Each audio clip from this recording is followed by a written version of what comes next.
whole time. We've been ready to attack that. Whoops.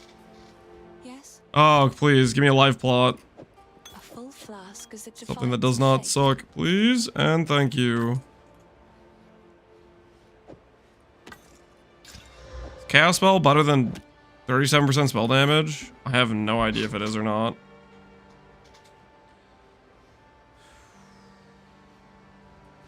It seems shadows haunt us both. Hello, take a punt. Take and see if we can get better boots. Can't afford a ring at this point, no chance. More energy shield.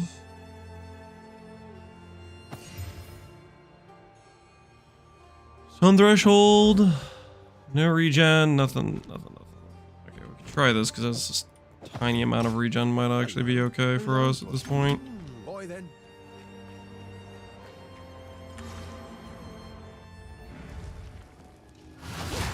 How are chaos spells? They're decent for leveling, I would say.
Anything good here? Darkness is mine.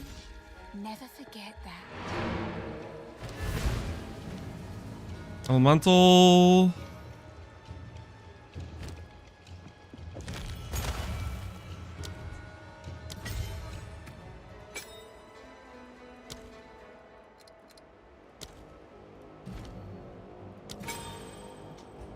Okay, we'll see how that goes.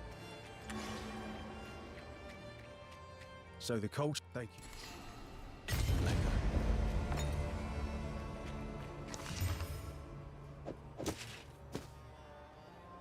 Hey, who knows? Sure, I'll take it off your hands. Later. Chaos damage? Crit bonus, almost what I needed.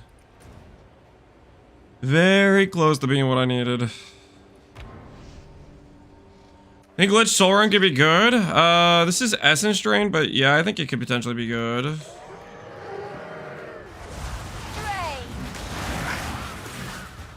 I hope so, at least.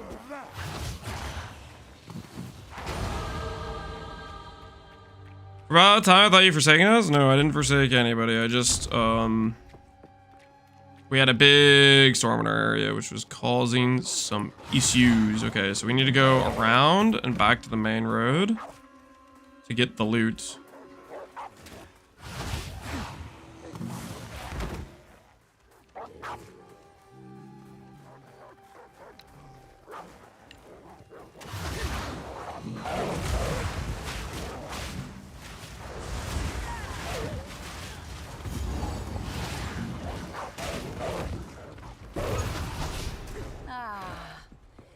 exiles loot.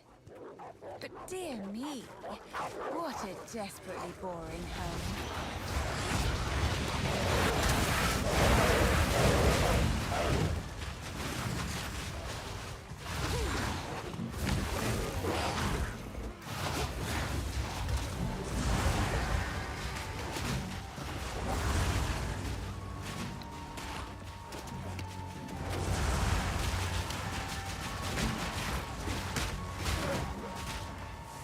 Why is Lance killing the dogs? Because they need to go.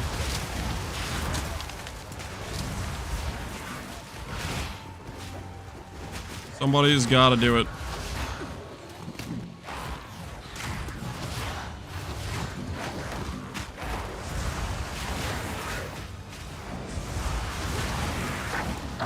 You ever had a mirror drop? Nope. I've not had a mirror drop. Is Lich gonna be the new Spark Stormweaver? Lich is gonna be good. Lich is just generically strong. Whether or not, like, the base class is very strong, but we don't know what all they're changing in terms of like Archmage and stuff. Like that stuff affects a lot, I think.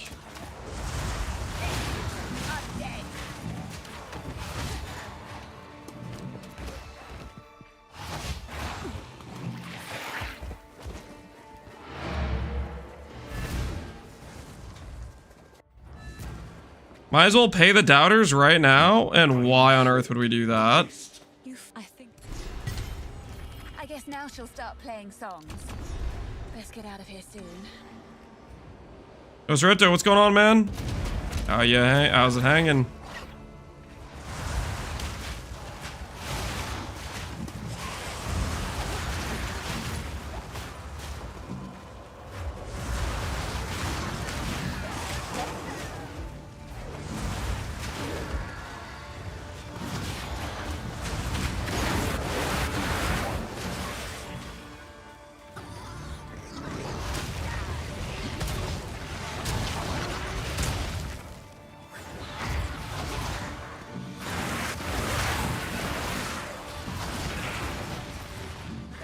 I think we're doing fine on time.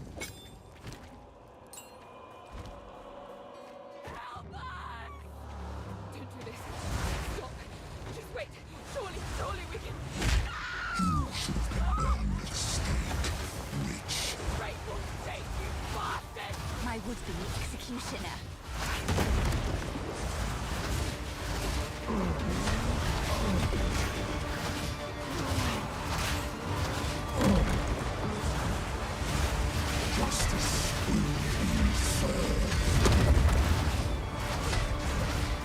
Guillotine drops. Cowards! Fight or die! Face your death.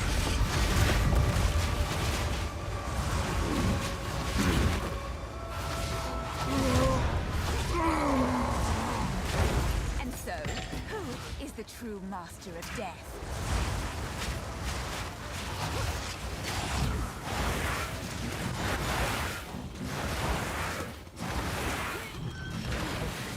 I think we're doing fine. That was a good executioner kill, I'd say. What do I use the support gem for, though? Do...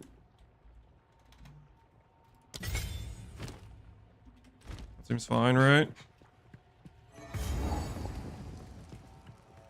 How's Essence Drain plus Contagion work? Which one to cast first? Contagion seems to auto-target the Essence Drained enemy. So if you cast Contagion first, I'd say that's usually, or cast Essence Drain first, that's usually the play. Because the thing is, if you cast Contagion first, it's hard to get Essence Drain to hit that enemy. I have Chain on my Essence Drain, so it makes it a little bit easier. But even then, it's still inconsistent, I feel like. So I think Essence Drain first makes sense. The only problem you run into with Essence Drain first is occasionally you kill the enemy too fast. Like, the enemy dies before you can Contagion them, which that does happen occasionally. I am liking Chain on my Essence Drain. Shield Charge where? I don't have a gem for it. What level is CO charge? I've been prioritizing like flame wall and stuff more.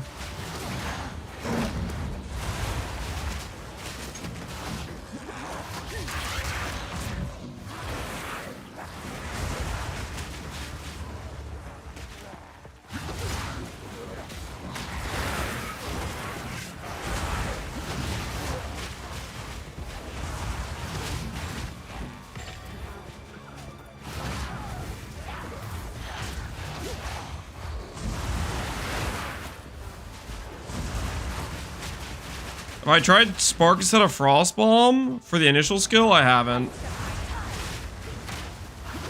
Frost Bombs felt pretty worth to me for early skill. Your early skill choices isn't very good. Spark's initial, I feel like Spark isn't that great early game either. Maybe Spark Flame Wall would feel decent enough. But I have my doubts about it, because Spark's gonna want you to get like Pierce and stuff, which I don't really want to go do. Here I come, big bad wolf.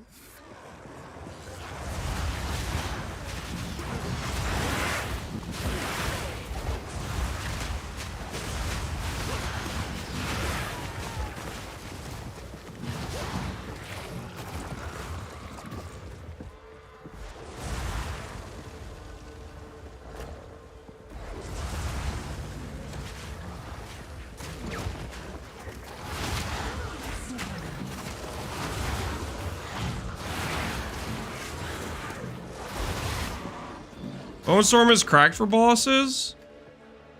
Is Bone Storm really? I have heard people say Bone Storm before. Is this Candlesticks before the thing?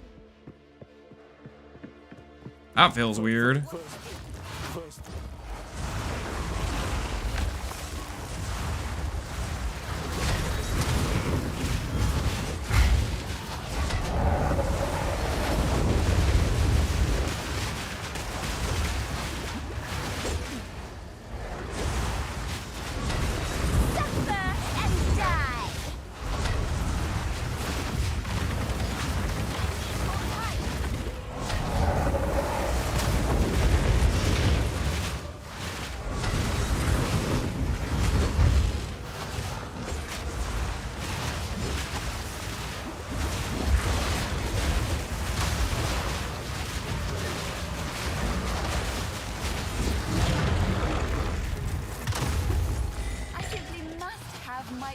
One of those.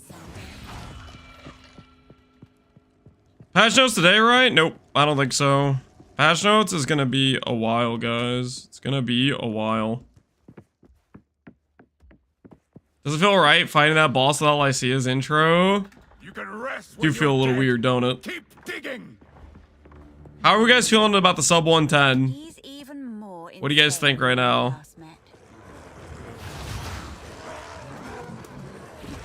Think it's possible, or have I thrown too much up to this point?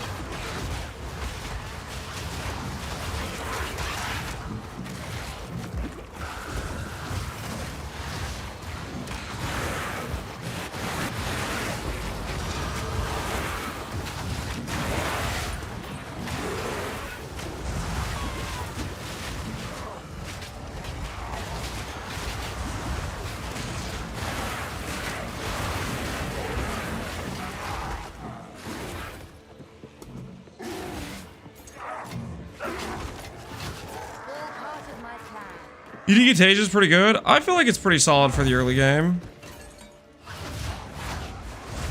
I'm an ED Contagion believer, I would say.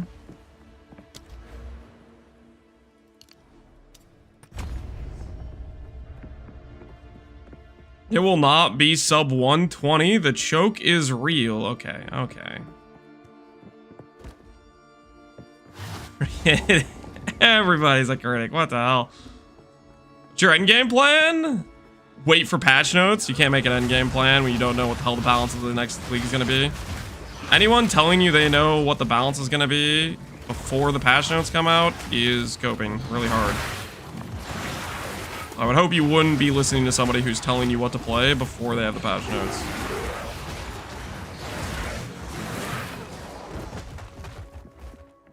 Play Amazon equal win.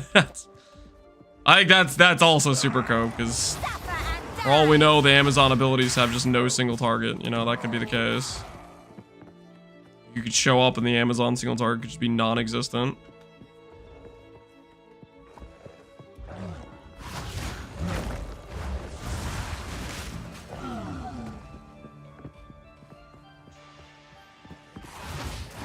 Base crit is bonkers. What I'm saying is like the abilities, the skills themselves He's under there. could be like, what's the word?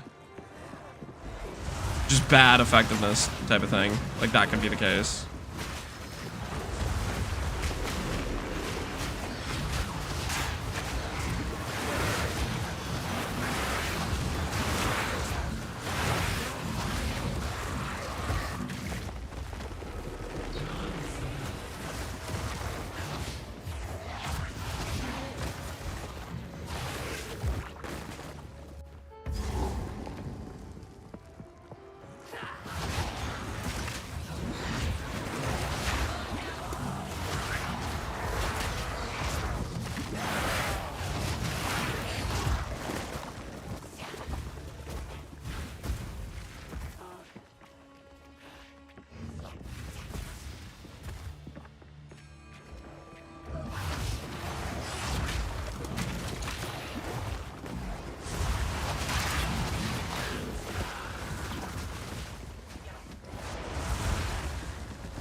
Holy decoy door!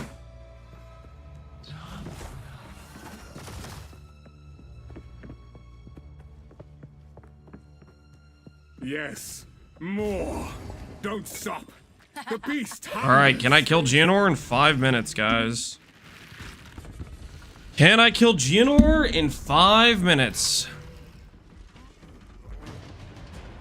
Did I kill Candlemas? Yeah, we already killed Candlemas.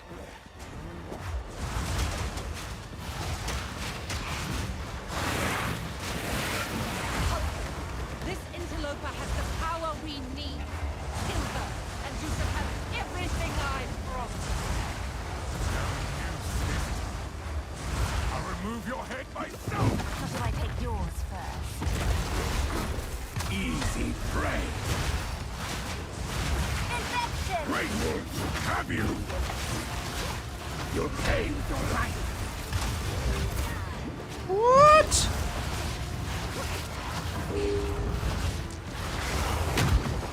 In what world?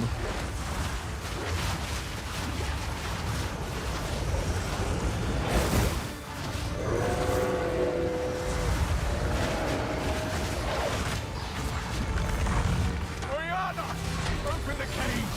Release the beast. Promise. I think not. Since you are too weak to do the job, I'll find someone who can. Goodbye. Manipulative whore! After all, I've given you!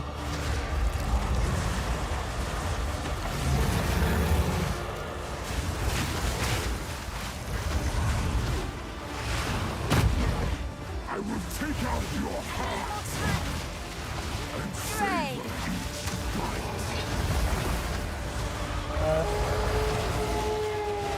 You are hunted.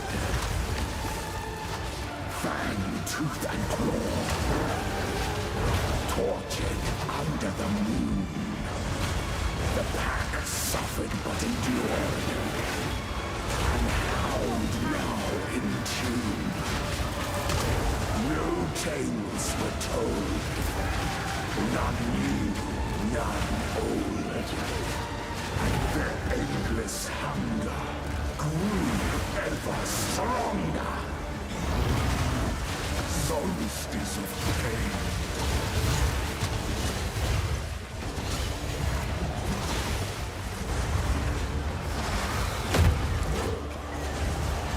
Desolation. I will take out your heart and savor each bite. Killing frost.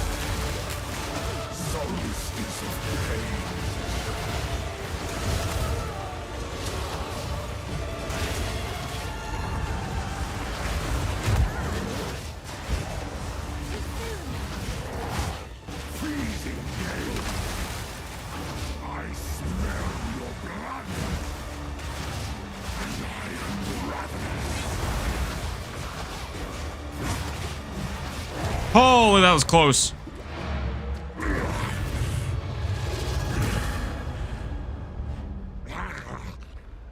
Allow me to clear your mind, if only for a moment. The madness, it consumed my being. Oriana used it against me. Where has she taken the beast? I found messages from the desert. From the Vastiri? Yes. Find her. Kill her. But first, please, stop the madness. As you wish.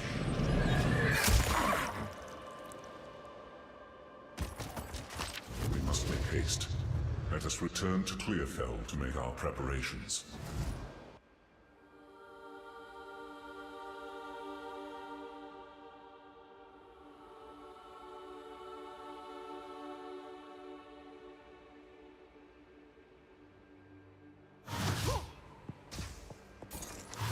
Too much clutter.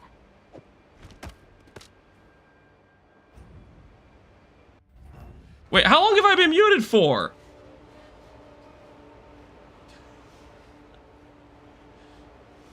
Did I? 2 minutes? Not long enough? Since after winning. Wait, when I paused the timer, I probably misclicked and did the hotkey that mutes my mic. I was gloating about it. I was gloating and stuff. I was making fun of the doubters. Oh, and I misclicked the key, and I'm not gonna redo it. I'm not gonna just know I was making fun of the doubters repeatedly. Okay, just know I was making fun of the doubters repeatedly. That's the important part. Okay, the believers got a deserved W, and the doubters got owned. That's what really matters. I was also saying, with the sub 110, I believe we have earned ourselves. I think we've earned ourselves some much deserved stalling, guys. I think we've earned ourselves some much deserved stalling, okay? A snack? Maybe a snack too. I mean, I'd be down for a snack. But I was thinking we could watch the I was briefly XD chatting in Pals slightly in a little bit of Steel stream of the Tavern Talk. But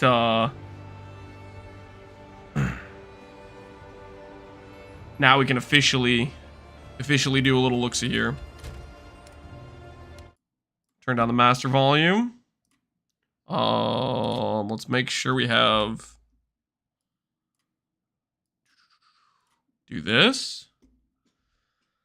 And I literally just watched. Well, now you're gonna watch it again. Okay, I haven't seen it, guys. Okay, well, I saw bits and pieces. Here's what happened. I was watching a little bit of Pal's stream, and then somehow I got stuck in Steel Mage's stream for 30 minutes as he paused on like one question, and then got on this side tangent about hipster versus non-hipster. Mini Lance, what's the word on Immortality Lich, and what are the cope levels at?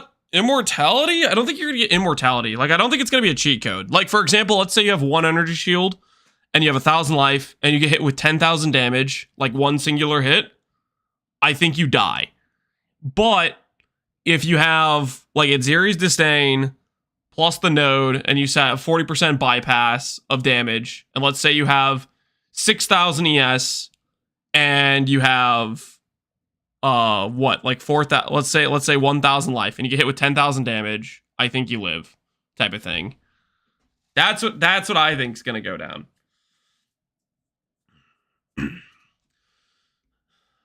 Okay, good, we agree. You think so too, NieNie? I think it's very strong. Like, I think it'll be much tankier feeling than most other classes by a long shot, but I don't think it's gonna be immortal.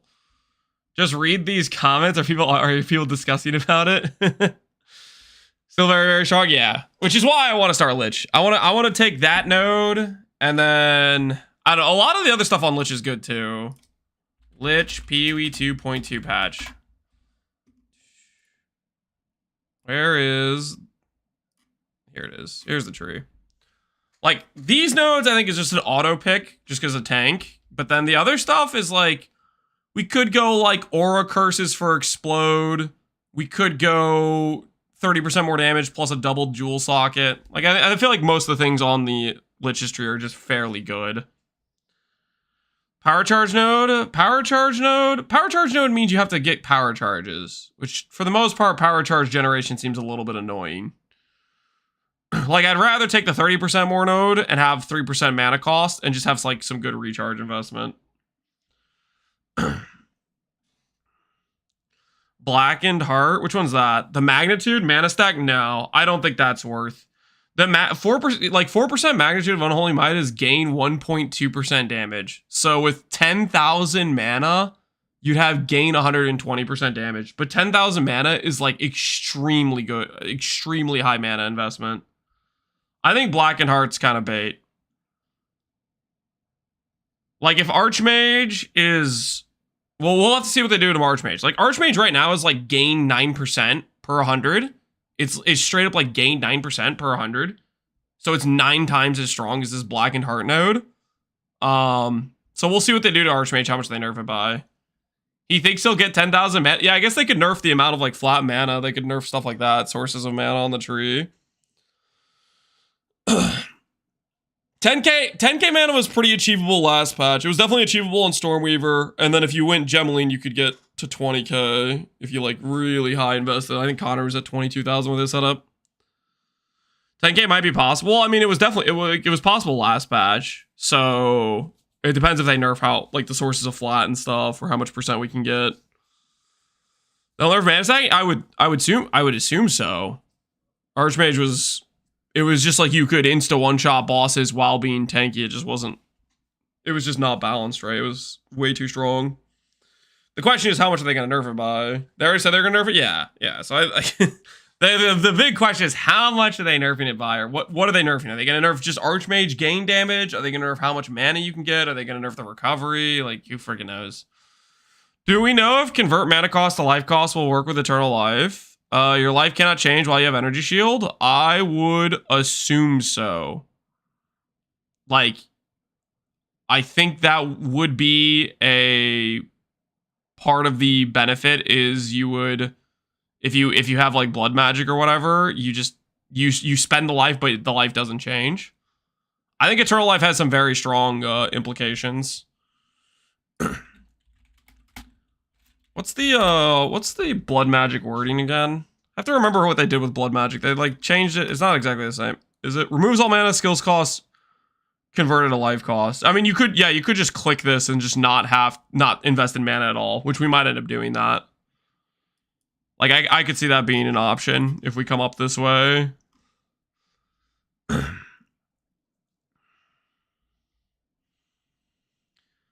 Did they announce any Captain Lance nerfs? No, they did not mention me specifically. I don't think they would do that. There's a unique item that gives you blood magic. Oh, like a unique item that makes life cost equal or whatever. Added some things. Yo, update. They mentioned me, unfortunately. Seems pointless if your mana regen is 6% of life anyways. Yeah, that's a fair point. If our mana sustain is already really good with this, then you maybe don't need the blood magic. Question if there's any use of that having that extra mana or not. Kind of Hex Blast and Impending Doom? Yeah. I think that's what I'm leaning towards, doing some sort of Hex Blast, but it could be, we could do Contagion ED. It's either Contagion ED or it's going to be Hex Blast, or if they add some other Chaos themed skill. That's what I'd like to do. Ultimately, I just want to see what they're nerfing, what they're buffing, what looks strong. 3k life is way overkill for mana. 3k, 6%, 180 regen per second. I mean, it depends how high level the skill is, Connor, because the skill jump level of scaling is pretty nasty sometimes. Coldcaster could be legitimate with like the Frostwall. Frostwall is just kind of OP. Is there any tech with Hex Blast other than it's just good AoE clear? Not that I'm aware of. I think what I've heard is people just use Blasphemy with it, and it's just a skill that hits decently hard. I think it's mostly just a good...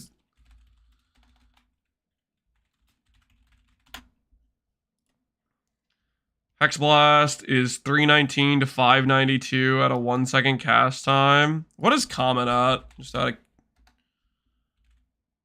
For comparison. Yeah, Colin hits 3 times as hard, right? With a ridiculous cast time. I think it's just a skill that hits pretty hard. And then it can be decent at clear.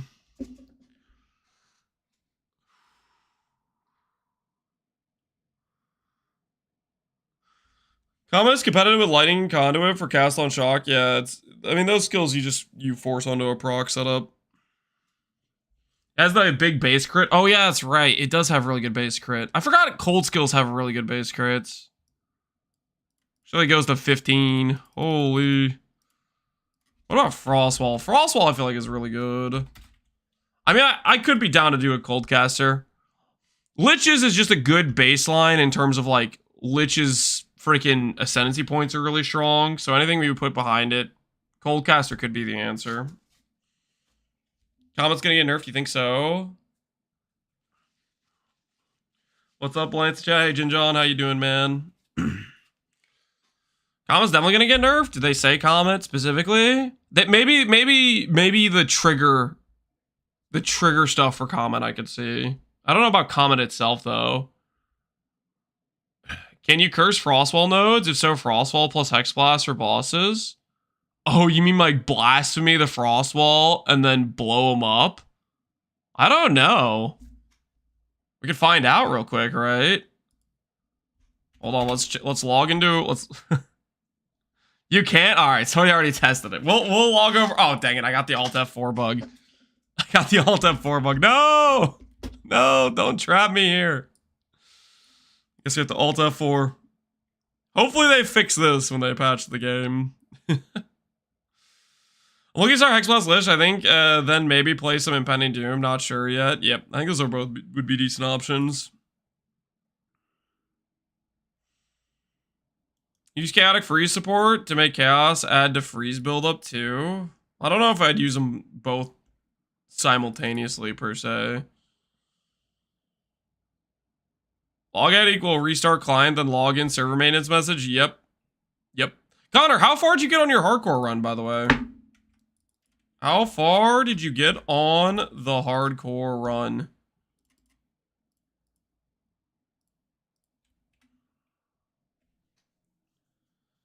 The level 30 bone guy, I fought him 2 levels under because I was getting bored.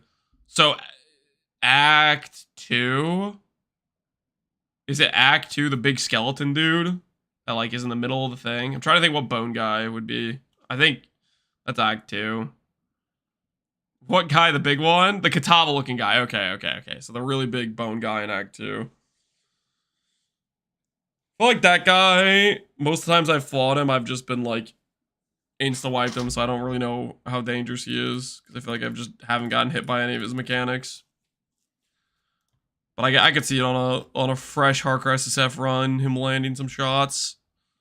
Frostwall engrave.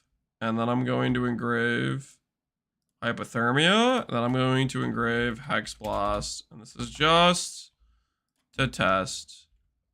Just to test. Just to verify. The one guy said it is impossible, but we're just verifying, okay? Just a little bit of verification never hurt anyone.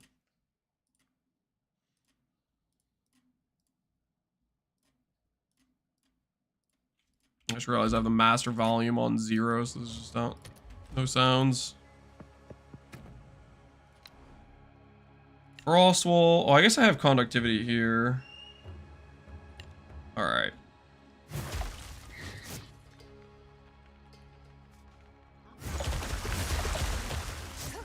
Yeah. It does not appear to interact at all. The Frostwall Hexblast Dream is a no-go.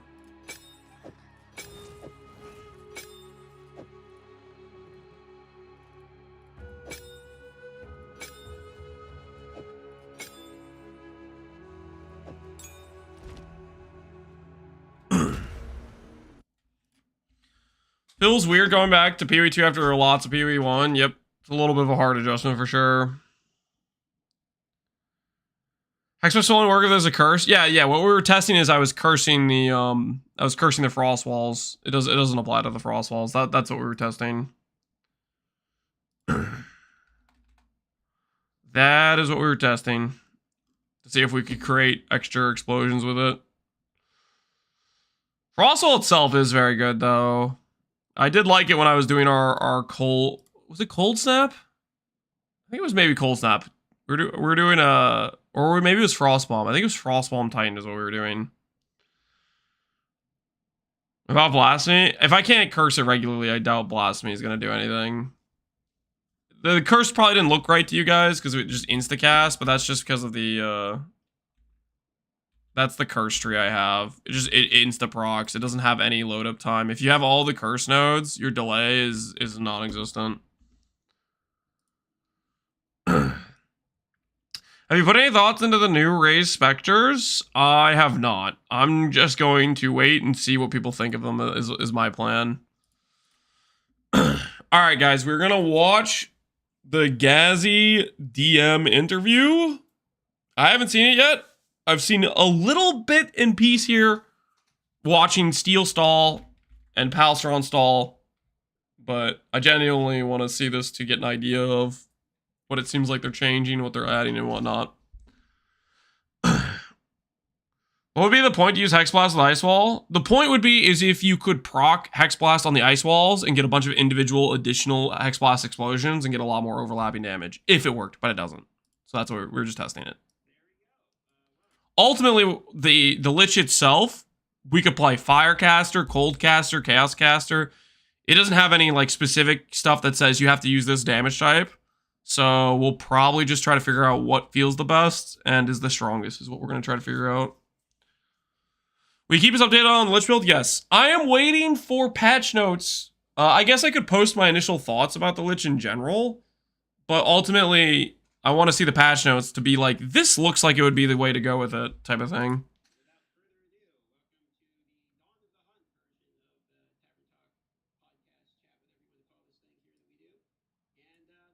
All right, I need you guys to let me know if it's going to be too loud or quiet during this. Like if the volume level's good, just let me know one way or the other.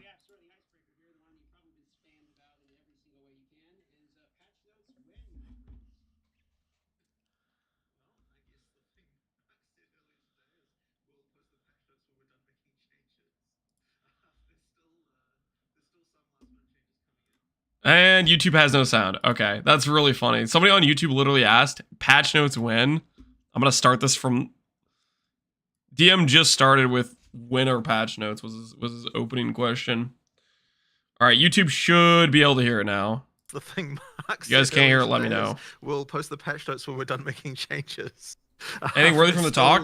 QS, I don't know. We're literally starting it right now. This is my first watch of the talk. There's still some last minute changes coming in. Outside of XDD chatting Steel a little bit. At this point, we're kind of like, yeah, we just want to get a few more of them final before we post the patch notes. There's certainly a lot of balance changes coming in hot on this one for sure. But I mean, look, it'll be like towards the end of the week, like maybe Thursday, sort of ish time, I suspect. You know, like yeah, we still have some. It's gonna be Thursday, isn't it? It's gonna be the day before, dude. I'm in like maybe Thursday. No, that's a definite Thursday. It's gonna be like late Thursday. I'm gonna like wake up Friday being like, I need to make 3 videos. I need to make an update to Storeweaver. I need to make the Lich video. It's like. If it's Thursday, New Zealand time... Oh, wait, they're in the future. So Thursday would be Wednesday for us? Maybe that's not as bad. That's not as bad. I'd give him 1 extra day. I just hope the builds are dead so you don't have to do anything. Oh, like if they just completely murder Archmage. I don't think they're going to do enough. I think Archmage is probably still going to be a top tier build. Spark is just ridiculous. Archmage ridiculous. They have to nerf it by a lot. I don't think they're gonna nerf it enough. I think they've lost their gumption to do the GGG triple tap. I feel like it's been so long since I've seen some classic GG triple taps. Like, Penance Brand was ridiculously broken, and after its 65% nerf, it was still basically the best spell in the game. So, my confidence in them properly axing Archmage is not there necessarily. They'll murmur with Mana Spark scaling and Stormweaver maybe too. I don't think they're gonna do enough. We'll see though. Things to do. That's New Zealand Thursday. That's New Zealand so. Thursday, so Wednesday. Okay. Yeah. Wednesday for you. Yeah. Fair enough. So we structured this little interview with some headers. So we're going to move on to starting this interview with some follow-up questions from previous interviews you've done on news articles and also our Tavern Talk podcast, Destin, Siggy, and so forth. One of our first questions was actually about Parry. The topic of buffing the block mechanic was brought up, and the desire to shoehorn this in for upcoming patch was stated. So the question is whether or not this made it in or not. It hasn't made it in yet, but we're still working on it. Like, DM just keeps lowering Gazzy. Yo, I can barely hear Gazzy. Why are you lowering him? What the freaking? Stop it, DM. He's sabotaging Gazzy's volume. I don't even know what he asked. He was like the blank mechanic, and I don't know actually know what he said. I just have to see whether it feels good. In order to make it actually right, we had to do some animation stuff, which makes it take a little bit longer because there's some, but effectively, we want to have something that makes block a bit more special than it currently is now. If unfortunately, I don't think I can talk about it until like I'm a bit more sure it's going in because I don't want to excite people and being like, oh, then it just didn't work. Okay, so it's for just active block. It's for Parry. Well, Parry's different. My brain isn't able to separate them. They seem basically the same to me, but they are different things. Like, right? They still seem pretty much the same to me, though. And I believe it's going to work. Like I've tested with it with bad animation, and I can kind of see like, yeah, I'm pretty sure there's something here. But we'll see once the animation is actually in whether or not it works well. But it needs it does need something to improve with it, and I'm pretty sure it will still get in for 0-2. Okay.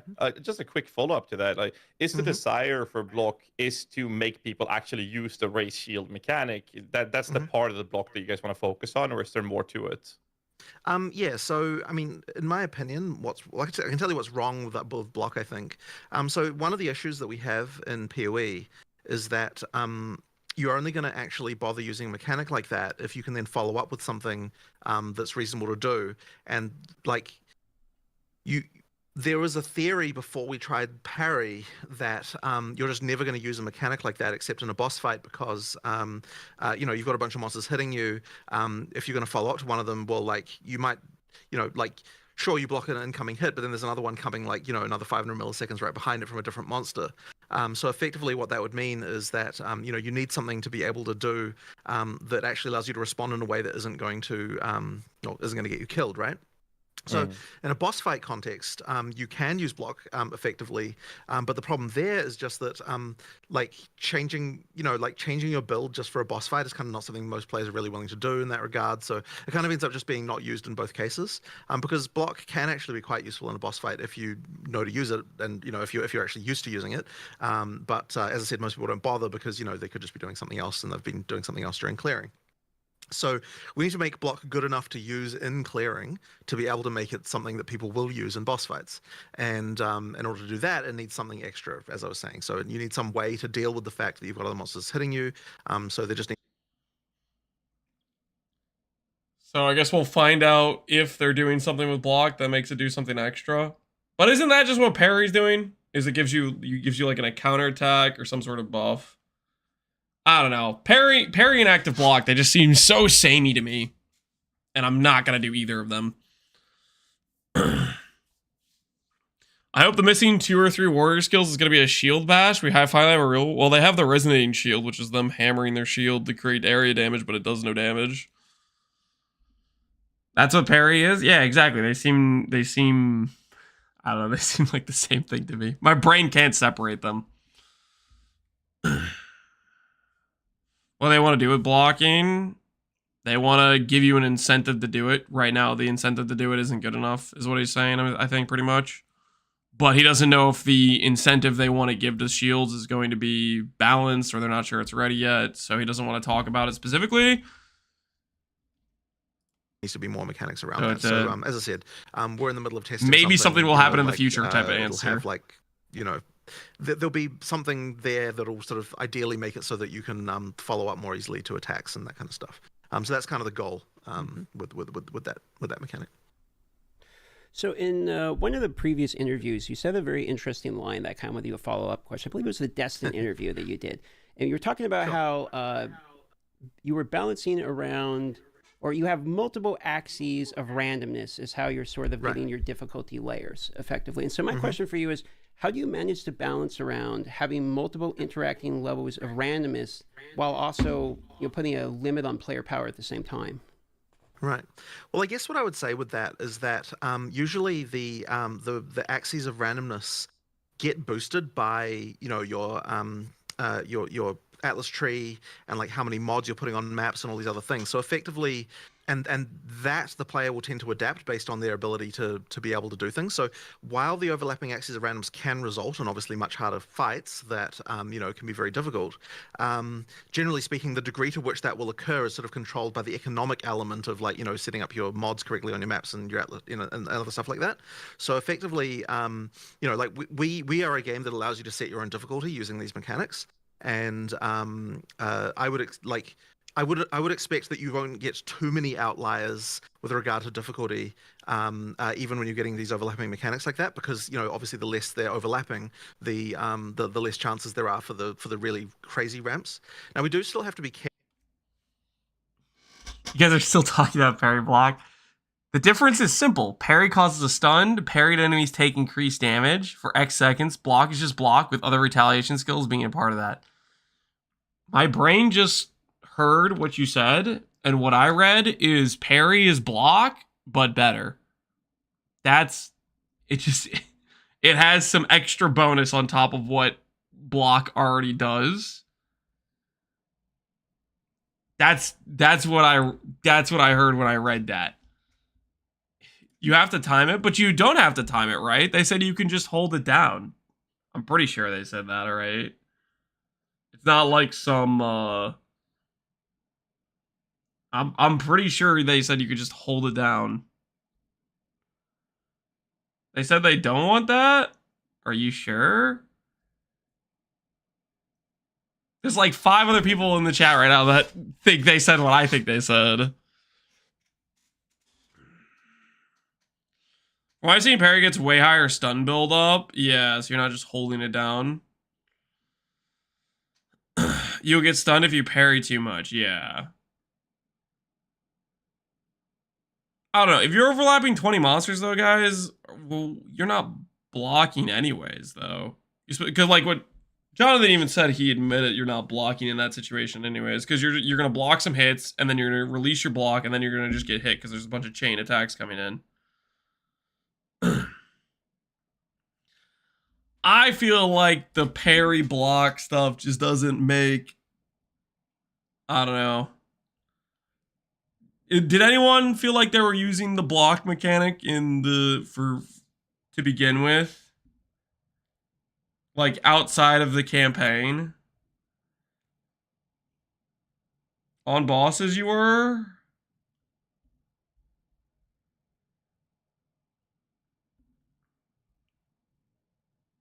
Because I was running just the passive nodes for block, but I wasn't actively ever doing active block. Why Lich over Amazon? Because Lich seems OP. I think everybody's gonna just want to play the new thing, and Amazon's the new thing, like the Huntress, right? But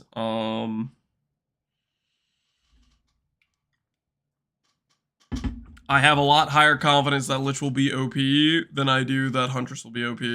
That being said, we need the freaking patch notes to see how they balance various skills and stuff.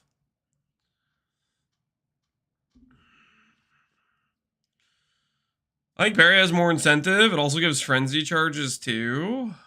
but not something I'll do all the time. Yeah, I guess it depends what skills they give the Huntress in terms of like frenzy or charge boost. I tried even putting it on my bar to use it, but if I had a chance to use it, I would usually just reposition and use my skills instead. I know it's a situation that would require me to block and not to avoid it entirely. Yeah, because it's like the question is, do you outright kill the monsters, dodge the attack, or do you sit there and tank the attack with your block and then you're still in the bad position? And killing the monsters or dodging just always seems like a better option. I want to try the new thing. Yeah, I think there's a lot of people who are try these. They might make Huntress OP. And to be fair, Huntress in all of the playtests was like one of the best feeling classes. So, I mean, there is that going for it, right? I think Huntress will probably be very good. I would bet on it being very good for the first couple acts. I don't know if I'd bet on the scaling continuing to post-campaign. It just kind of depends what abilities it has. Have you played Huntress? No. I'm going off of the... People have done playtests for a lot of the Huntress abilities, right? That's just what I'm going off of. Huntress with Queen of the Forest is going to be insane. Yeah, I could see a lot of people doing Queen of the Fortress. Huntress is doomed if 50 to 70% of people are playing it and the prices are going to be terrible relative to power. Yeah, it could be a situation where you need a good spear to do damage, and then you're competing with such a high amount of people for it that you're going to be spending a lot of money just to get a mediocre spear. The spears are good, just another Ascendancy. The spears will beat it probably. That's one of the things I'm thinking, Connor.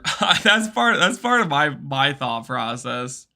Is what is stopping me from playing this Ascendancy with a spear? Because I could go tank nodes, plus solving mana, plus double jewel socket, plus explode, and that's a good Ascendancy right there. And I could click spear while having good defenses. I don't know. Connor, do you think the new Ascendancies look good? Explode's kind of insane. Yeah, I think Explode's a food made from the pretty solid. Of milk, like blasting auras are pretty legit. Soft and semi-liquid in texture. So what are you talking about cheese for? Cheese is good. Thanks for the sub, Boberg. Have I mentioned anything about Divine Sync, or is that just going to balloon out of control? Divines were fine. The things that needed more sync was Exalts and other currencies. Divines have a sync, which is divining items. The reason Divines were valuable is because they had a use case that was valuable. If Divines didn't give you a valuable use case or a good reason to use them, people wouldn't be spending as much as they're spending on Divines.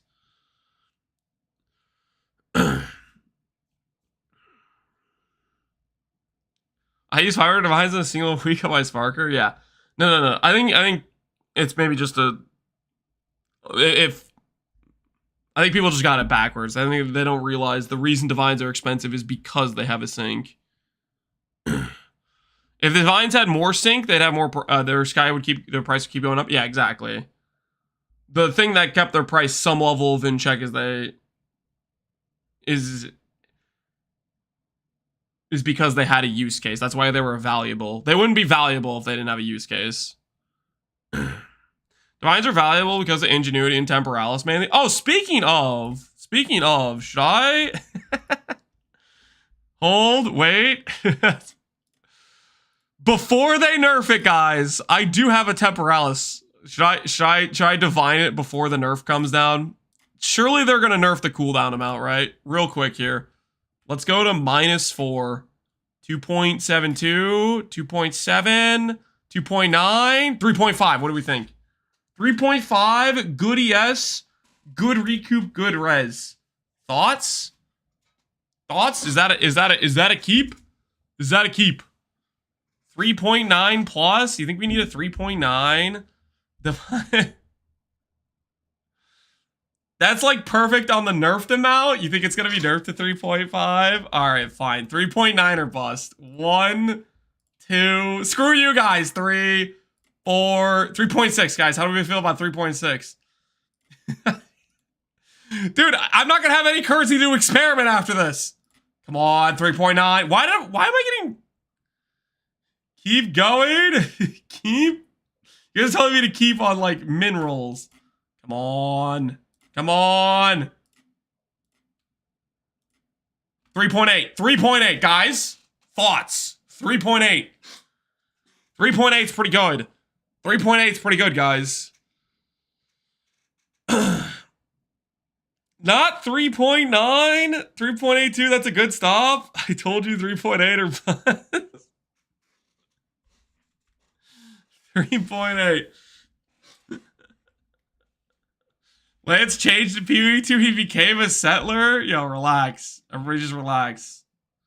I didn't know Lance couldn't afford 3.9. I need currency to experiment if I end up experimenting later on. Listen, we wasted 20 divines to prove Connor and all the other people are coping about fractured orbs.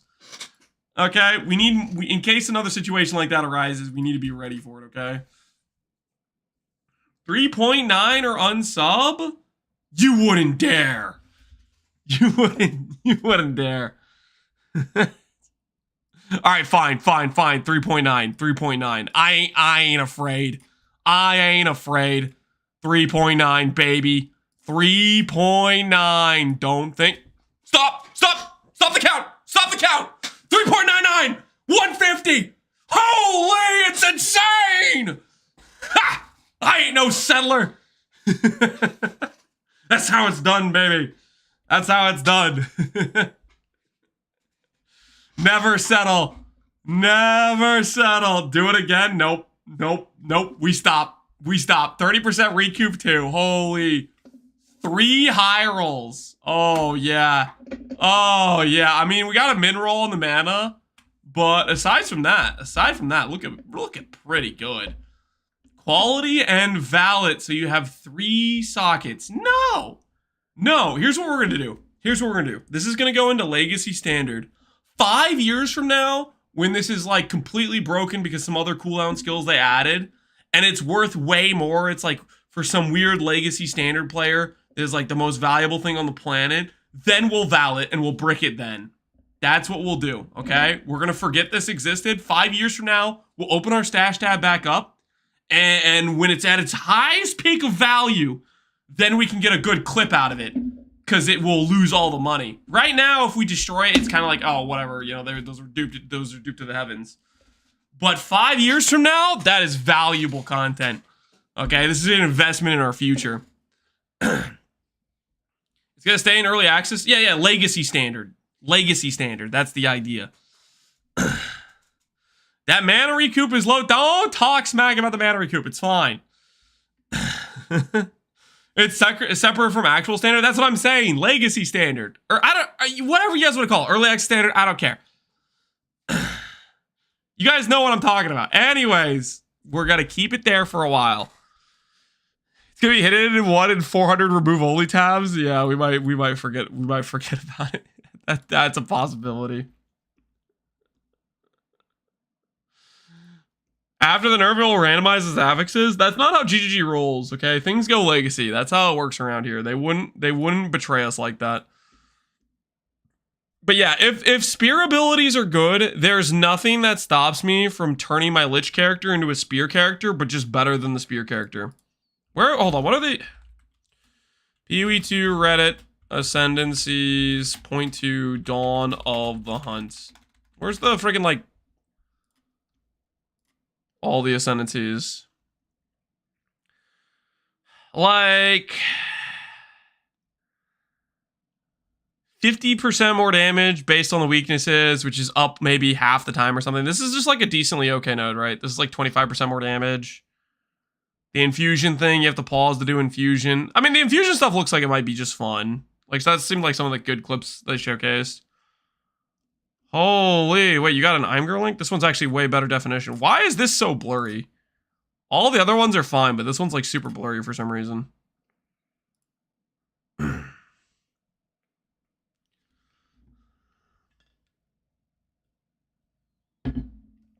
Pause for 10 minutes. We're getting slightly distracted. Things are fine though, okay? Things are fine. Accuracy. Okay, what is this? What is this? Can I get this off my screen? Connor, did you sabotage me? What is this? What is this hamster? Dude, get this off my freaking screen. It's blocking valuable information. What the hell is this thing? All right, yo, screw the Imgur. Screw the Imgur, okay? We'll just deal with the blurry text, okay? We're gonna deal with the blurry text. Click on it. You think I should click on the hamster? What's gonna happen if I click on the Whoa, what is this? Okay, screw this. Okay, no. No. Screw the hamster, okay? Why is that on there?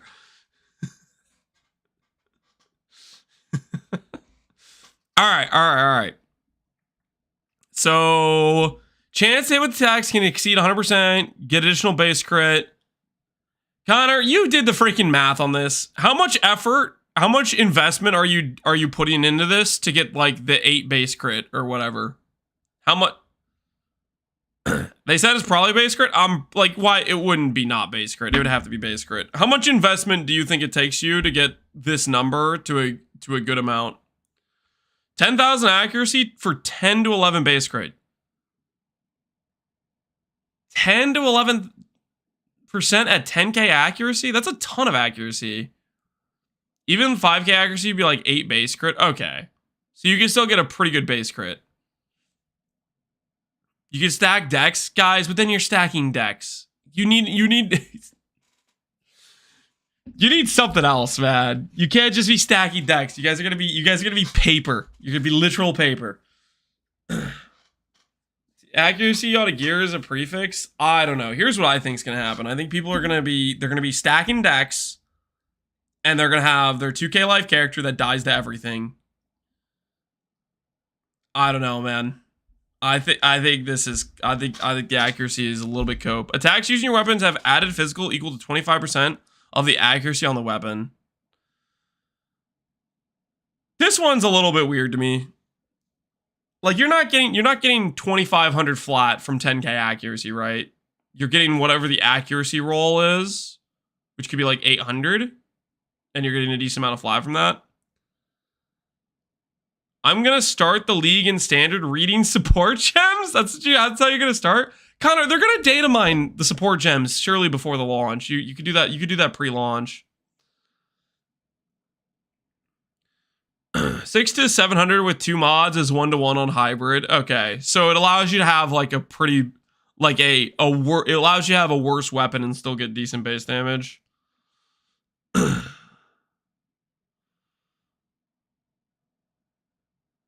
This is why I want to go Lich or Tactician. Tactician looks, I don't know about Tactician. I'm not a Tactician believer. And the stuff over here is just bad, right? Elemental damage leech instead of fizz. I mean, that's fine, I guess. Life and mana flasks apply to each other. Sure, I guess.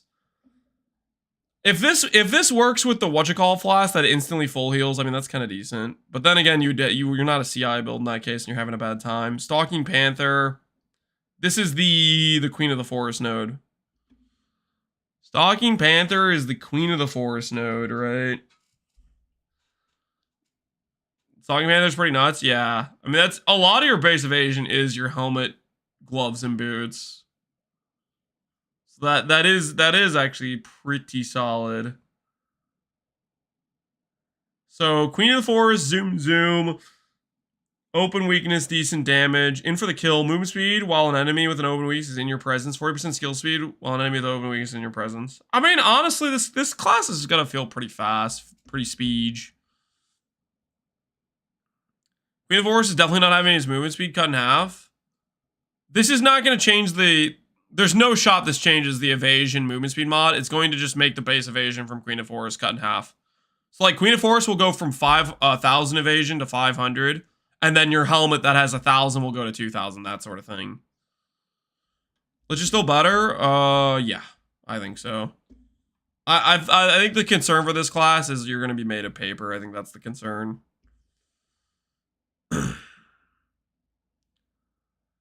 Is the infusion node just trash? I have no idea what the infusion stuff does.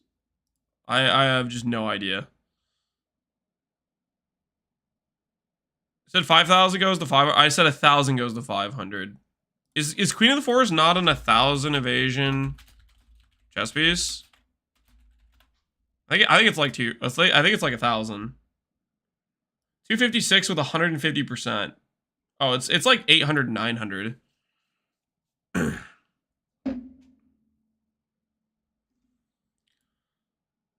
But this mod is not gonna get cut in half. No.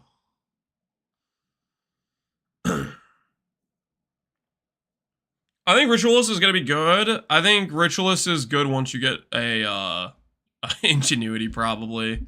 I guess it depends how much they're changing Ingenuity by. The thing about Ritualist is the stuff they have outside of the ring amulet slot stuff is just not very good, right? Blood Boil. I guess I don't even really know what Blood Boil is. I'm just writing it off prematurely, maybe. The ritual sacrifice stuff.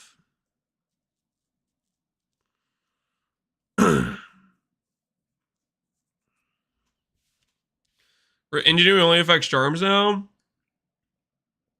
Should you watch the podcast? Yes, we're in the middle of the podcast.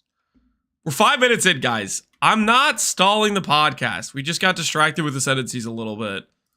Slightly distracted. And by slightly distracted, Lich is better than everything else. Holy, Lich is insane. The other ones suck. All right. Where were we? Careful about life pools of monsters getting out of control and stuff. Like there was the issue in PoE 1 a long time. Amazon is on par with Lich. You are coping. Dude, Lich, I'm telling you right now, Lich will be a better spear wielder than any of the Huntress classes. If spears are good, the best version of it's gonna be Lich. Okay. Trust. For they're definitely not nerfing it Series of Stain. I'm not coping. Like completely unkillable rares and that kind of stuff. Like we still have to be careful about that. And so like we're a little bit more strategic these days with how we kind of approach like adding life to monsters and stuff like that. Like we're doing that in a better way than we previously were doing. Which isn't to say it doesn't still happen occasionally. Like I ran into a rare myself, even just like in a playthrough, even just in Act 3, which had life regen, and I was just having a real tough time with it. So it does happen sometimes. Won't stand toe-to-toe versus my warrior spear thrower. You're out of your mind, right? You're out of... I have 4 Ascendancy points, clears your entire Ascendancy. What are you talking about? Your warrior spear thrower? You think you're going to be a little... You think you're going to start smithing your way to a better build? You invest freaking 4 points into getting max res, and then you invest another 4 points into this stuff, and my Eternal Life node is just better than your entire Ascendancy. I'm surprised you're not up with the Smith hype. I would be excited about this regen node if it mattered. But it doesn't matter because RF doesn't exist and there's no reason to get the regen node here. There's no way Eternal Life works the way anyone thinks it does. I think it works the way I think it does, which I click at Zeri's Disdain and I have 41% damage DR. That works on everything. And then I'm an ES build, which is already 5 times better than a Life build. And then Life is good. You guys click Smith and you already lose the greatest defense possible. You lose the ability to click an ES chess piece. So you're already behind by a mile because you clicked this guy and you lost 1,000 base EHP that scales with 20% small nodes. You've already made the classic blunder, thinking life can be good. You'll still have 5 to 6k life with 90 all res. You know what's better than 5 to 6k life? 20k ES with 90 all res and 41% unconditional DR. You're gonna get cooked clicking this. You're coping so hard. You know what beats 20k ES, 22k mana? Okay, your 22k mana is getting nerfed, buddy. Okay, Archmage is getting nerfed. ES is like a blind spot for Jonathan. He just sees it as a defensive node and he's like, yes, ES can have equal percent proportions to percent armor and percent evasion on the tree. It's literally in his blind spot. Okay, he doesn't realize it's just raw EHP. He thinks it's a quote unquote defense, like armor and evasion, and it's a free win, guys. It's a free freaking win. Lancey's gonna have 20k ES with Grim Feast. Grim Feast is completely unnecessary. I don't think I used Grim Feast at all because it was just completely unnecessary. They said they're gonna nerf it. They're gonna nerf Grim Feast because they're like the people who are just like that think Grim Feast is the reason ES is strong. Hopefully they're that level of ES believers that they think it's just Grim Feast, and then we're gonna get completely untouched. That's what I think is gonna happen. They're gonna nerf Grim Feast, and ES is still gonna be OP. But I mean, like on some level, you want. I need a monk. RF will exist. Yep, it will have a cooldown. Yep, it will be a channeling skill. Yep, can't move while channeling. Yep, it will have a duration. No one asked you about what you think is gonna happen to RF. Okay, it's not even out yet. Shut up. To be challenges like that, you just don't want them to be so unkillable, and you don't want to run into them so frequently that you get issues. So we have learned a few lessons from PoE 1 actually in that regard, which is because we ended up having all of the bosses and stuff have effectively life overflows to the point where they couldn't go anywhere. We've swapped to using this in PoE 1 as well. Listen, guys, just for the record, I was having these same conversations before the launch of PoE 2. I was having these same conversations before the launch of PoE 2. We're like, there's no way it's gonna be that good, Lance. The numbers aren't real. Blah blah blah blah blah blah blah blah blah blah. Where is it? This video. Before the launch, I said ES meta. Okay? I said it's gonna be better, and it's gonna be better by a lot. And I was 100% right. And there were people that were coping and be like, it's not gonna be that good. It's not gonna be that good, Lance. Friggin'. Where we use instead of they're gonna miss. Okay, they're gonna attempt to nerf ES. They're gonna hit Grim Feast, and they're gonna miss entirely. Which effectively has diminishing returns. So when you get too many sources, they don't get multiplicatively more difficult. Right. And that also we do that with the same thing with like the rarity and the rewards as well. It has a thing where it's not. There was a point where yes, everything would just multiply, and then literally the entire drop pool of a monster would be saturated to entirely unique. A broken clock, right? Two times a day, Mr. Streamer. What are you talking about? What are you talking? So what is the 2 times I was right? Was what is this? What is this random bar at the top? Was the 2 times I was right? Was it me calling ES into me calling Archmage? Is that what it was? When I was like, hey, we're gonna start Archmage Storm Reaver, I think this is gonna be OP. That was the 2 times I was right, and then after that is the no more being right. Which still can happen in PoE 1. In PoE Herald 2 Stacker, you gotta count Archmage too for PoE 2. What about Trickster? When they changed Trickster? In a lot of cases in PoE 1, we're using like buckets of rarity that are additive with each other, and there's this kind of league rarity we use, and then that's Trickster bad, Raider for life. I'm sorry. Raider got removed from the game because nobody liked it. You're coping. got diminishing returns as well, in the sense that it will never get so high that it will just multiply endlessly into some, ridiculousness going on. So we are approaching the like difficulty from many sources better, and we are certainly approaching the rewards from many sources better to not turn once again into this thing that we have to end up all of a sudden re-engineering a bunch of stuff to solve. So right. That kind of rolls into one of our next questions here, which is you did an interview with, I believe it was GameSpark, a Japanese website, where they were talking about Magic Find and the state of Magic Find, and you mentioned there could potentially be some Magic Find changes coming to the game. Did you want to elaborate? Well, I'm trying to remember exactly where we landed on it, but Magic Find, it is nerfed. But the details of that are kind of arcane and internal in a way that's like kind of hard to even describe. Magic Find is nerfed, but it's arcane. Okay.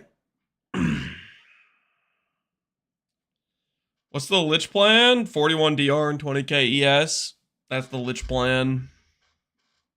Mark's going to talk about the nerf, okay. I don't know how much we should even go into like the specific details around that. Oh, we could. Will I make an upload guide? I will make a video on my starter plans, and then I plan to, as like the patch notes come out, I'm probably going to make an update about the Stormweaver and about the relation of the nerfs and whatnot.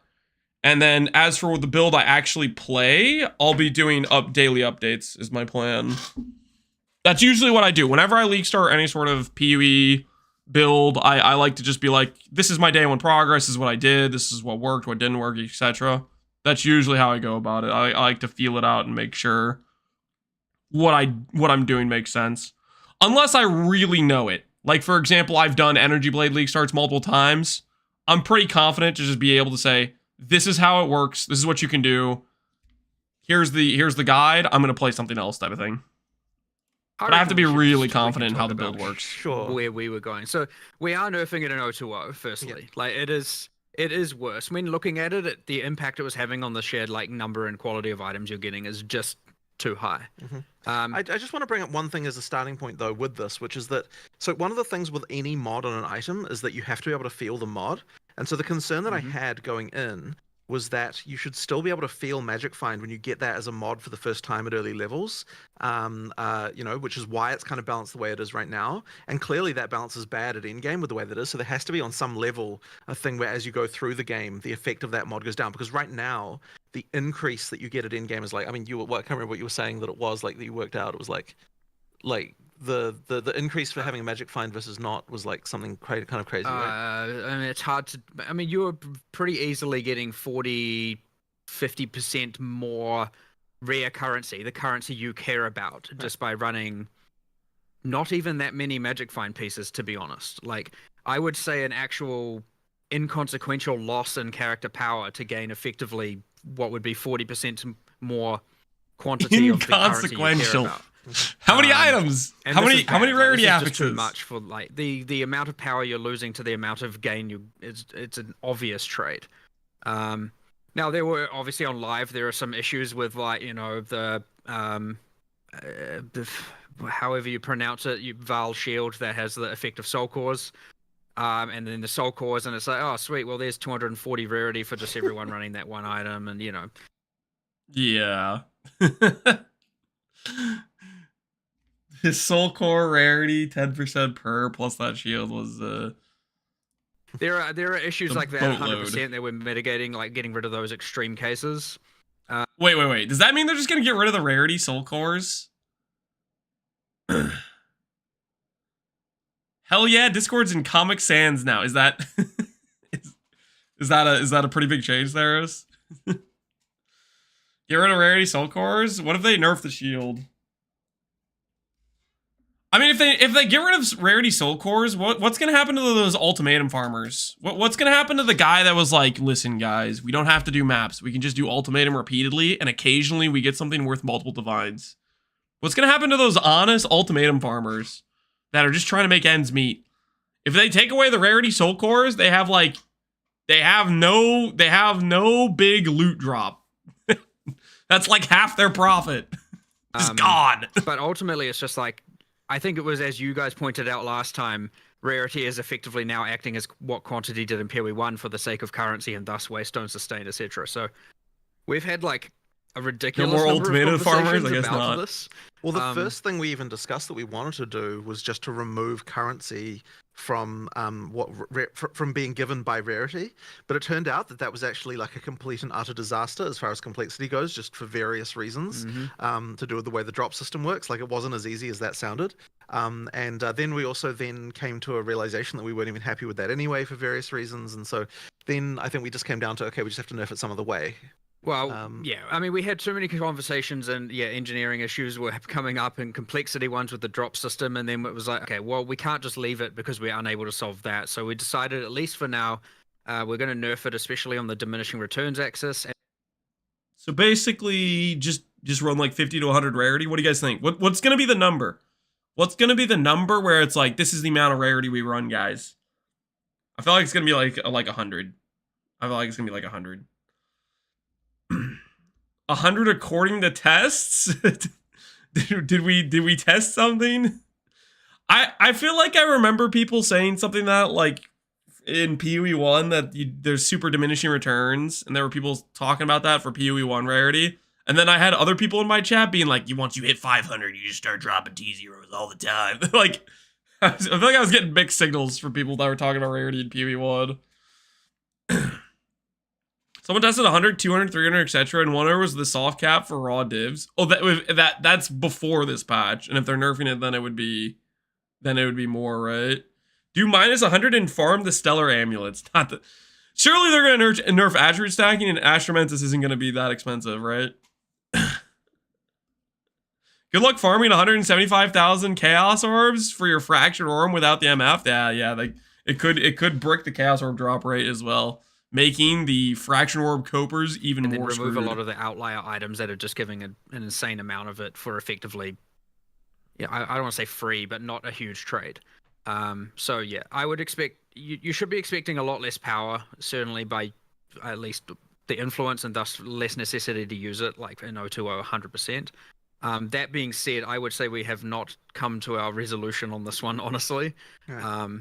We need to find out, we need to either figure out how we're going to implement it the way we want, like it affecting, I guess, yeah, the last thing was not just not affecting currency, we were talking about it only affecting things that can be either normal, magic, rare, and unique was another option, so things that have a rarity. But yeah, I don't know, even then there was some back and forth, and then, you know, it came again in the last conversation, it came up, what if we remove it again? And, you know, like everything's on the table at this point, and we just need to keep discussing it, and hopefully by the end of early access, we actually have an answer that... I think what's going to happen is we're going to have a MF conversation until the day I die. I don't think they're ever going to remove it. I think it's going to keep getting changed, and people are going to keep getting mad. And it's going to be a repeat question every league. And eventually I'm going to die. And then I'm not going to have to listen to the MF or no MF conversation. Well, at least they know they don't know what they're doing with it. Yeah. The theme of the patch is everything's still undecided. That's what the theme of the Hey, no spoilers, Connor. I'm only 11 minutes and 51 seconds deep. You can't be spoiling like that, okay? La la la, I didn't hear that. We're all happy with, so. I'm trying to remember, did we agree to do the escalating diminishing thing with level, or was that not in? No, that was another thing. I can't remember. For some reason I thought we landed on that one, but no, maybe we didn't. No. Okay, it was a different one. Okay, sure. Well, anyway, yeah, it's getting nerfed basically, and so hopefully the problem is not a big problem in 020. But yeah, as Mark just said, potentially more changes need to come. It's honestly surprisingly hard now, with the way the drop system fundamentally works, to be able to make it so that a single drop pool, as they're known. Okay, I'm not going to keep stalling for too long, but somebody asked the question about Lich, and I have to answer. How do you solve mana regen on Lich? Lich has built-in mana solve. Soulless Form, this part that says regen mana equal to 6% of life per second, this is just kind of massive. You can, it's saying, hey, you get a regeneration amount that is, unless you're Archmage, like the scenario where let's say you have 10k mana, because mana regen in PoE 2, I think, is like 4% or 3% or something base of your mana. Unless you're Archmage, but if you're like a character that just has some amount of life pool, 6% is actually a pretty decent base amount. It's going to be, most likely it'll be a larger amount than your base regen is, unless you're Archmage. And then that still can get scaled with mana regen rate, because it's saying like 6% of 1,000 is 60 flat mana regen, and then mana regen rate will apply after that.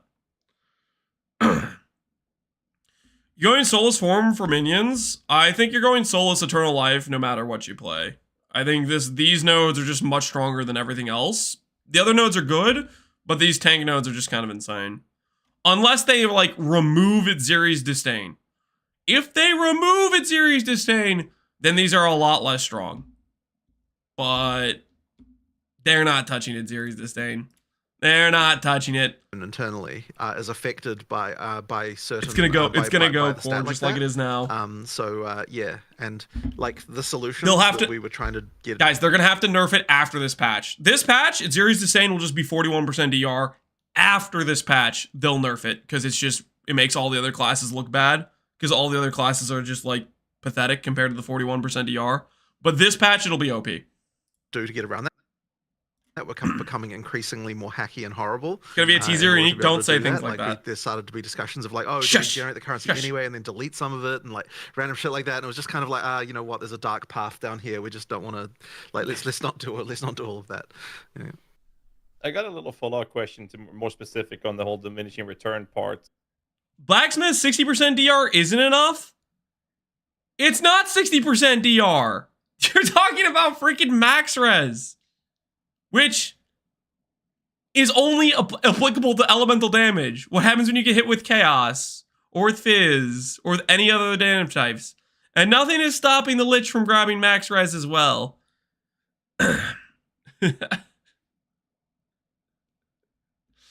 We don't get hit. This is the way.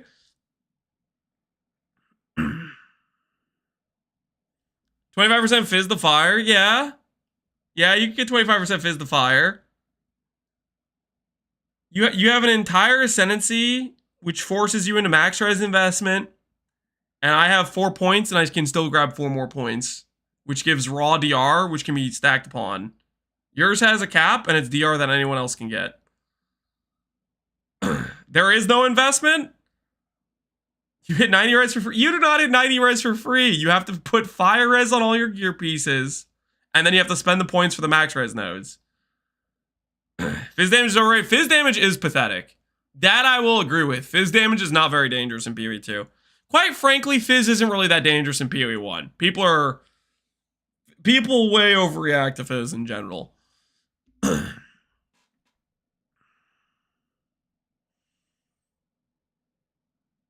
Elemental is also a joke. Elemental is the only thing you die to, pretty much. So in that case, Bazooka, then everything's a joke. But what are you talking about, Bazooka? You know how many times I've been lurking in your stream and seen you randomly just die? Listen, I clicked on your stream multiple times while you were playing that RF character, and I saw you die quite a few times. Okay, it was like 50% of the time I clicked on Bazooka stream, within 10 seconds you were dying to something, and like it was just like some tiny little whatever, you couldn't even see it because it was just like any brisk wind in your direction would kill your character. So don't tell me about elemental damage not being dangerous, because everything was dangerous to that character you're playing. That character was invested into speed in AoE. I'm just saying. You're not the guy I'm taking defensive advice from, okay? That's all I'm saying. I'm just saying. Like the shield specifically, you talk about the Vol shield could apply such ridiculous amounts of magic fine. Would it be safe to assume, or if you could share the details on this diminishing return implication, does that go in a ramping scaling? Like the more you have, the higher the diminishing return? Or is it just a certain amount of diminishing return that kicks in after certain thresholds? It's No, Connor. My Aura Stacker was invested in speed today. Shut up right now. I have a bone to pick with you and your quote unquote speed. Okay, no, guys, I can't let this slide. Okay, Connor's been talking about how his Aura Stacker's fast. Every time Connor does a little demonstration about speed, okay, here's the situation. Here's the situation. Okay, this is Connor. Okay, he's smiling, he's happy. Okay, here is let's just call this a beach map, right? Let's just say this is a beach map, okay? Because he always does this demonstration on a beach map, okay? And I kid you not, okay? There's all these monsters on the screen, okay? And then he proceeds to frost blink uncontrollably in random directions for like 20 seconds. A bow character would have shot in one direction and killed every single monster on the screen. And he frost blinks uncontrollably, like back and forth in like this zigzag fashion. Okay? And then there's like 30% of the monsters don't even get hit. Straight up 30% of the monsters are still alive. He has no control of his character and he just pretends those monsters didn't exist. And he's like, look guys, I'm fast. No, your character's uncontrollable and you didn't kill half the monsters. Because that's what I saw. You're talking about the demo, right? I've seen this demo like on like 5 different characters, Connor. You've done this Frostblink thing so many times. And every time it tilts me because you're not actually killing the monsters. And your character's just like, okay, I'll stop being toxic. I'm gonna chill. Okay, I'm gonna chill. All right. Anyways, we were watching this interview, guys. Okay, we're 13 minutes in. We're watching a interview. Not thresholds. Well, there's no threshold in the equation. It just narrows to a certain value. The right? equation is effectively has an asymptote at a certain number, and then the more you add, the closer you get to the asymptote. You know, it's a curve like that. You know. So there is a point at which adding more is not doing much for you, but everything you add always adds a bit more. It's just that. Connor, do you want to do a bet for Po 2? You want to do a bet? I know you're like 0-4 against me, but hey, what are you thinking? You want to do a bet about Pee-wee 2? Yeah, you want to? What are the stakes? What are the stakes? Now you're making up numbers. I'm not making up numbers. There was the Eldritch currency thing. I think I beat you twice in 2 different gauntlets. Okay, there's at least those 3 that I could just think of off the top of my head. Okay. I'm not making up numbers. If it's a bet, where's the money? Those are just free bets, though? What do you mean free bets? What do you mean free bets? Because you lost, they don't count? Is that how we're doing things now? Mr. 1 in 100 trillion? You beat a full-time worker in a gauntlet? What are you talking about? You like no life the weekend, died and gave up. What are you smoking?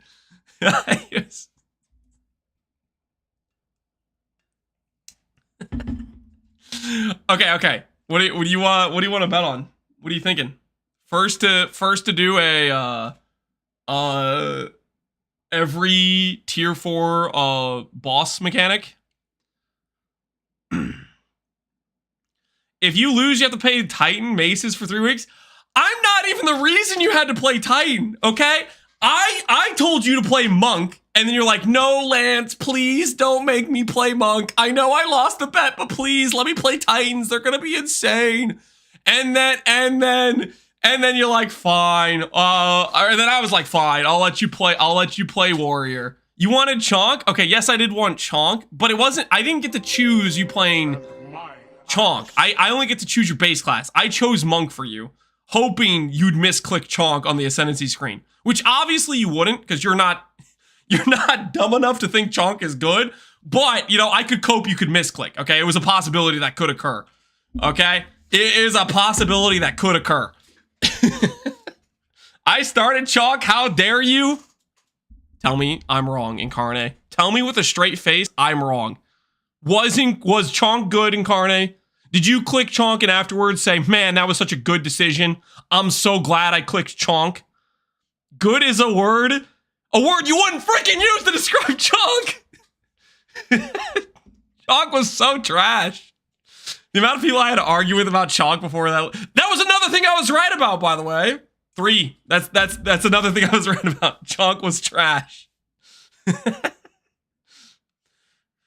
No hit runners were happy that Cheese Chonk. Okay, you know, that is a fair case. You know, Chonk did have a use case revealed later on when they added the hitless run.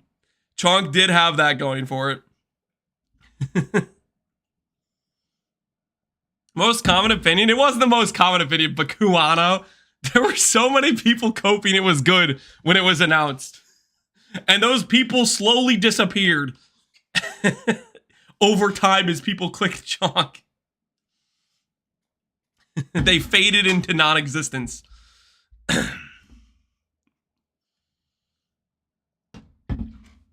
Mathel played Chonk, so you're wrong. I think Mathel played Chonk, and then after playing Chonk, he said it was bad. But he wanted to give it a fair shot.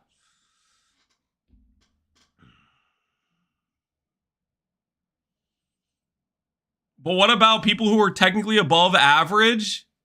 Technically above average? I think there are quite a few people that are above average that thought it would be good. Jung? Oh yeah, Jung's tweet. What was Jung's tweet? De facto best Ascendancy class or something? That was a... I don't know. Wait, was he being sarcastic? He literally did start Chonk, though, so maybe he wasn't being sarcastic. This was a Monday or Tuesday night after skipping white maps to keep up. What are we talking about? Are you linking an out of context clip to something? See something cool? What am I looking at? Surprise, motherfucker.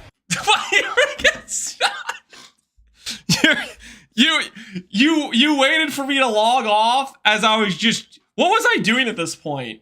Was I like farming like heist? I was probably like looking for the armor stack sword or something, like doing something that literally gives no XP. Freaking like, look at me, man. I just passed you. What did you die at? You were 87 here. Where's the rip clip? What level did you die at? Like 88 or 89? Hold on, we can find this. We can find this. Oh, I have internet. What do you mean reconnect? Okay. Hold 7 days. Let's say top all time. 7 billion mirroring accident. Rip deathless. Blah blah blah blah blah blah blah blah blah blah blah blah blah. Rage quit. Nope, that's not it. Can't pick up. Connor. Gauntlet rip. Oh, this isn't the same gauntlet, but you still died at like 88 or something. Level 72 map. This is the second time I beat you in gauntlet. Beautiful. Absolutely beautiful. Wait, where's the first time though? Where you can find the first time. It's just Twitch. Surely we can find the first time. Yo, yeah. You tied to these things. The freaking lightning totems, right? This is the lightning totems. Directly in both of them at the same time. Yep. So I get shocked for 15%. Level 77 map, it looks like. You were doing a crit multi-map with gain as extra monster speed. I died to not overcapping. Oh, you got Ellie weakness too. That's really funny. That's not good. I don't have Molten Shell up. Molten Shell's down. I had to run. No, you don't have to run. No one's making you run triple damage maps.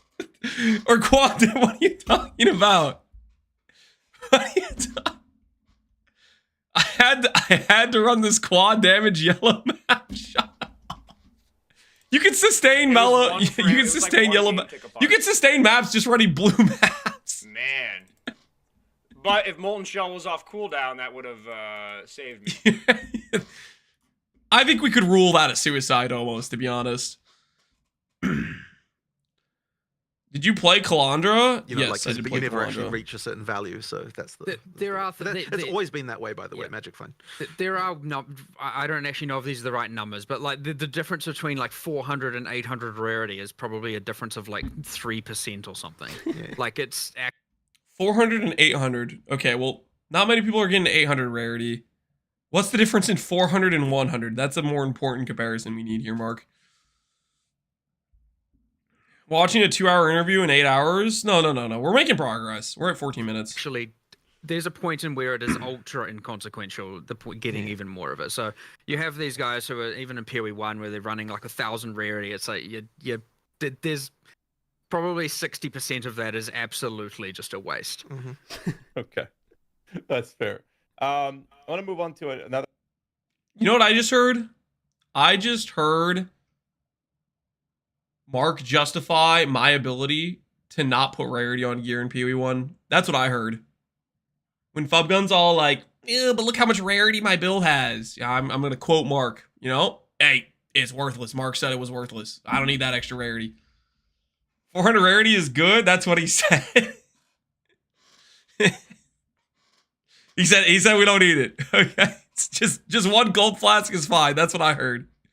That's what I heard. Just one gold flask is fine. A question that we had, which is a follow-up to our previous Tavern Talk, and that is a question that's been spammed and it's about tier of modifiers. In PoE 1, tier 1, or actually tier 0 is the highest. It's flipped in PoE 2. We discussed some venues in our last tavern talk whether or not you're going to flip it back and or maybe make it show like it's a tier 6 out of 12 tiers so people could determine which one, if they have the highest tier or not. Where have you guys landed? Just make tier 1 tier 1, we haven't man. had, honestly, this has not been a thing that we've been thinking about. And You don't think, Jonathan, just do. Just make it the way it was. Tier 1's tier 1, and everybody knows what tier 1 is.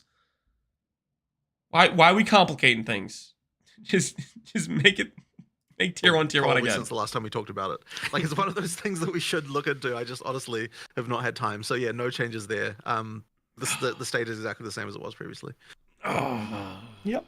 We're going to move over to another generic question we have, and that is whether or not you guys are happy with the current state of the trials, or if there's any changes you'd like to see coming. Well, one change that happened, which I think we mentioned somewhere else, was that we found that accidentally the end bosses had double the amount of life they were supposed to have, which was a bit of an issue. So that wasn't great. They had double the amount of. I thought the trial of Ascendancy bosses were made had no HP, but that they had double what they were supposed to have. I guess, after they kill Archmage and they nerf everything by a gajillion times, then maybe they'll feel like they have HP. It was the Archmage factor. Actually caused that bug because you told me that it happened, but I wasn't actually sure. No. I would not use the word bug. Okay, that's kind of the way you phrased it to me. I would use the term human error. Okay, sure. Okay. A mistake. There was a point in where towards the end, a lot of the Pinnacle bosses got their life changed, like just before release, and those two got missed somehow, and their life was way too high. Right. That being said, because you played, I know it's because we were playing Archmage. Archmage is OP, so if they nerf Archmage to the ground, and they nerf a bunch of the OP stuff, then the boss will probably feel pretty. It would probably be a good thing they're cutting the boss HP in half. They said they're not going to nerf crit? Really? Changes to the trials. I do want to change... Wait. Hold on. Question. Do people think crit is good now? Are people in agreement that crit's good now? Crit's OP. Crit's always good. I don't call me crazy. I swear I had to argue with people about crit being good. Before POB came out, I literally had arguments with people in chat that were like, oh man, I don't know if crit's good. And I was like, wait till PUB comes out and everybody's going to start saying crit's good. I had to argue with so many people about crit. They're like, why are you putting crit on your gear? Why are you investing into crit? They were always questioning, saying it doesn't seem like it'd be good. Lucky Lightning versus crits. For some reason, I thought Lucky was better. That's exactly what I'm talking about. It was frustrating. People think crit is not good. I don't know, okay? But I swear I was having arguments repeatedly. It was one of the most common things people would tell me. They'd be like, Lance, I don't get why you're doing crit. Lucky Lightning, do the $2 million anoint and stuff like that. Lucky is better if you don't have gear. But the whole argument didn't make sense. Because Lucky required you to have gear, because the anoint cost like 20 divines or something. When I was having this conversation repeatedly was when the 1 oils were like extremely expensive. They were like 10 divine oils or something. And it was like contingent on like Lucky's better if you don't have gear, but also here, have a 20 divine anoint. It made no sense. I don't have anything fundamental in terms of, the actual full structure of them personally. I more so have a change in the content itself. Like it is worth, like, okay, for example, in Ultimatum, you have the 3 random bosses, not excluding the Trial Master, the 3 random bosses. One of those is actually a placeholder, like it's not actually meant to be used there. You wouldn't know because, well, maybe. You path right by it on the starter area on your way to your jewel site. Connor, we're not. I'm gonna slap you, Connor.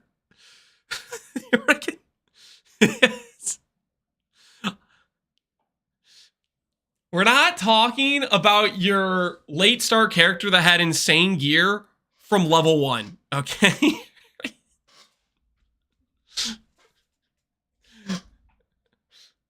maybe you would know. But for those who went to like, you know, Exile Con and played in a certain act, you might have recognized that boss from one of those acts. And it's just that we reused that temporarily since we didn't get the other one finished in time.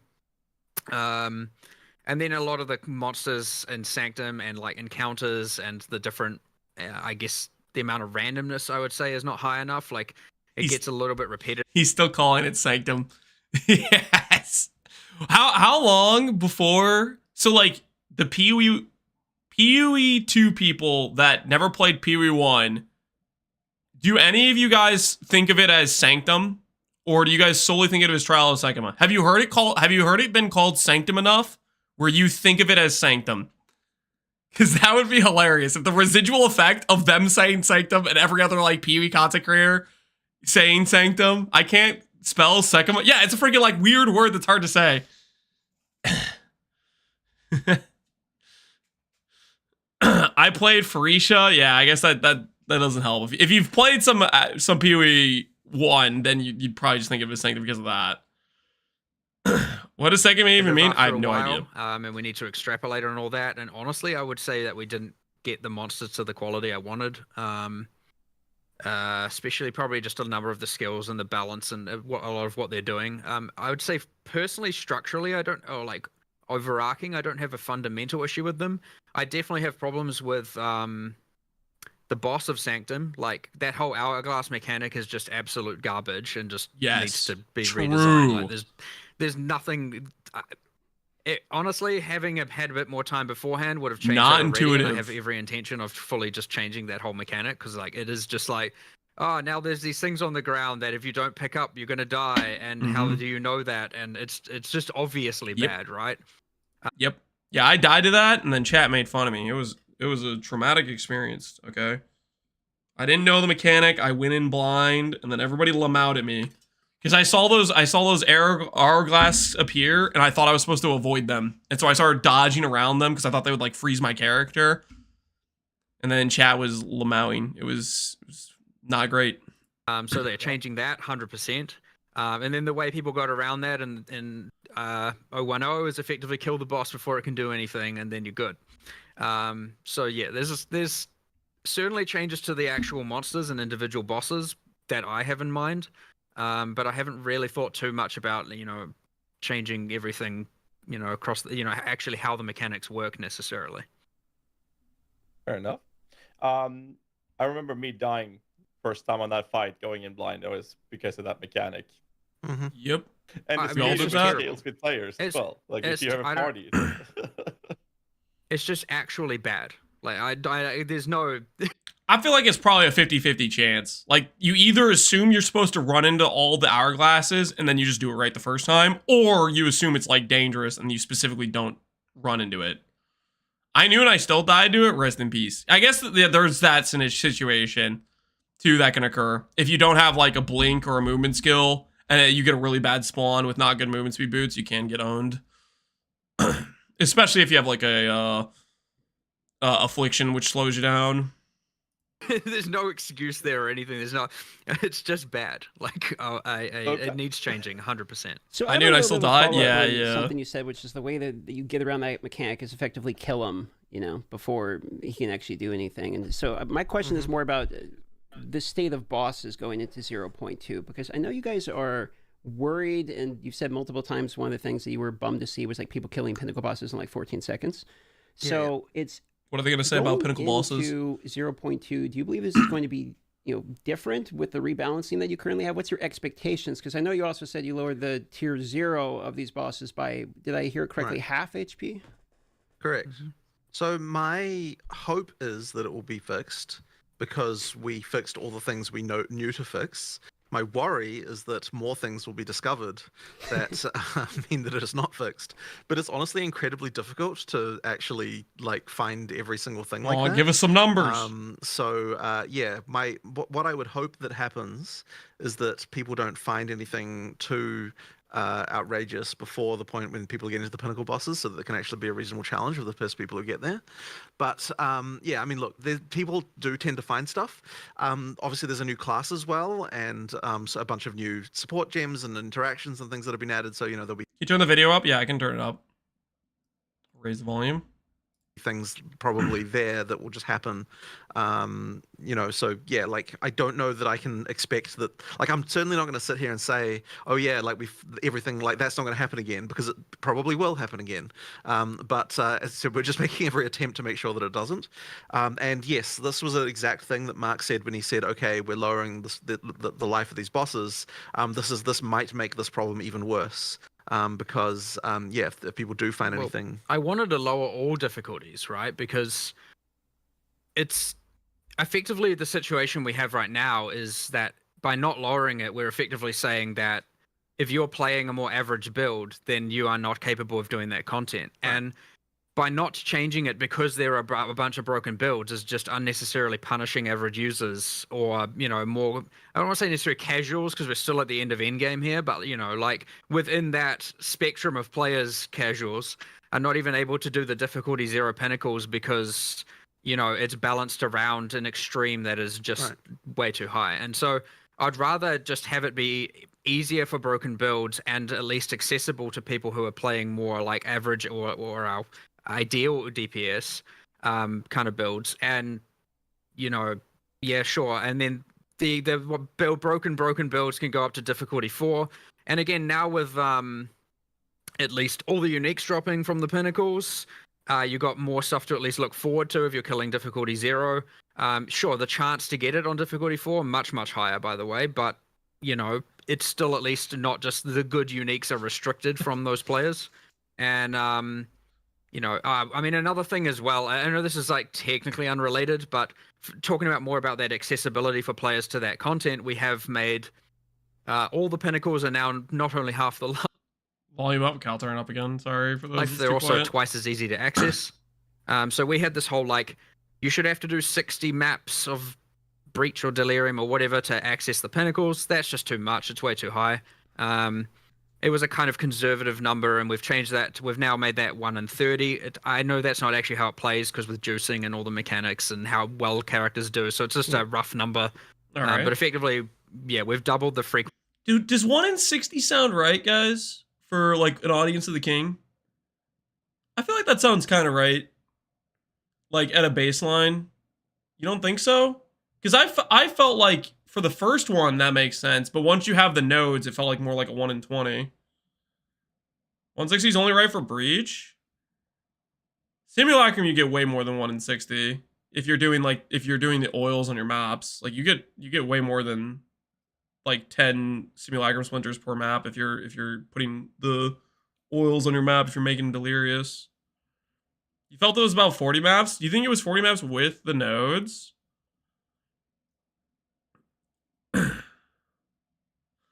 Is the fragment price going to be based on the difficulty 4 versions? Depends what the loot is, Theros. Like, for Ingenuity, the highest drop rate was like tier 2 or something, right? And Ingenuity set most of the price for that fight. So, if the drop rate for Ingenuity is similar on tier 0 and tier 4, I don't think it'll fluctuate. If Ingenuity basically has like 50% drop rate on tier 4 and 5% drop rate on tier 1, then it's going to be contingent on the tier 4. They said it's better on T4s. They said certain items are better on T4s. Which, for the most part, they should be able, like, okay, obviously Ingenuity is the best item in the pool. They'll probably make it the rarest now, right? Maybe that's part of the nerf they're doing to Ingenuity is making it rare. But, what I'm saying is, it wouldn't be the first time they made the strongest item more common in the pool. Like, Ingenuity was one of the common drops compared to, like, the staff or whatever was rare. Or I don't know what. A few items were rarer than Ingenuity, but they were worse drops. You know what I mean? Their 0-shot Ingenuity isn't going to be best in slot. Yeah, well, I guess we'll see what they're nerfing and what they're changing with it, right? See in which you can access that content as well. And again, that's the same thing where it's like, we're unnecessarily restricting that content, even trying that content, behind a bunch of not only lots and lots of hours of gameplay, but also character build requirements that are honestly too high. And really, it should just be you get more tickets at doing it. And if you can't do it, well, that's on you. That's your skill and that's your gear. But that should be the limiting factor more so than just like, holy shit, I have to play for 100 hours in order to even do this thing once, and then I just die and Right. because I can't do it. Yeah. A couple of other points to just make about this is that when the hardest content is too hard, it actually restricts build diversity because people don't see a build as viable if it can't defeat the hardest content, and therefore, like, effectively reduces the set of. I could see 33% because double corrupted 40 is. No, there's no shot they nerf it that much. I don't think. I think they'll nerf it to 60% being the top roll. Connor, 40 to 60. Yeah, I could see 40 to 60 or 30 to 60. No mention of a Howard nerf. Surely they said attribute stacking nerf though, didn't they? Which is basically a Howard nerf. I'd say 30 to 50. Well, I think they still want it to be a good chase item. If you say 30 to 50, it's still best in slot at a 50% roll, but then it pretty much means you have to have a decent roll on it. And on top of that, it still is restrictive acquisition because of the rare fight and if they make it a T4 drop or whatever. Yeah, and Ritualist will just be a better use case for it too.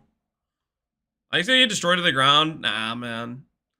Nah, I think they'll let it continue to be a good item. Like Nimbus, for example, I feel like is a good example of it just ruins the balance of PoE1 because it makes all the projectile skills just arbitrarily better than the non-projectile skills. And they have not gutted it or removed it. I think they like to have chase items that just dominate a slot. So I feel like even if they're nerfing Ingenuity, they're still going to keep it to be fairly good. Builds that are even possible. So that's something that we have to be really careful of, and that's part of the reason you want to try and like not have the top end be too high. But then the other issue is that, and I was just thinking about this. What, it just slipped my mind now. No, it's fallen out of my mind. I'll have to just bring it up later. And also just note on the there will be more broken builds. Like it is inevitable. There's nothing you can really do about that, unfortunately. Like especially when we're talking about how we're still making changes and can't post the patch notes because we're still making changes. Like there is no guarantee that these changes we're making are entirely solving the problem or entirely not introducing new problems. Now, obviously, we're going to do better and better over time, but part of this is that we need other good options. Yeah, something to compete with Ingenuity. Ingenuity is just generically it's just better than a belt, and there's no other belt slot, and it's just, you put it on every build. I mean, Mage Blood is kind of like that too, where it's just, you put it on every build, but there are occasions where you can make an argument for another belt. Whereas Ingenuity, I don't think you can. Is there a single build in PoE too where you can make an argument for not Ingenuity? Because I don't really feel like you can. I think rings are just better than belts, and there's no good unique belt.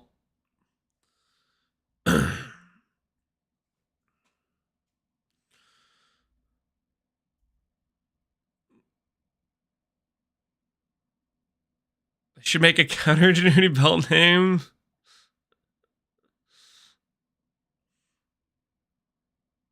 Good synth belts are sometimes better than Mage Blood. Well, that's the point. I'm saying is Mage Blood, there are builds where you click not a Mage Blood. Like occasionally with Charge Stacker build, you might make an argument for let's say Arden's Anguish or something. Maybe that would be a higher DPS option.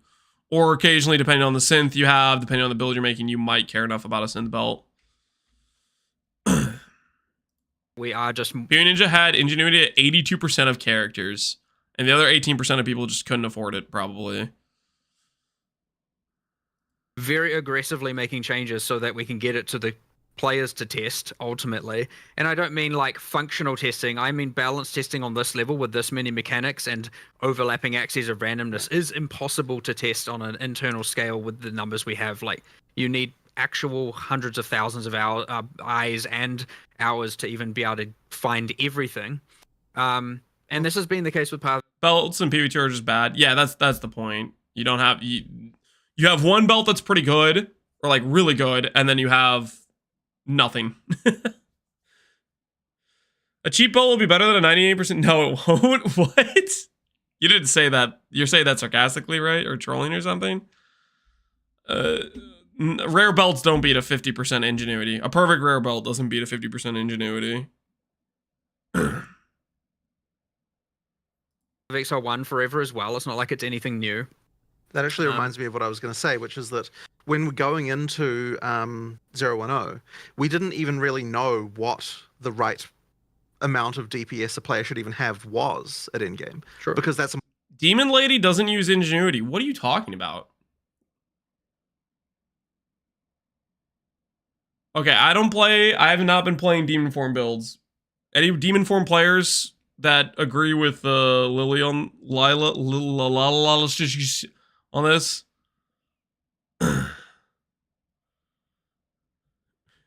Is there some specific key item you need for demon form? Demon Lady needs the Tombings and life regen.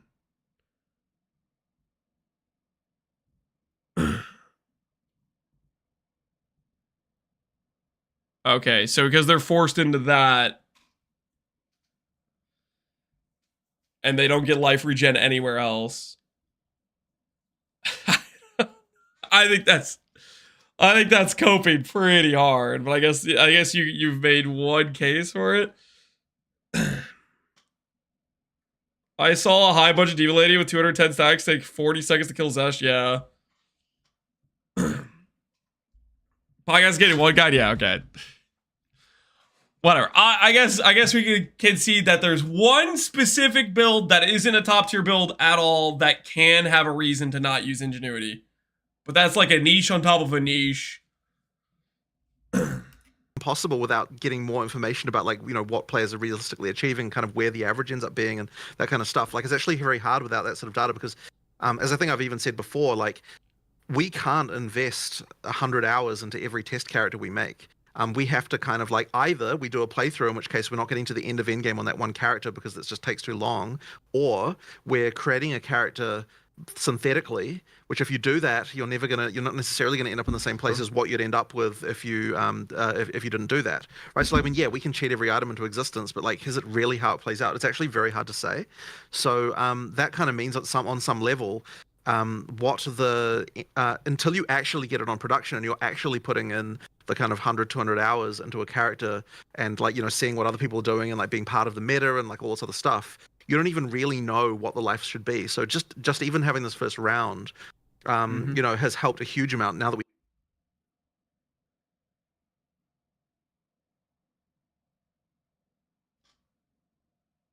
Do you guys think it's actually that hard? They need us to test it.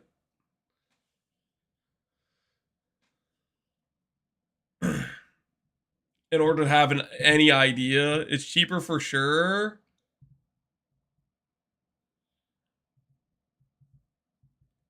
I believe it. I think it makes sense in the context of PoE for how many possibilities there are, like the amount of things you're not going to be able to test. But at the same time, I feel like there's some things where I feel like they'd be able to have some idea of knowing how strong something would be beforehand. That big of a number of options, yeah. I'm like a good example would be like the toxic growth thing. The gem level scaling was just off on that. And that's probably something they just didn't freaking realize. And then some random Korean guy did it, and then Jung saw his video, and then he promoted it, and they're like, "Oh yeah, we should nerf that." We have an understanding of where should players actually be in order to balance life of bosses for them. I'm curious. I think that pretty much everything you guys just said feels really good to hear as well. And we talk about build diversity, more broken builds going to be there. There's an expectation from John Grown and the community and you guys to see really broken builds. We're going to find them. There's 600 plus different minions. We're getting specters that we can use for that. Sure, I mean, that's another road we can take, you know, for that approach as well. At the same time, I want to circle back to the topic of actually Temporalis not barely being touched, where the idea was it was too easily achieved because of broken builds. But now you're also at the same time saying, but what everyone else is expecting, that we're going to have even more broken builds. Wouldn't that kind of counteract the whole approach to that and make Temporalis more accessible because of the availability that we're all expected to see with more broken builds available? Well, okay, so when I say more, what I'm saying is, you know, and I think Mark even might have used this example, is let's say there were, like, you know, 200 broken builds in the last version. Well, hopefully this version we have 100 broken builds, and then the next version we have 50, and then it'll halve each time, and then like we'll sort of get somewhere okay, like over time. So it's not to say that there'll be more in the sense that there'll be more than there were before. It's that there will be more in addition to, like, all those ones got nerfed, and now people find some additional ones. But with regard to your thing about Temporalis, so I mean, okay, what actually is the exact nerf to Temporalis? I feel like we might as well just mention it. The reduction to cooldown is lowered, so it's not giving as much. Oh, this was a good decision, guys. This is hey, we prepared for this, baby. I did not know that's what they said in the interview, but listen, when we vow this 5 years from now, we'll be ready. When we vow this 5 years from now. Much of a reduction to cooldown. I can't remember the exact values, but I'm pretty sure it doesn't, for example, fully erase Blink's cooldown now, as an example. Right. What is Blink's cooldown? Blink PoE2 wiki. What's its base cool? The Fextra Y! Stop it! Blink's cooldown is 3.5 seconds when it's leveled with 10 CDR. So at the very least, it's probably gonna be like 3 second. What do you guys think? Like 3 second?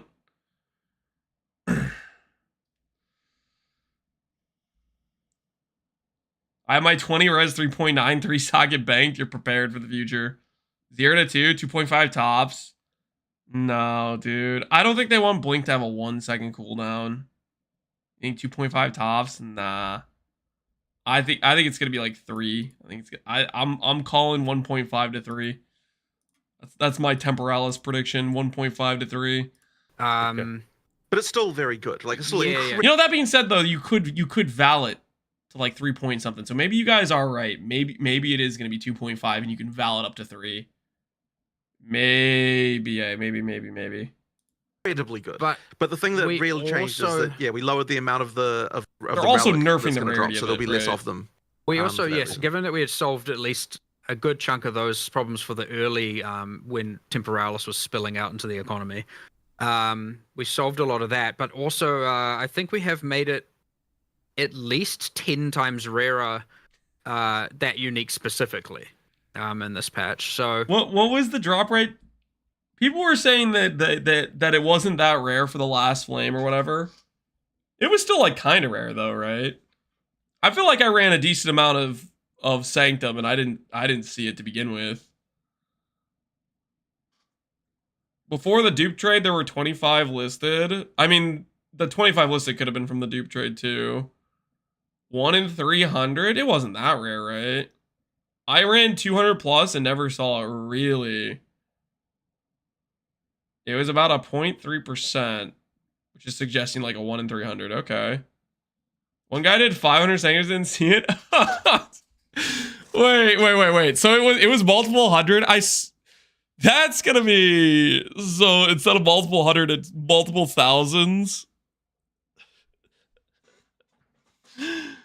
Yeah, it is nerfed. All right, I'm back to thinking the top roll will be a 3 second. I'm back to thinking the top. Listen, if they made it 10 times rarer, the top roll is gonna be 3 seconds. It's surely that. And it is less accessible, and like that's just okay with that one. It shouldn't be doing what it was doing before, at least with Blink. The 10 times rarer doesn't make sense. You don't think so, Connor? I feel like it's kind of a gut reaction from the dupes. With no chonk abuse and no dupes, it's gonna be a lot rarer. Yeah, I feel like maybe they're overreacting with the dupes. And the mobility side of things, that's for sure, though. Mm-hmm. That's good. Like, that was one of my concerns here, what you guys talk about, but that feels really good to get that clarified. I feel reassured with this. Speaking of clarity, one of the questions we had is regarding clarity in maps, because in the reveal footage, there was a little display that most people saw in the top right corner, showing basically objectives that you could do in the map. So the question with this is this just an indicator of what's available in the map, or is this an indicator of an alternative way of completing maps instead of just getting all rares? It is just an indicator of what's in the maps. and we still have the kill rare objectives. And so a lot of people will say, oh, you know, why don't you have Please tell me, John. Come on. Different victory conditions Change for doing the maps and so objective. on. And I understand why people say that, but the thing is that if we actually had a bunch of different objectives, I believe that you would get tired of those very, very quickly. Like I don't want a bunch of just give me kill map boss. I've killed 90% of the map. I kill the boss. Let me leave. Okay? Don't make me run to the far corners of the universe to find the one rare that was stuck underground because it didn't freaking pop up when I walked past it. killing the rares is already the thing that you want to be doing when you are mapping, and so that's the reason it was chosen as a victory condition like that. If we just have like all sorts of random shit, you'll like there's going to be ones that you're going to get tired of very quickly. They'll be annoying and like various things, right? I mean, like effectively, what you'd probably end up with is something that looks kind of like, I mean, because when we're talking about alternate victory conditions, what you end up with is things like what's going on in Sanctum and Ultimatum, right? Like these are this is effectively what you end up with if you're talking about alternate victories, right? Because you come up with things and you try to work out the stuff, and it's like, while that is something that is cool to do sometimes, it's not something that's cool to do all the time. And so that's the reason why I'd be really hesitant to do that on like every map has a condition like that. So that's kind of like where we're coming from that. So like what I think that we do need to do is make it so there are more interesting things going on in maps, which is something that we will probably focus on more in 030, is trying to improve on that. Okay, I'm still waiting. You guys literally just like keep listening. He's gonna start saying something different. He hasn't started saying anything different. What do you guys? Do I keep? Okay, I'm gonna pursue. You guys told me that I was missing context. Okay, you're like trust. Yeah, I'm missing context. Okay, I'll keep listening. But I don't necessarily think it's a good idea to be like, okay, here's a bunch of arbitrary conditions you might have to fulfill. Like the rare thing is what you should be doing anyway, and that is why it is a like. I mean, if you really come right down to it, like, what is the victory condition of a map in PoE 1? Well, the answer to that is, like, we don't actually set one explicitly, but ultimately what you're there for is to kill the rares so that you know, and like all of the content, you are there to do the content in the map so that you get more item drops, right? So effectively that's the reason why that's okay. So there has to be some idea of completion in PoE 2 because of the fact that, you know, you need to be able to do the map to move on to the next one. So that's why we wanted to choose the objective we felt that players should have anyway. And so I think that maybe players sort of view that slightly differently than we do, because it's like, you know. Yeah, we do. But that's, I guess, to explain sort of our view. People in PoE 1 do not freaking...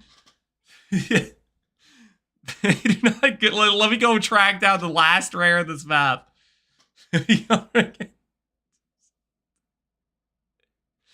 So many negative Nancy's in here.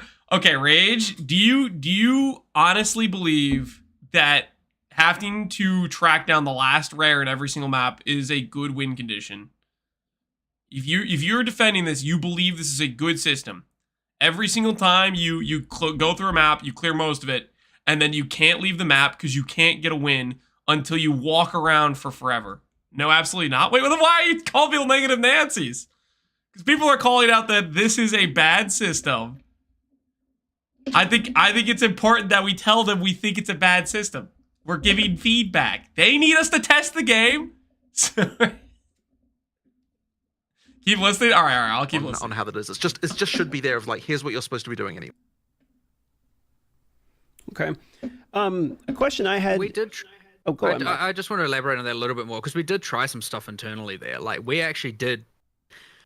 We had an iteration quite recently, in fact, where we had it that you had to complete the, like, league. So if there was an expedition, you had to do the expedition to complete it and so on. And honestly, the internal reception to that was like pretty viscerally negative. Everyone was very angry that we were taking away their choice with that stuff. Like, you're forcing me to do a ritual I don't want to do, and it's like, well, ideally it should feel good to do the ritual, but understandably, So yeah, we ended up going back on that. So we backtracked on that, and then it's like, okay, well, you could design a whole bunch of encounters, and then it's like, well, how do you know you're not going to create equally things that are divisive or things people don't want to do in the same sense that those leagues came out? And isn't that exactly what's happening with the rares? Okay, I'm still lost. Why do you guys keep telling me to watch to the end of this? Where is the part where... Stop pausing to keep going. That one, it's bad. You keep stopping. It's it. It just feels like we've been unpaused for a while. You know, it gets worse. Does it really keep getting worse? And it's like, well, I hate this one. Whenever I get this one, I hate it. I hate doing that map. You know, I just want the one when I have to kill the rares or some other thing. Map boss. But to clarify just some of how it works, like if it is a boss map, killing the boss is the completion, right? That is what. Yeah, that sounds good. If it is not a boss map, killing the rares is the completion. If it is a tower, clicking the tower is the completion. And then all of the unique maps, which we're just kind of not referring to as unique maps. Okay, was he saying there's a new win condition, which is killing the boss for boss maps? Is he saying they changed something? So that at least in the boss maps, I get to just kill the boss map boss, right? So some of the maps are less annoying now. Only the boss maps. Okay, so we just have to just aggro straight to the boss maps. Boss map tablets just got more important. Yep, we're gonna be forcing bosses all over the place. I mean, that's a win, right? At least we can kind of occasionally get the win condition that we want. 3 boss tablets per tower. Yeah.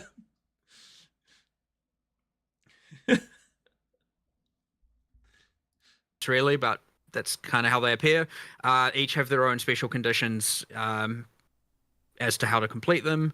Are there any other types of maps?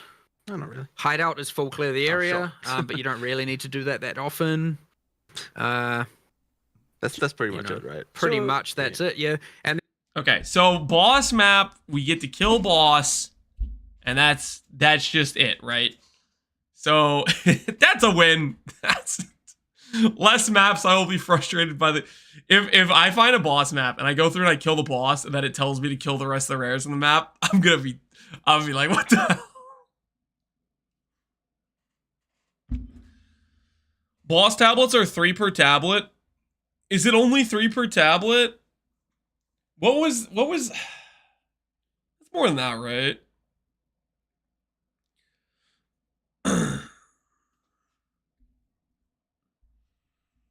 3 to 7, okay. And then the way they change towers, you can like multiply the amount of maps affected by it, right, and stuff.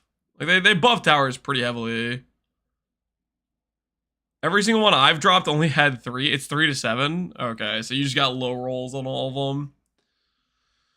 Okay, cat, hold on. I have to pee. I'll be right back. We're making good progress, guys. We're at 31 minutes. Progress is inevitable. I have to pee, though, and then we will continue with this. It sounds like a win, mostly. I mean, it's frustrating that it's only a partial win. Surely next patch, we just get bosses on every map, okay? Surely next patch, we'll just get bosses on every map. And life will be good again. All right, I'll be right back. I have to pee. Ooh, I hit my foot on the treadmill. Ah!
I feel relieved.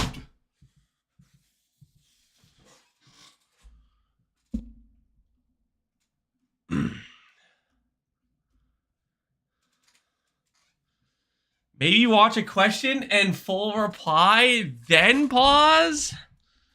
Listen, I will pause whenever I click the button.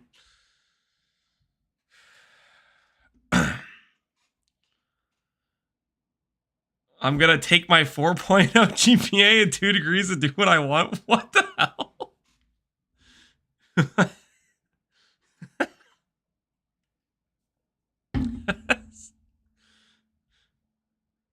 That's not real, right?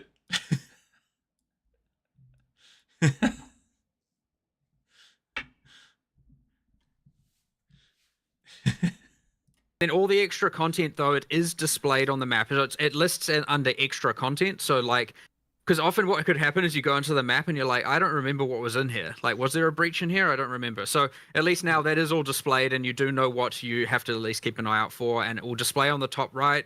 Once you've done it, it'll get ticked. And so you at least know what's remaining, where you're like, was there an expedition in here? I can't remember. And then you're like, oh, yeah, there is. I have to go and do that one. So did I hear that right? That if it's a standard map with like a boss on it, you have like an overseer tablet or something you put in there and you kill the boss, that's a completion and you can leave the other rares on the map if you would like. Correct. Oh, okay. So we got nice. an addition. That's nice. The rare monsters in that context will appear as extra content that you don't have to do. But it's worth mentioning that you're going to want to kill the rares because there is the map drop mechanic. So in a boss map, there are two that happens twice. Once on the boss for the upgrade, and once when you kill the rares for the sustain.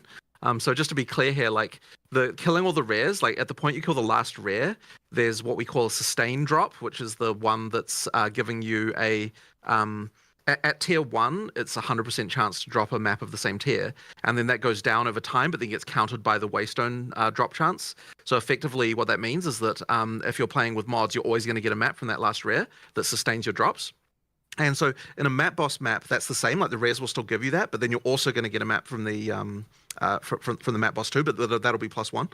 Sounds like sustain is going to be even easier. I mean, sustain was already not like. I felt like sustain was already pretty easy though, but sure. I'm not backtracking for a waystone. Yeah, I don't think most people will. Unless you're just like really early on and you just really desperately want the extra waystone or something. The thing is, you can get so many waystones from bosses anyways. Like you get multiple waystones if you juice up the waystone chance and stuff. But if you have excess maps and you're not really caring, then you don't have to do it, right? Do the boss, move on. It's up to you. So speaking of like waystones and sustain, is there any chance I could get a teaser out of you for another unique tablet? Because we know one of them, which is you can teleport anywhere on the Atlas. Can you hold this over until patch notes with an additional unique tablet? Well, the patch notes won't even include them, right? Yeah, we don't spoil you. We don't spoil you. Think. All right. Well, I tried. There is one. I hope it's there, as opposed to coming shortly afterwards. But I'm pretty sure it is. I hope it's there. It irradiates the maps, and then you can complete the map. Completing the map will remove the irradiation, but not complete the map, and then you can run it again. So effectively, you can use that to be able to run all the maps in Radius twice with all of them effects and modifiers on them. With the juicing from the towers. Well, with the, I mean, yeah, because yes, if they're with the other two tablets or any other towers that are in Radius, yes, correct. Wow, okay, that's quite a teaser. Hey, glad that's probably the chasest one, I think, to be honest. So, okay. So speaking of maps, here's a balance related question for you. So what I heard in the Ziggy D interview is the Rogue Exiles can appear in any map, correct? Yep, they can. Mm-hmm. Okay, so are they scaled from tier 1 to 15? Like, you probably get where I'm going at. When you log in, brand new character, your first map, are people going to RNG get blasted with the same Rogue Exile that could appear in the tier 1 or tier 15, or do they get stronger? They do scale their life and damage and stuff like that. Much like any monster. Yeah, much like any monster. They will. So yeah, they like it'll be it's a hard fight, but it's like, you know, if you run into one on T1, it's just a T1. It's a T1 boss. They appear from part 2 onwards. Yeah. The reason we did it that late is because they have like the full set of player skills, and I didn't want them to be using skills that you didn't have access to at the same level. Now we could have done a thing where we disabled those skills, but then you just end up with a thing where they're like not too interesting, but also just like exponential. Just imagine Act 1, you have no movement speed. The dude shows up and he hammer of the gods you. I guess you'd probably still have enough time to walk out of it, right? But no, he bear traps you into Hammer of the Gods. Something that immobilize you. Actually amplifies the amount of work to make now every version of them using different skills good, and that was maybe something that would have been cool and fun, but honestly probably too much work relative to what you get out of it. Right. But yeah, you'll see them in campaign as well, in the second half. And then they're in maps. It's 1 in 12 maps base-ish, but like, you know, we're still kind of iterating on the amount of content that is appearing in maps, so like we might even change this in the next few days. And then, yeah, the Atlas tree to spec into the rest. Now, they do scale in other ways, which is just, I mean, if you think about the uniques they have equipped, like if there is a like level 70 drop level unique item, obviously they're not going to have that before that level. So they'll unlock the uniques they'll have equipped, and this is for all uniques added for all time. They'll only be able to have ones up to the level that they're at, and then the uniques they'll be able to have. You know, if there's a level 80 unique, they won't be able to have that until they're level 80. And since they use the uniques actually do contribute to the difficulty of the fight. So or sometimes the ease, because they don't necessarily know if that unique is gimping their build. Curiosity from my end here regarding the uniques and the rogue exiles. Since the rogue exiles, it is possible that a rogue exile could have killed an in-game boss. Can they wear those type of uniques as well, or that's a no-go? No, we've kept that off because, again, it's simply because you are right, they could use it, but we're not going to drop them because we don't want boss uniques to come from non-boss sources. Like that's fair. And we're much more strict about that now in PoE 2. Okay, that's fair. Temporalis, I don't think they're going to Next question we have is on death effects. Are you currently satisfied with the current state, and do you believe that on death effects are something that is needed? Well, what on death effects are you referring to? Yeah, what's even left that's egregious? I mean, that is my first question. Is like, you tell me what's not good enough so I can go get it fixed. I mean, we could take a prime example being like the bloaty guys that explode. I mean, if you have an army of minions, even more so now with specters being introduced with bigger but that's minions, different. that's already hard to see. When you're talking about a specific monster, though, I feel very differently than how I feel about it on like rare mods, for example. Because rare mods you can run into any time and you're not necessarily expecting them. But if you're talking about the bloaters, I mean, you know, like those, you can see those bloaters coming a mile away. Like you know about that particular one. Well, to some degree. I mean, it depends on the build you're playing, but I mean, there are multiple non-death effects and ground effects that it's exploding. Guys, you can't see bloaters. Guys, he was just looking for an initial example, okay? He didn't choose the best on-death effect example, but he was just trying to come up with one on the spot, okay? He's the worst example because they're easy to find. He reached his hand in a hat, and he reached his hand into a hat and just pulled something out. Okay, just happened to be the worst, one of the worst examples. And like after death, like the issue that is being brought up is how the players are getting punished from going up to loot. Maybe not question? Yeah, it was. I think that was probably one of. I know Rax, when we were talking to him on the impromptu podcast, Rax really does not like it on death explodes. I am also not an on death explode enjoyer. Bloaters are fine. Yeah, I'd agree. Bloaters are fine. What the things that I hate are the stuff that's just it's like I'm here, I'm in Act 1. There are these dudes right here. They blow up and they put this blood puddle on the ground, and now I just have to wait before I can keep playing the game. That's the stuff that annoys me.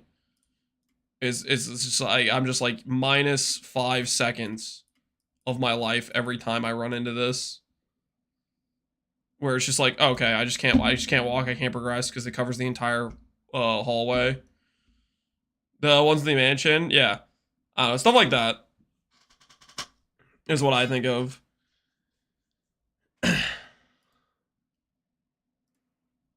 windows popping up, Through the covering BRB. Oh, whatever shoot, the you're still on, my explosion is, bad. and you have minions or specter, you're still fighting something, and you can't see it because there's too many effects going on the screen, and then you move to what you think is a safe spot, but you die. Yeah, I mean, I 100% don't disagree with the problem. Why don't you eat a slice of cheese while waiting for it to spawn? I do not have a freaking cheese on standby for whenever on-death effects occur, and I have to wait. But you could... Shut up! I guess the thing is, I can probably improve like 90% of it. I just need Screw to you know guys. exactly them all. And I mean, it should seem obvious, I understand, but there's a lot going on. I don't know. Give me a list. I'll go through and either remove, change, or make them less punitive, I guess, in almost every case. Or at least, sorry, I don't want to say punitive. Like, they should just be fair. And I agree with you, the loot label situation, like, is a problem. Where all of a sudden now, you know, if it was a rare and it happened to drop 8 items, well, you don't even see the monster anymore. Well, in the case of the bloater, for example, you could make the drops happen at the end of the explosion. You could, of which all the clear speed junkies will be like, no, right. I want it But now. that's the thing you could do. Because they want to pick it up and then run away before it blows up. So Right, yeah, right. I agree though. That would be the thing I would have done.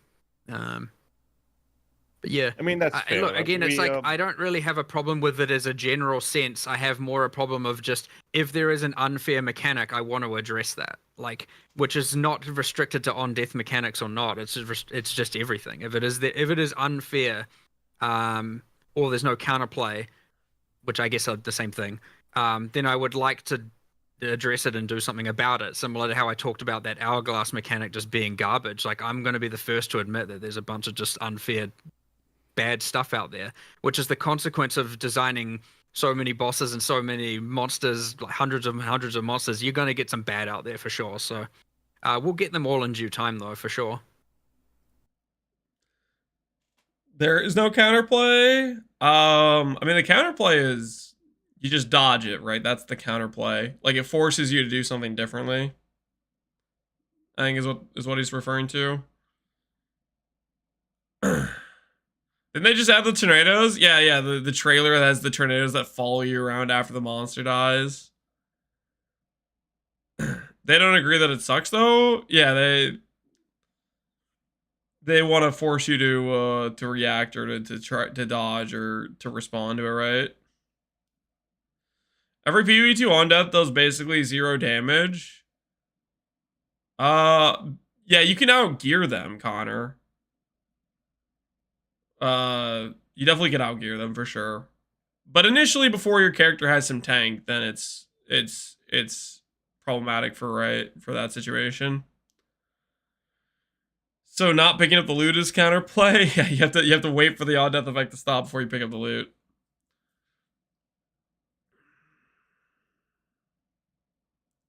Hopefully the on death effect just blends seamlessly into the action, so it's impossible to track.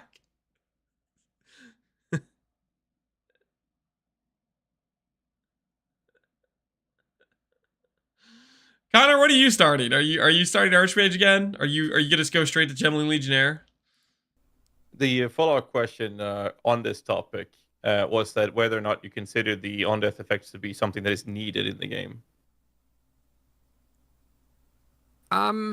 Again, I've never thought of it in that sense of just like, do we want on-death mechanics? It's more like this monster would be real cool if it did an explosion on death. Nobody knows what they're starting. Yeah, I guess that's fair. I think I'm starting Lich.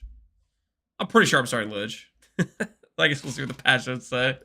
And like, after it died, like the bloater, I think is a very cool example. But it's not like there's ever a specific mission to be like, we need to add more on death effects or anything like that. But I would say it is somewhat contextual, and I do think that occasionally a thing like that happening is fine on some monsters.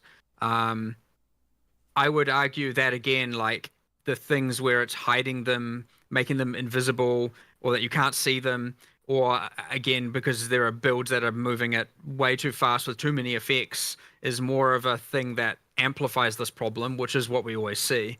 Like these things are less problematic when you first encounter them in Act 3, And then they're far more problematic in Endgame when there's like a hell of a lot more going on. It's way faster. You can't really process what's going on as much, especially with probably summoner builds.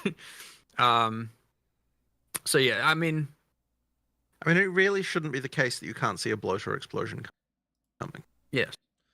I never think this monster would be really cool if it exploded on death. What are they smoking? I mean, the animation for the bloater exploding, that specific example, I feel like I don't feel like bloaters are a problem. I feel like that example makes some level of sense.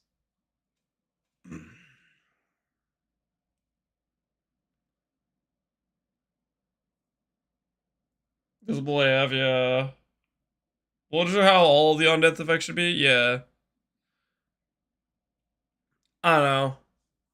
I'm definitely not a big fan of on-death effects in general, because usually it just means you have to wait to loot until your character's geared properly, or depending on the delay or the animation for it, it's just PK you when you go to get loot or whatever. If the rare monsters with an essay of mobs underneath their name,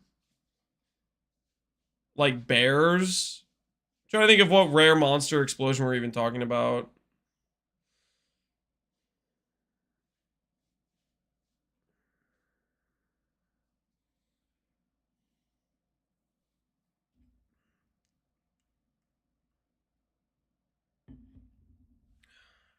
Are we talking about like the elemental explosions afterwards?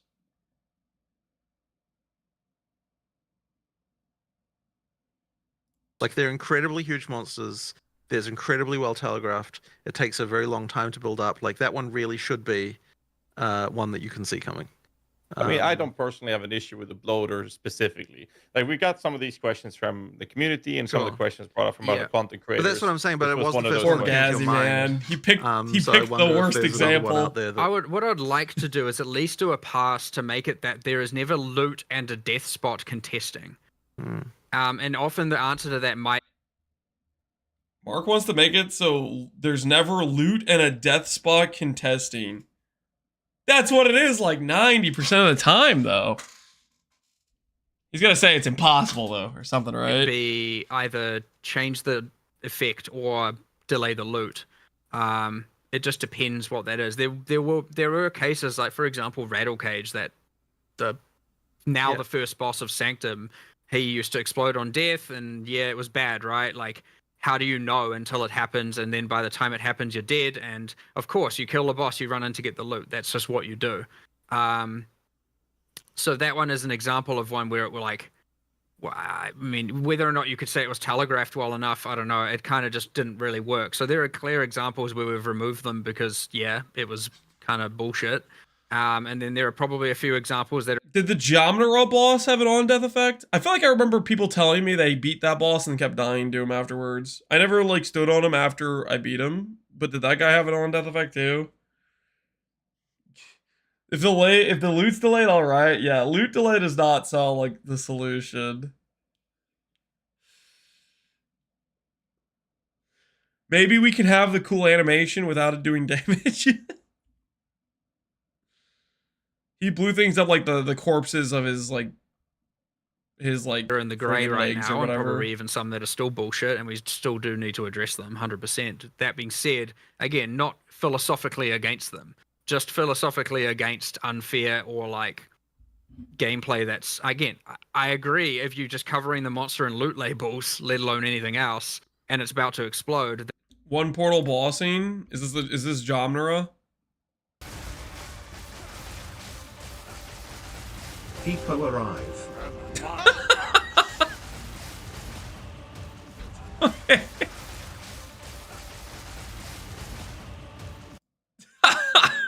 What?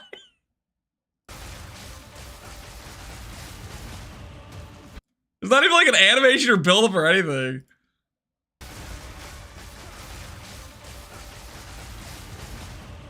About a 1 second delay. They fixed that? Yeah, I'm pretty sure they removed that. That's funny. I guess I'm Spark, so I was like a ranged character, so I was never standing next to him to begin with.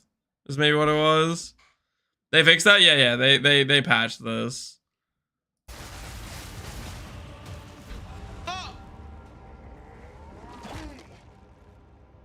but you died too. What?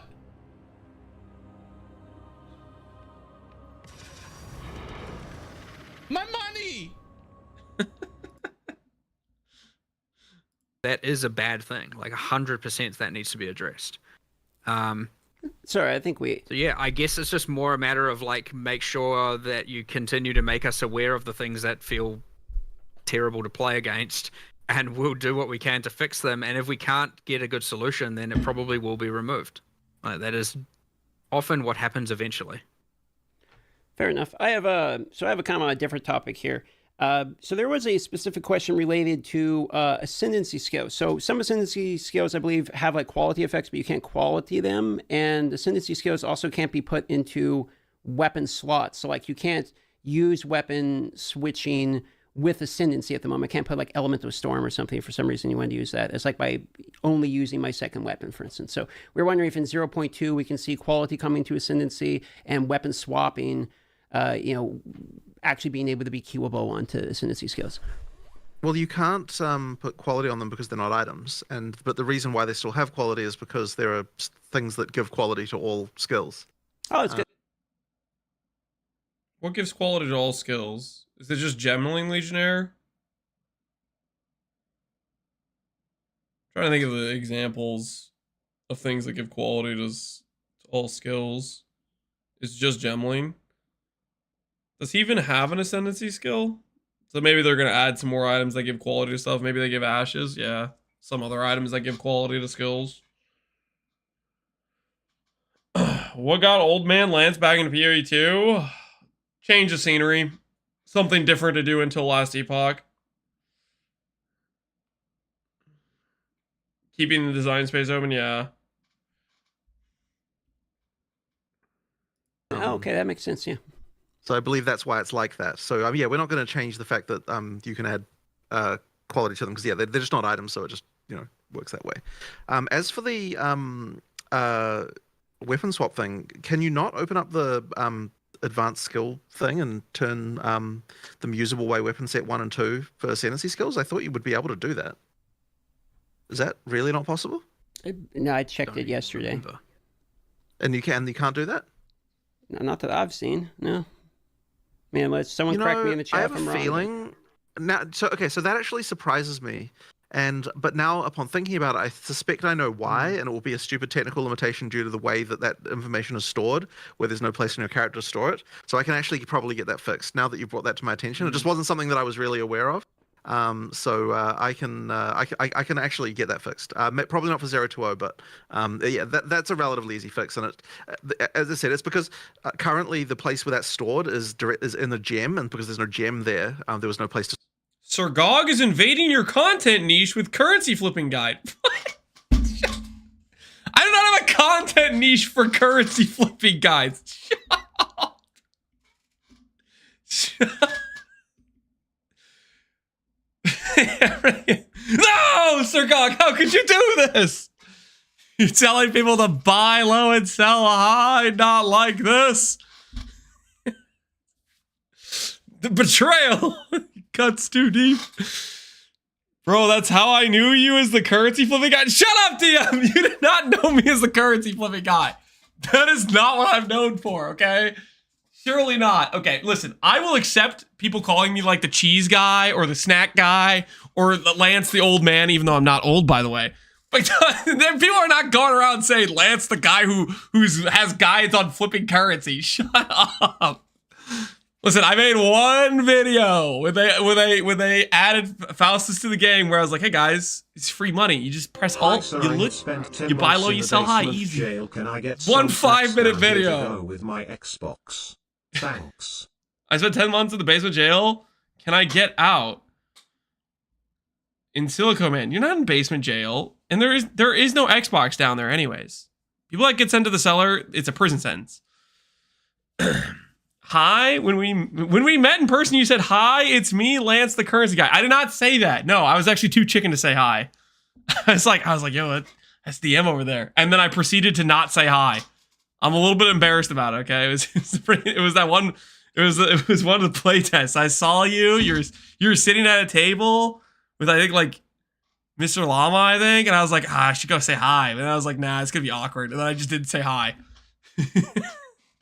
He didn't say hi. He said, I'm the currency guy. No, that's not what happened. True PvP player, yeah, I was playing SSF. I didn't see you. I would have loved to say hi. Yeah, well, I blended in probably, maybe. I don't know.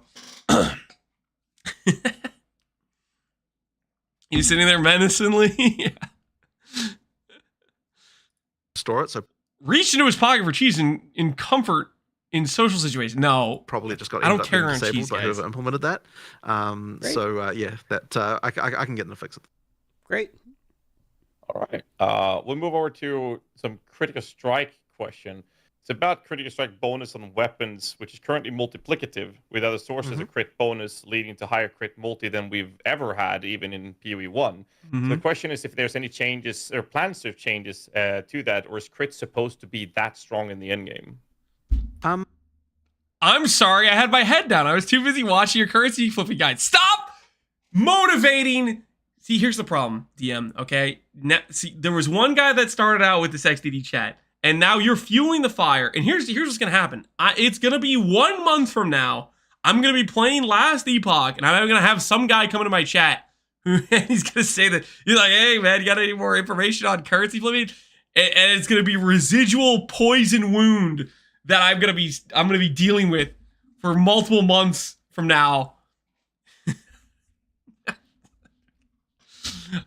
I might have been able to just skate by it from the one comment, but now I'm probably doomed. It's over. Months more like years. I'm making ailments great again. Yeah, poison. I wouldn't say that crit has been first on our mind. I have Lance quoting saying 1 div per 1k golden for Isha, which is true, by the way. Wait, no. That does not mean I make currency flipping guides. No, that's because no, listen. Yes, you could make like 1 div per 1k gold if properly invested and properly sold. It's not what it looks like. Okay, listen. This is so I can hold on. Listen, one second, hold on. I have to prove this. Facts have to be. Hold on. 1 second here. This is not caught in 4K.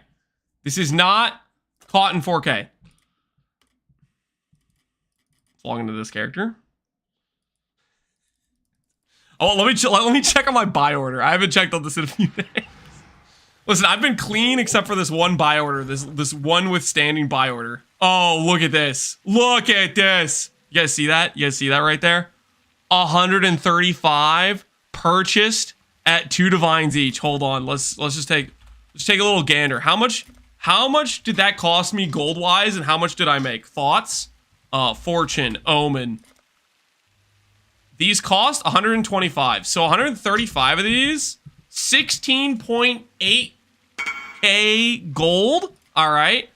And then if I wanted to sell these, the ones I had, I would be, they're at 4x value right now. I probably could get more, but we'll say 4x.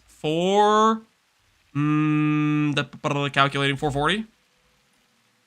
Wait, I suck at math. No one saw that. 540. Anyways. So, okay. So overall, this would have cost us 150,000 gold. And we bought these for 270 divines, which means we made 270 divines and 150,000 gold. At that rate, we're looking at 270 divided by 1. Wait, no, hold on. Is this right? Is this the right way to do this? Yeah, 270 divided by 150,000. That's not that. I did that wrong. Freaking dang. 555 gold per 1 divine. Okay. Lance tells about destroying your own fortune. Listen. By my 1k gold per 1 divine, this literally is double that. Now this is an extended one because this was like a freaking purchase a while ago, but still. Not the flipper. Okay, I'm just pointing out that yes, you can get that amount of gold. You ruined Mathel's build? I did not ruin Mathel's build. I did nothing to Mathel's build. For the record, I have been flipping fortune runes from day 2 of Phorecia League. Okay? I was buying those things at 60 chaos and selling them for a divine. Okay? I'm not the flipping guy, okay? This is just... Okay, wait, let me clarify. I am not the guy who has guides on flipping, okay? That is not my content niche. Okay? Economic terrorist? I am not an economic terrorist. I just happen to realize that buy low, sell high is a good strategy for future currency in increases.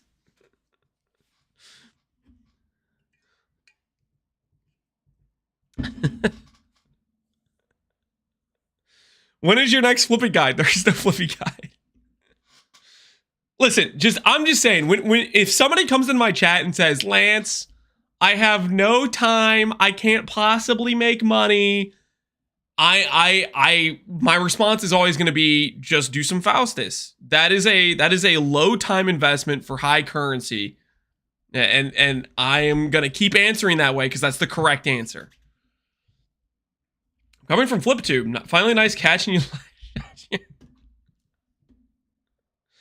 Isn't there a flipping guy on Sir Gog's channel? Exactly. Sir Gog's the flipping guy. Let's see what's Sir Gog's video.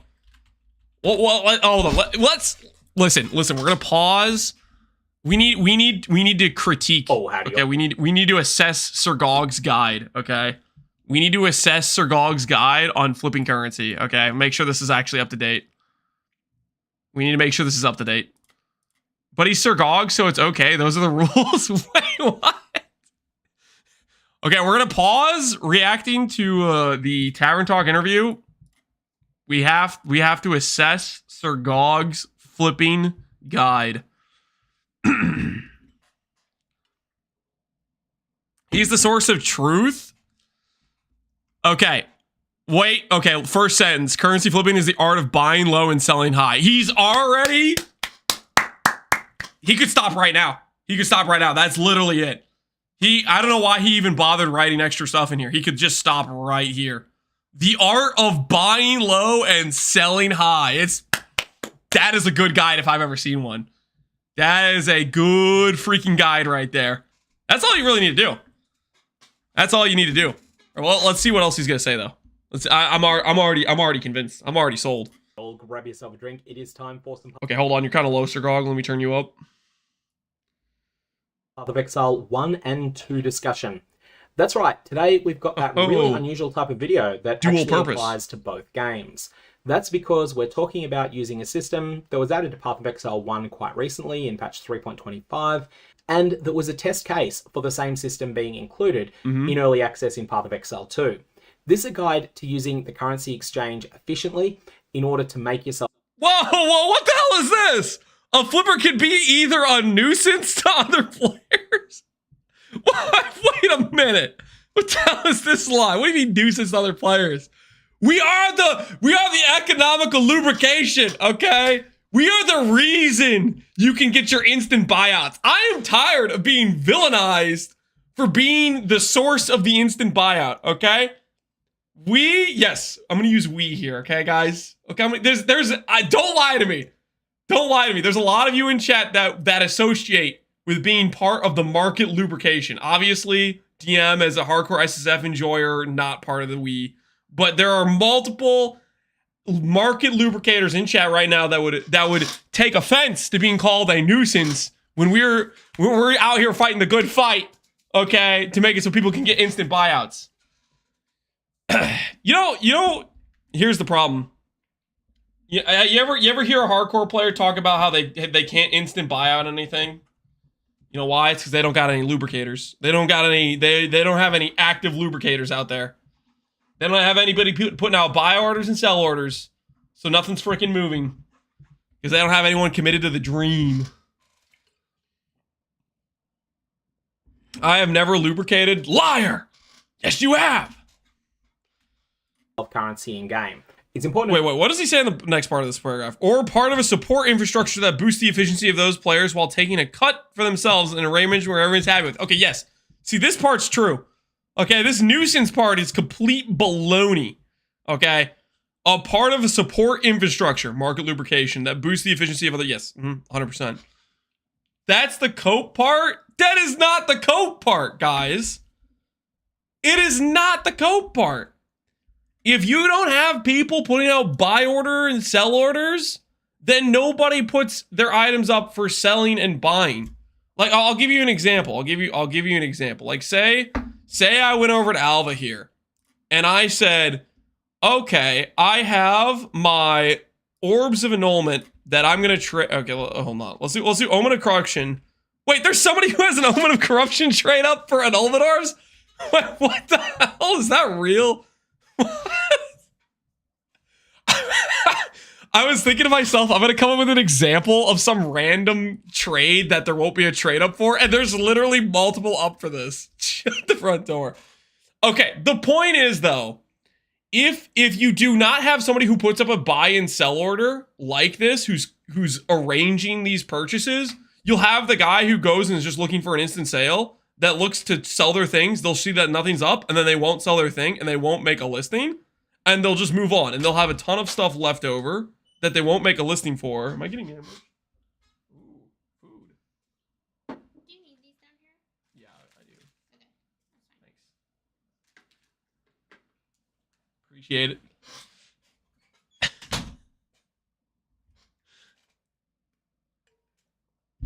Every flipper is bad. You just make things more expensive. No.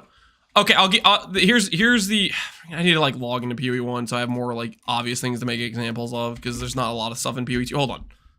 I'm gonna log in. Note that this sort of. Oh, one moment.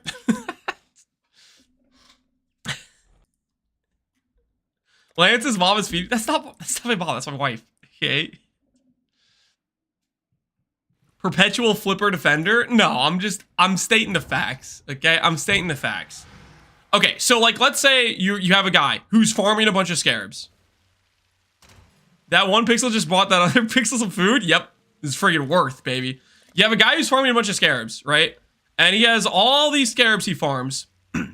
And then he wants to sell these scarabs, okay? If you don't have somebody who has a buy order on the other side of the trade, like this guy he has 35 chaos up, and he's willing to buy these scarabs, right? That might not be a good rate or whatever, but it's the rate where you could instantly sell it and move on. This guy who put up the buy order can then take those 35 and then list them, right? He's actively keeping his trade slots filled up with trades. That means when somebody comes later and wants to buy these dominations, his trades are sitting there at 2C per or whatever it is, right? He's facilitating the guy who doesn't want to just leave a sell order up. He's facilitating that person, and then he's facilitating the person who wants to buy the thing instantly. There's freaking 3 people in this trade deal. There's the flipper who's facilitating the trades, and then there's the guy who wants the instant sell on his scarabs, and the guy who wants the instant buy on the scarabs. And only 2 are needed? No, the third guy's needed. Because the other 2 guys want an instant sell. The third guy's needed for the other guys who want the instant sell and the instant buy. All I hear is Lance is robbing me. No, you're paying the dude to consume his trade windows with long buy orders. You're paying that guy because he took the time from his limited resource of the amount of buy orders he could do. You're making it worse. Lance is the reason the economy is active. What the? How is that the conclusion? Lance trying to sound like the hero? I'm not trying to sound like the hero. I'm trying to explain how it works. The 2 guys that want the instant trade will never make an interaction. Because they're only looking for the instant trade. Without the third guy, they have to say, crap, no one has a listing. I have to go to the trade site. Without the third guy, they are forced to go interact with trade the old way, which is not fun and takes time, and no one wants to do. I I am happy. I am, on many occasions, I'm the guy doing the instant buyout and the guy who's getting a worse rate, and I accept that because I am happy I'm getting the instant trade.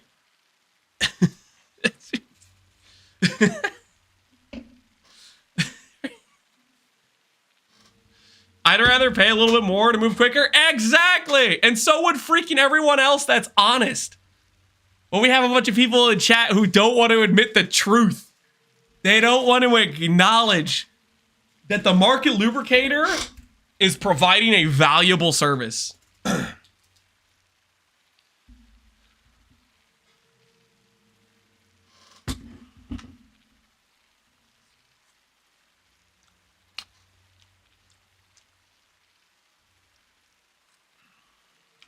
You guys looking for an interaction? The third guy facilitates the interaction by joining in?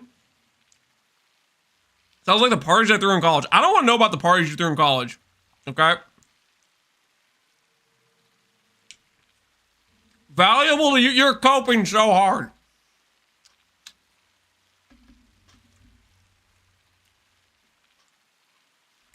You're coping so hard. If there weren't people market lubricating, this trade system doesn't function for instant buyouts. It does not function for instant buyouts if you don't have somebody who's facilitating it. If there's not somebody making a profit.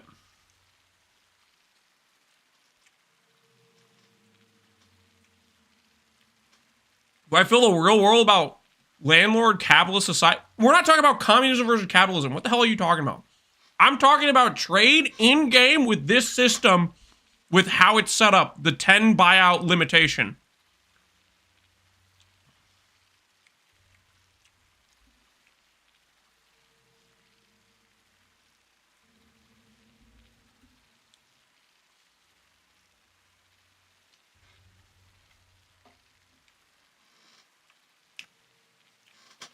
You're a Sir God? I'm not suing the Sir God.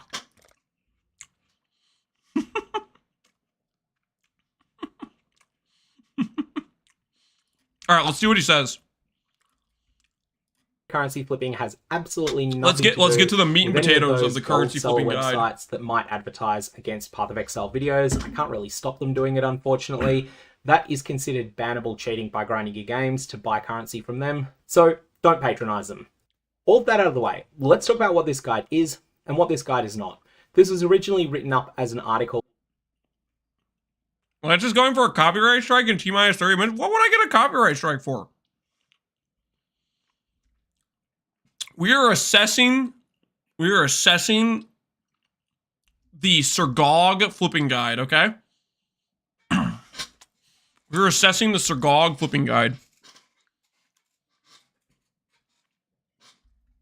He did not steal my, I wasn't going to make a currency flipping video. I'm not the currency flipping guy. I'm not out here making currency flipping content. You know, that being said though, this is like, we'll see if I ever do this. This is an idea I thought about.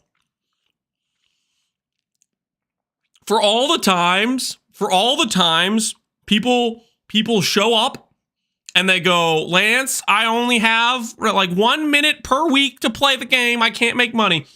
For all the times I have to respond to those people and say, skill issue, use freaking Faustus, you make money for free with literally like 0 time investment.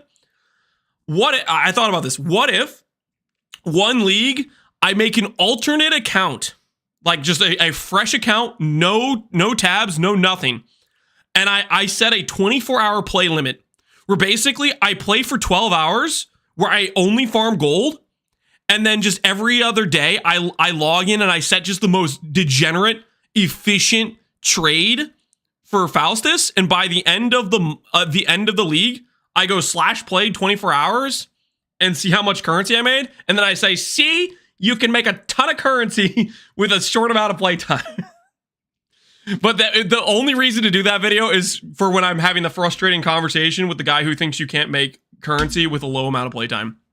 That would be the only purpose, is for fighting the guy who thinks you can't make currency with a low amount of playtime. That would be literally the only value I'd get out of that, which isn't a particularly high value, but the petty side of me is almost tempted to do it. For gaming strategy site Mobalytics. I'll put a link down in the description below. And this is Editing Gog, just jumping in to say that this was written about a month ago at the time that I'm releasing the video. The reason for that is just that it wasn't something that was... Want to work on stream? Well, I wouldn't do it on stream. I would do this secretly. Just basically logging in for like 5 minutes every day or whatever, you know? Did his shirt change mid-sentence? Wait, did it? Yo, what the hell? What happened, Sir Gog? What happened to the shirt? Put a link down in the description below. And this is Editing Gog, just jumping in to say that this was written about a month ago. It's the Editing Gog, okay, guys? Relax, he's a different guy. He's his twin. At the time that I'm releasing the video. The reason for that is just that it wasn't something that was time critical to get around to doing, and then I ended up going and getting sick. But the key thing here is that some of the prices in this are no longer going to be accurate, and that's going to go double once Path of Exile 2's 0.2.0 expansion happens. But that's fine because all of this is designed to be timeless advice. So you'll find that whilst I'll be talking about certain exchange rates between Chaos Orbs and Divine Orbs... Timeless advice, baby, I'm ready. Various essences and the like, those will be out of date, but that doesn't matter because the underlying principles of this guide will still apply. As well as that, I'll also link to an article that was written by content creator Lolcohol. Lance playing PoE 2? Hey, don't act so surprised. Listen, I'm just looking for something to do until Last Epoch comes out, okay? Don't judge me, man. I'm just looking for a change of scenery for a bit. Okay, here's what it is. It's like you play PoE 1 and you're just high. You're high as a kite, maxed out on cocaine and fun, right? And when you've been high as a kite for so long, sometimes you need to like cleanse the system. You know, like occasionally you do a Ruthless run. Maybe you do an SSF hardcore run. Something to just wash out all the degeneracy that happened when you're playing that softcore trade league. And it's a bit of a reset, you know? He's looking at a flipping guide. I'm assessing Sir Gog's flipping guide.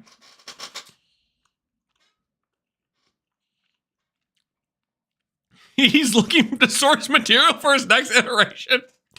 I am not the currency flipping guy. I'm just assessing this guy. I'm assessing Sir Gog's video, okay? What is this clip, Connor? First on our mind. I have Lance quoting saying 1 div per 1k golden for Isha, which is true, by the way. That does not make me the flipping guy. Just because it is true that you can make 1 div per 1k gold, just because that's true does not make me the flipping guy. What are you... That is not rigging. I proved it too. We're at 500 gold per div on that fortune trade.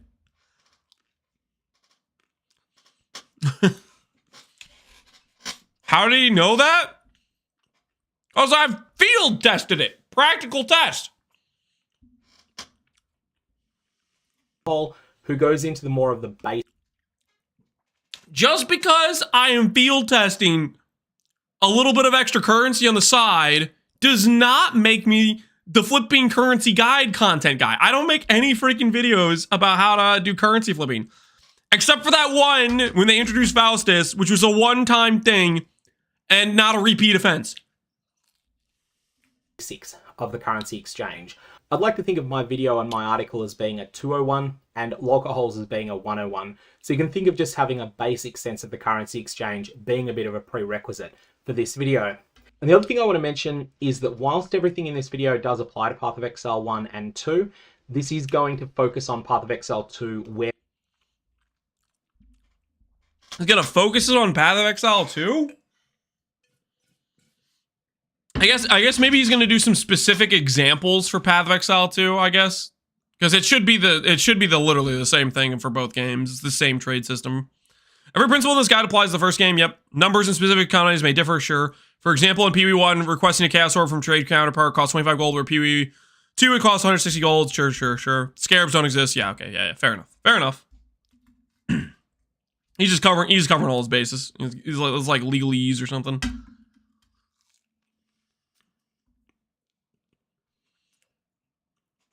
Assuming there is another PV1 league, there will be. They said there's one in June. Things differ.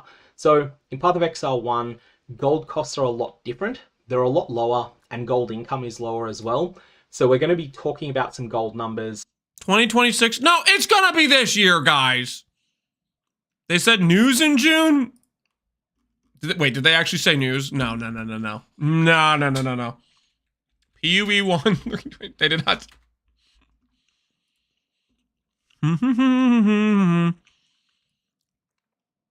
We would like to share a tentative timeline for 326 expansion. We are looking to launch the expansion in June. They did not say news. They said we are looking to launch in June. Launch expansion June. How could you guys read that and say we're going to get news? Launch June. Looking to, yes. The goal is June launch, which means October. Come on, guys. Come on. There's no way Free shall last for an entire year. I'm out of water. My wife gave me these quesadillas, and I've been drinking water, and now it's all salty. It's gonna be June. Have some faith, guys. Have some faith.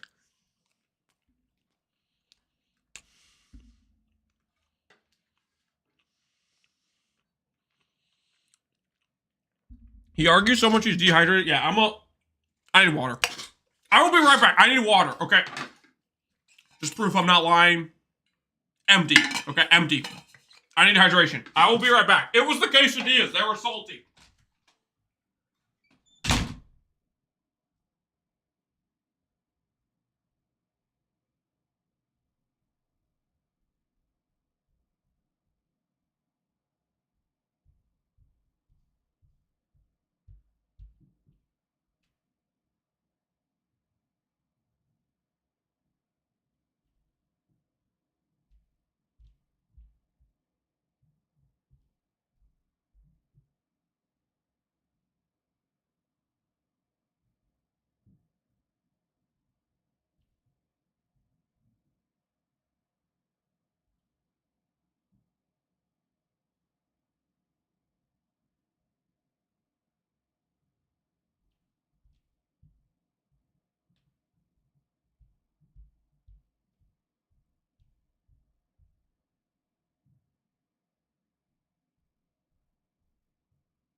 Water has been acquired.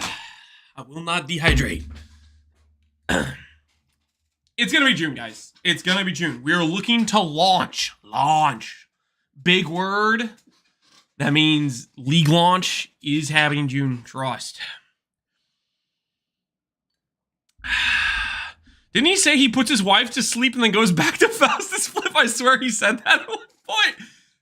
No, that is not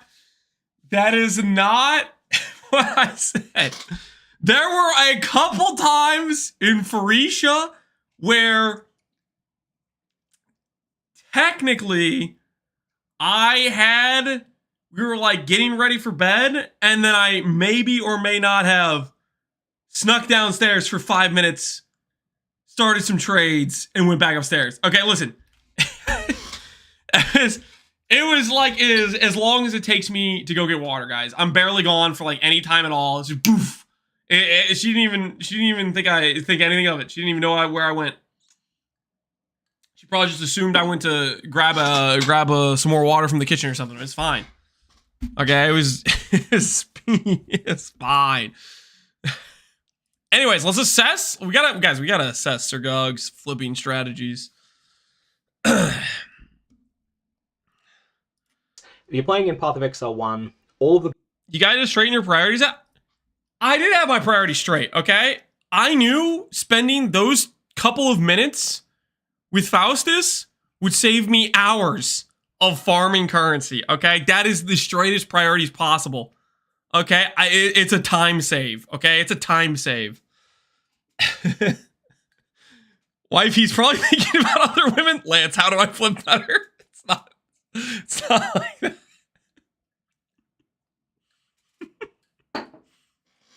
All right. Anyways, okay.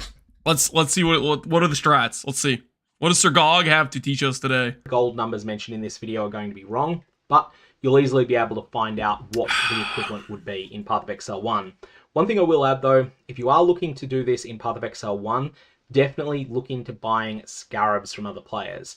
The reasons for this we'll get into at the end when we talk about selecting commodities for arbitrage trades, but the key thing that you want to know there is that scarabs are something that people pick up in 1s and 2s that do end up being a fair amount of their character's wealth. Oh, okay, let's assess. He's advising the scarab purchase. I don't know about that. I feel like scarabs are pretty bad gold cost wise. I'm already not sure about this one. Like, these are how much per scarab? 75 per.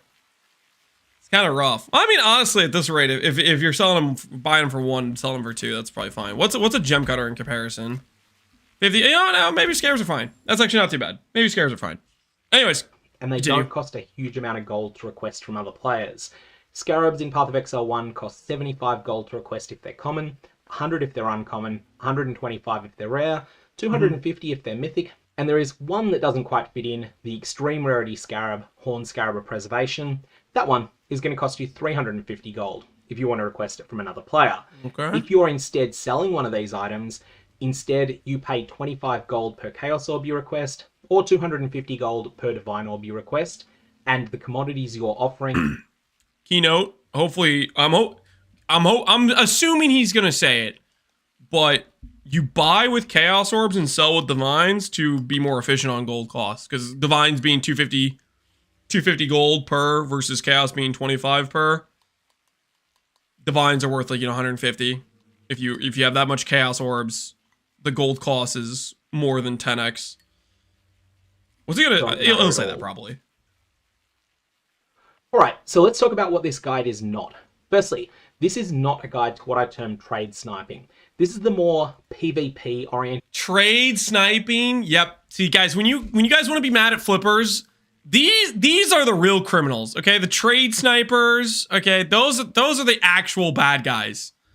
Okay, they're providing nothing of value to the economy. That's unethical.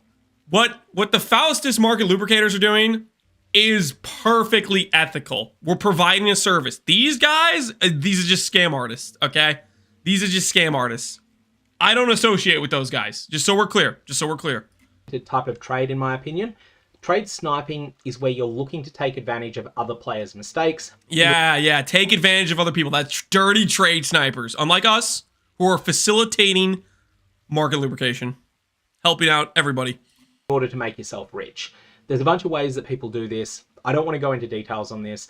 I do want to point out, though, that if you use trade strategies that other players deem to be really unethical and potentially even unconscionable, you might find that this closes some doors for you within the Path of Exile 2 community. Right, doors going to close, buddy. For example, buddy. There are guilds and there are trade discords that maintain blacklists of people that they consider to be scammers.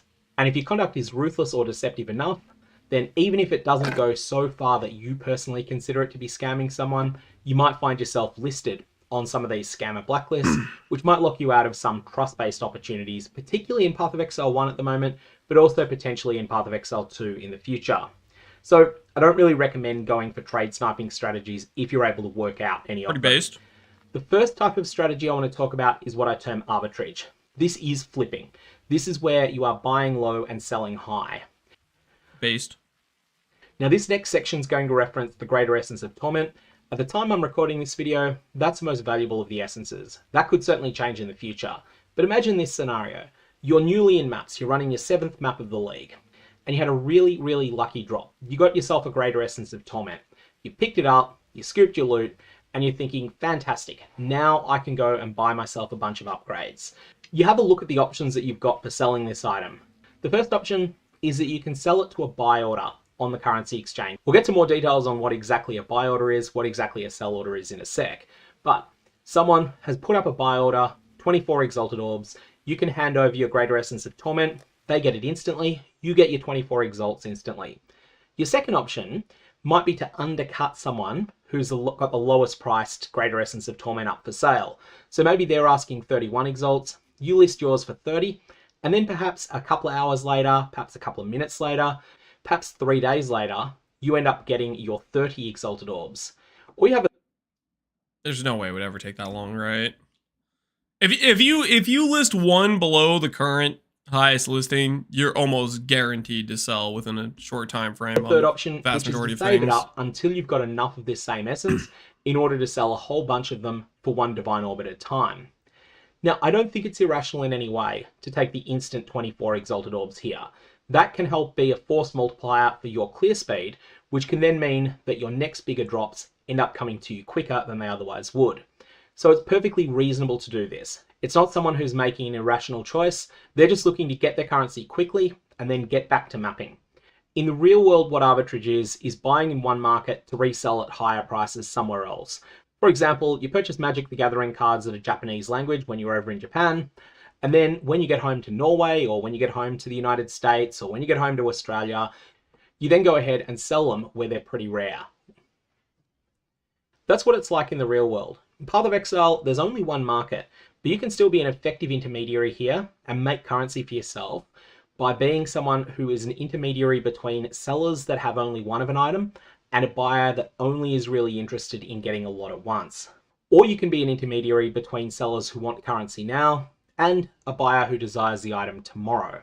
These are the two different ways that you can insert yourself as an intermediary into a trade and end up in a situation where you're not really taking advantage of anyone. You're simply providing a service. Providing a service. Currency. Essentially. You see guys?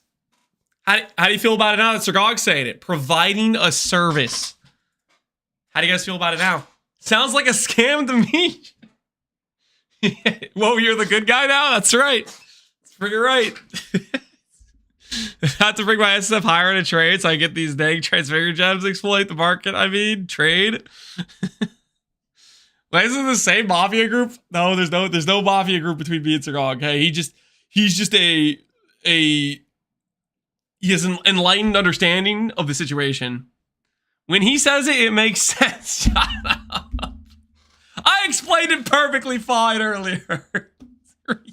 Arbitrage trading is just simply buying low and selling high, but on items that you don't expect to have wild price changes. When we get to swing trading in a sec, that's where you do expect there to be wild price changes.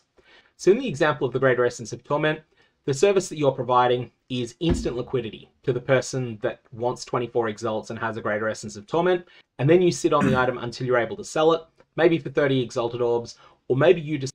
He has highlighted Jung Roan here. Is he going to talk about flipping based on builds people are playing? Is this like the Mathel effect strategy? You see Mathel using a unique and then you go buy that out. Is that what swing trading is going to be? Decide that it's more appropriate to sell it in Chaos Orbs, which tend to be worth more than Exalts, or in Divine Orbs, which tend to be worth what we call a much dirty more flipper. Okay. Orbs. We'll go into arbitrage strategies a bit later, but that's the basics of it. And then we have the option of swing trading. Now, swing trading is also a thing in the real world, but it's quite different inside the game. The basic idea of swing trading is that you sincerely believe you know the future price trajectory of an item. So either you believe it's going to increase in price due to an increase in demand, or a decrease in supply, or alternately, maybe you believe that it's going to fall in price.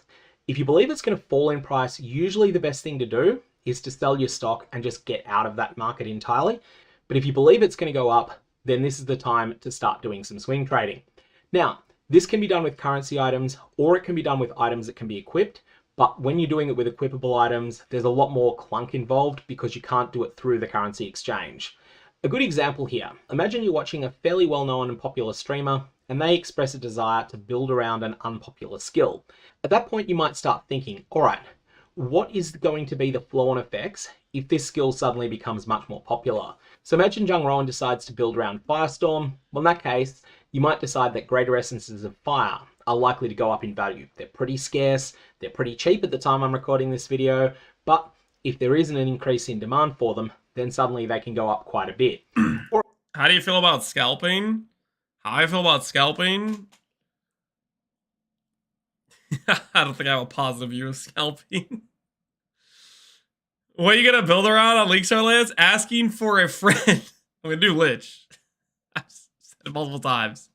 Here, do you want an exact diagram of what item you're supposed to buy out? Here. Hold on.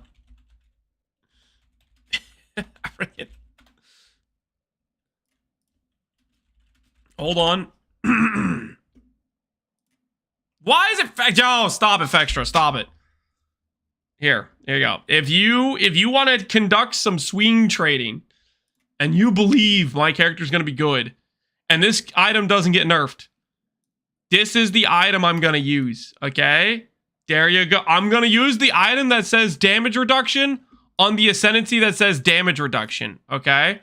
Believe it or not, that is the crux of my initial plan. If you're looking at the swing trade, there you go. Viax, yo, Boobs, appreciate the sub, man. What about Divine Flush? There is no Divine Flush. There's no Divine Flush in PoE 2. Alternately, a well-rolled, well-corrupted Fireflower Amulet could also be something that goes up in price. All right. What the swing trader does here is they put their money where their hunch is. They then go ahead and start buying up greater essences. Buy up all the series They end up disdains. buying up Fireflowers with a view to reselling Diamond them later hands. when there's more hype after the demand spikes. Yep. Something else you might want to consider is... Speaking about swing trading, guys, if I don't encourage this kind of behavior. I think this is pretty degenerate to do. It basically screws over the people that actually want to play the build. If you really wanted to min-max this, though, I feel like the spike is usually like anywhere from 6 to 24 hours after like the video or the build gets showcased. Like the absolute peak of scamming the person trying to copy the build is usually like very shortly after. You would know. No, the only information I'm going off of is when I make a character and people are doing this sort of thing and they think this the build's gonna be really expensive. It has a very quick return to normalcy, I'd say. I don't condone it, but this is how you do it better. I know. I think this is coming, but I'm saying if you're somebody who's doing this, that's typically, I feel like, when it spikes the most.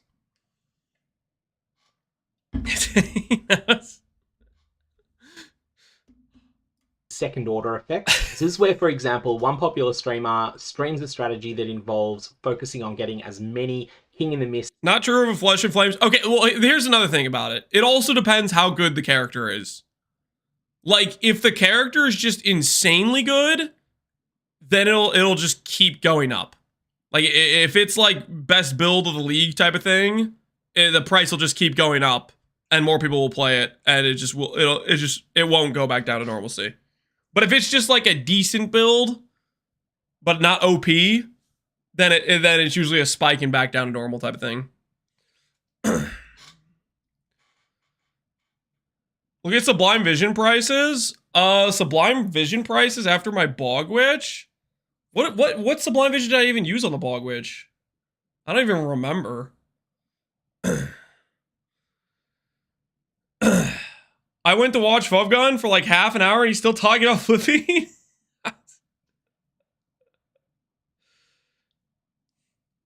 I invested into Firegrass's Poison TS back in the day. I'm still bankrupt. Shut up. Build can be nerfed to price will talk. Well, builds getting nerfed is like something that happens league to league. They don't really do mid-league nerfs. They might do like a hot fix for a bug, but that's a pretty rare situation. In a day as possible. Now, if this strategy seems to be working well, like an example of that is people who thought they were gonna get to keep their 6-link squires and thinking, oh, I need to invest in a 6-link squire now. Like, come on, man. You don't think they're gonna hotfix that? Like, let's be honest here. That's clearly a bug. Like a very obvious bug. Don't invest into the 6-link squire, right? A number of players may flip over. But some people like to gamble, I guess. When they flip over into it, they're going to be abandoning something else that they were doing. Players that are well built for doing in-map ritual events are probably also pretty good at doing in-map breach events. And as a result, the decision of a number of these players to pivot out of breach and into ritual may result in a decrease of supply of breach stones. At this point, maybe you end up thinking, all right, well, this is going to decrease the supply of breach stones. That's going to push the price up. I'm going to trade into a whole bunch of breach stones at this point. Or maybe you're the person who discovers a particular interaction, and then at that point, what you do is you just go and pick up a whole bunch of copies of the items that are key to it.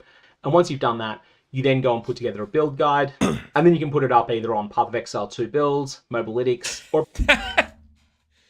Don't do that. Don't.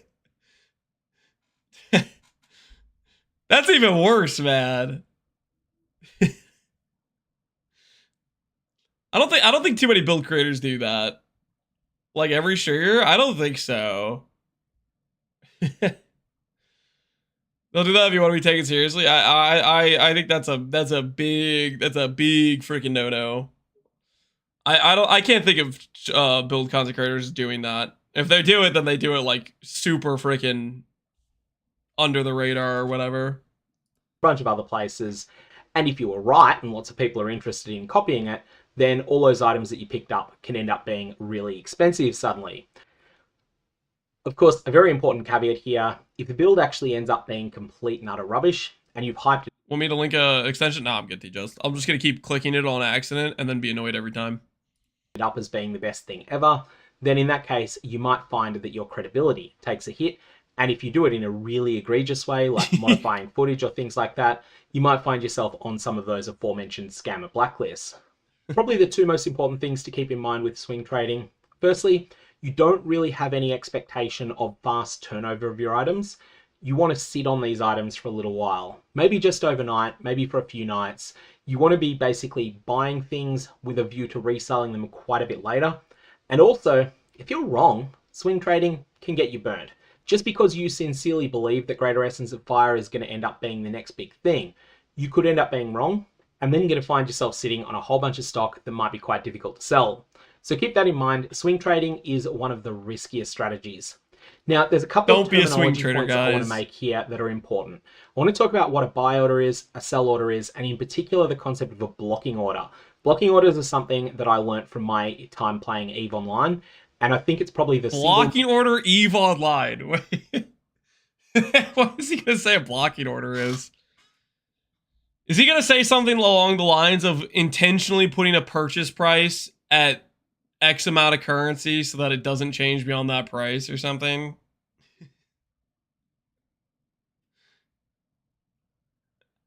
Most important concept for anyone that's involved in currency flipping to understand. So an instant match offer, we'll cover this one first, is where you make a trade offer that someone else has already agreed to. Editing Gog here with a clarification. Where I say agreed to here, I don't mean just that they've said, hey, that sounds like a good idea. What I mean is that they have made a promise that is going to be enforced by the game client that they will accept your offer. Even if they want to back out at this point, they can't. They've already made that promise. And so if you come along and accept, then the transaction happens without them being able to say, oh, you know what, maybe not anymore. I can't understand why he's doing this kind of video, not gonna lie. No content, free clicks, people dumb. Okay, guys. This is a pretty informative video that a lot of people, for whatever reason, I think I think there's a lot of people that still don't understand this topic, and this topic is useful for them.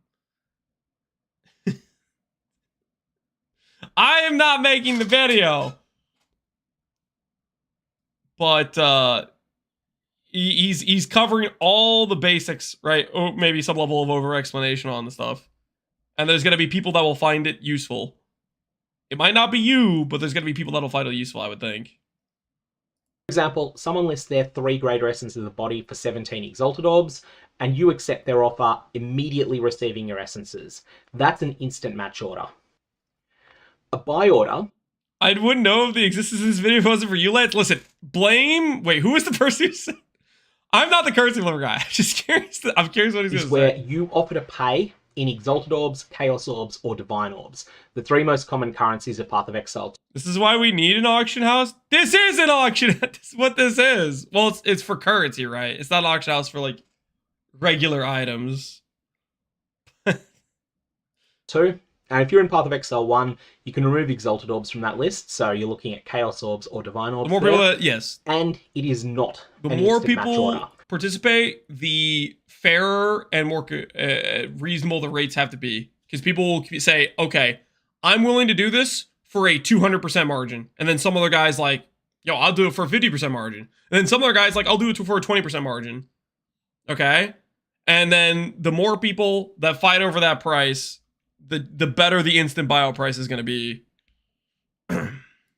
So here you can see a real buy order that I listed. I'll do it for over, yes. 45 depends how much somebody values their gold, I'm offering, and I want my counterparty to bring to the table 9 Greater Essences of Ice. If I remember correctly, this order filled overnight. So I listed this and then came back in the morning and I had my 9 Greater Essences of Ice. Of course, it only fills if someone agrees to it, and the person who's agreeing to it, who may provide 1 or may provide as many as 9 of the Greater Essences of Ice, they are going to find that it is an instant match order for them. A sell order is somewhat the opposite. A sell order is something where it is not an instant match order, but instead of you providing one of the 3 super common commodities, or one of the 2 in Path of Exile 1, you are instead offering something more esoteric, and you are requesting one of the super common commodities. Holy! He put a sell order for 41, and then some dude was like, nah, man, I'll sell 80 of these for 1. He listed this overnight, and some dude overnight said, nope, I'll do it for way cheaper.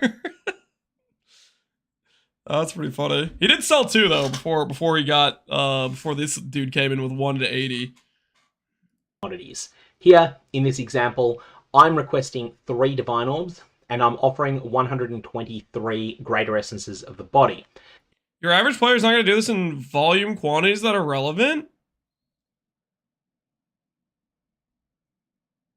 Why wouldn't they? If you have thousands of players and they decide I'm gonna buy Chaos Orbs with some Exalts, that's definitely gonna make a market impact. Gold? Yeah. Well, one guy might only be able to do a trade for like 10 Exalts of currency, and then you have a bunch of guys that can do 10 Exalts of currency. And it depends how like long the league goes out and stuff.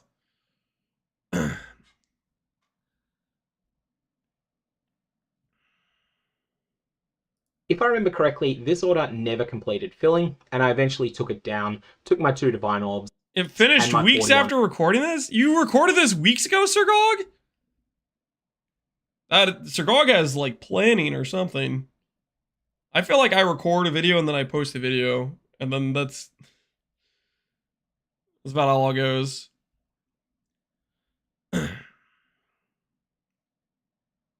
I made 8 mirrors doing this for a week and a half in Sentinel, I know. Yeah, it's super freaking easy to do.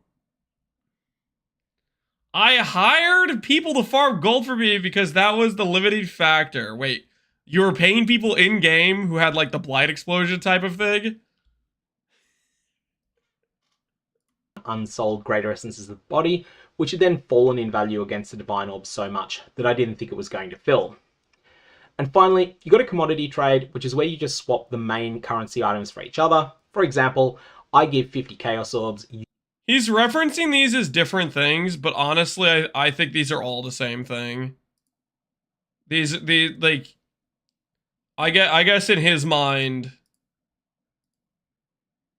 like chaos for divine is the common thing, but I think they're all commodities. I don't know why he's splitting hairs over one being a sell versus a buy order or whatever. Some of you might be thinking, oh, you could trade esoteric commodity for esoteric commodity. The problem here is that no one's likely to ever find your trade offer. You can't commit a trade unless the other person thinks to look for it. And even if you encounter a situation where... How do you know when price is up or down, or do you have to track it manually? So all you have to do...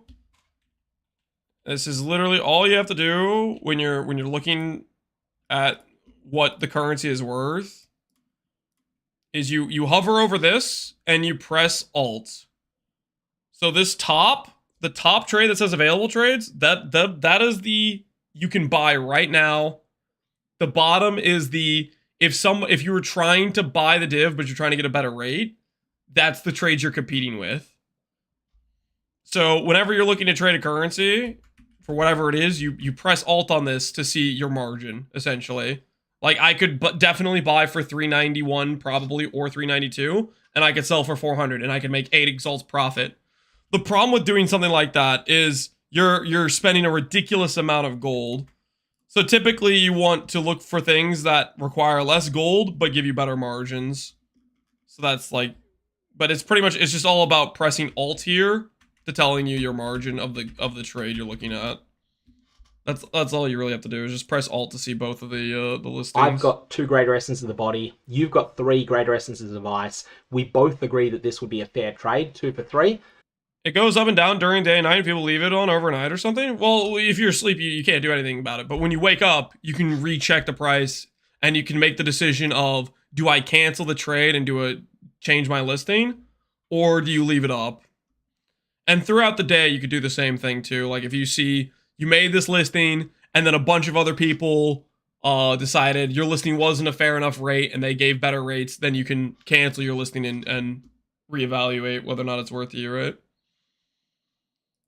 Neither of us is going to find the other one. And that's the reason that people tend to go through the common currencies instead. So basically, I don't recommend these commodity. You lose the gold, correct. If you cancel your trade, you lose your gold. So that's hindering people from making trades that are unlikely to complete, or it's a reason not to do that. Barter exchanges ever. The most important thing, though, to keep in mind is the concept of a blocking order. A blocking order is an order that is so large or so poorly priced that you don't expect it to fill promptly at all. And if there are multiple blocking orders, only the most competitive one matters. For example, let's imagine breachstones are listed at 167 exalts each, but there's only 3 at that price. Then someone's got 272 breachstones and they're listed at 168. Then there's 13 that are listed at 169, and then there's 2,410 of them at 169.5. And then there's one last one that's listed at 16,733 exalts. In this situation, the 168 exalts, that's the blocking order price, because you don't think that 272 is going to... Oh. Yo, Steel, what's going on, man? Lance, why are you guys all saying Lance? Why are you guys all saying Lance? What's going on? Wait. Am I getting raided by Ziz too? Wait, why are you guys both raiding me? Yo, what's going on, Ziz and Steel? I am definitely not watching Sir Gog's How to Flip Guide and critiquing it. I am not a currency flipping streamer. I promise. Listen, I was just watching the Tavern Talk like everyone else, okay? I was just watching the Tavern Talk video like everybody else. I was not looking at the currency flipping video, okay? I was watching the podcast just like every other person here, okay? I didn't do anything wrong. I hope you have an amazing stream. Thanks, Ziz, man. Appreciate the raid. Ziz and Still, thanks for coming by. Let's just teach us how to make money scamming people. No, it's not scamming, guys. It's not scamming. It's market lubrication. It's providing a valuable service. It's taking you 4 hours to watch 40 minutes of video? No. Technically, earlier we did Act 1 in 1 hour and 8 minutes, okay? Let the record show, part of this stream, we did do Act 1 in 1 hour and 8 minutes, okay? And yes, you might be thinking, Lance is stalling finishing the podcast so that way he doesn't have to do more Act 1 leveling. And although that might be true, I think it's important that we talk about the different topics that get brought up in great detail because it matters. And I'm definitely not stalling doing more act progression leveling practice. I just, you gotta understand, okay?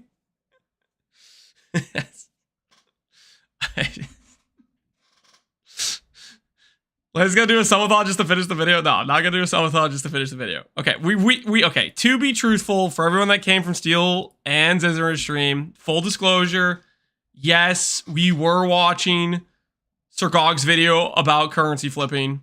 I'm just looking to see if he has some advanced tech. You know, I'm looking to improve my market lubrication game. You know what I mean?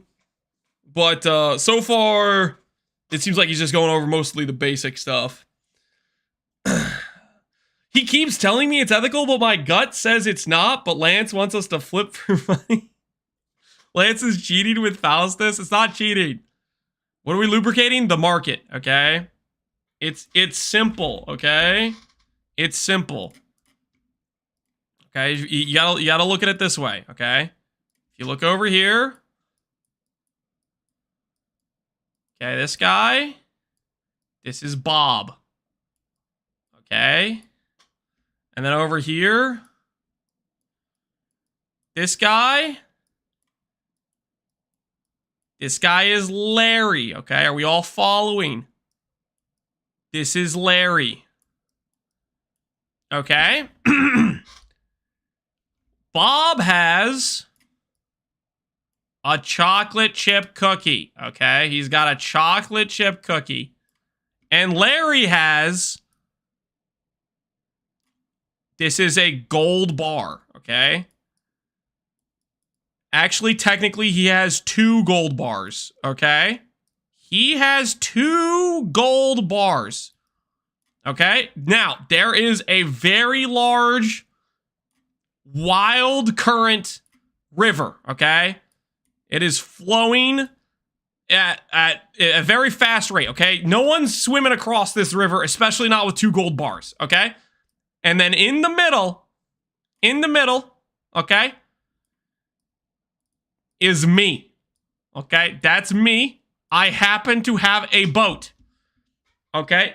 Also, there is currently a bridge under construction, but it is only 70% complete, okay? There is a bridge under construction. Let's hear, put like an excavator or something, you know. There is a bridge under construction. It's not done yet, okay? Here's the thing. Larry and Bob, listen, he could wait. It's probably going to be like a 1 month wait time, okay? He could wait for a month for this bridge to be complete. Or he could hand me 2 gold bars. I could go to Bob and give him 1 gold bar for the cookie and then bring back the cookie to Larry and complete their transaction where they don't have to wait 1 month for the bridge to be complete. Flame dash the bridge? Nope. No, it's too far. It's too far. The flame dash doesn't go that far. What ends up happening is, he no longer has gold bars. He instead has a cookie. And then this guy only has 1 gold bar. And I have a gold bar. And everybody's happy. Smiley face. Smiley face. Smiley face. Win, win, win. Triple win, actually. Triple win. You're stealing from Larry? I am not stealing from Larry. I am providing a valuable service so Larry can get his cookie now because he wants it now and he's impatient. I'm getting a gold bar because I'm getting him the instant cookie because he doesn't have to wait 1 month to get his cookie from Bob. So if Larry has 2 gold, why isn't he able to list his 2 gold offer at the auction house and get it directly for Bob? Because they are on different schedules, okay? And they're not, Larry doesn't want to wait. He doesn't want to throw up his listing and wait around for Bob to check. He's got other things he's got to do. than sit around and wait for Bob to check his auction house listing, okay?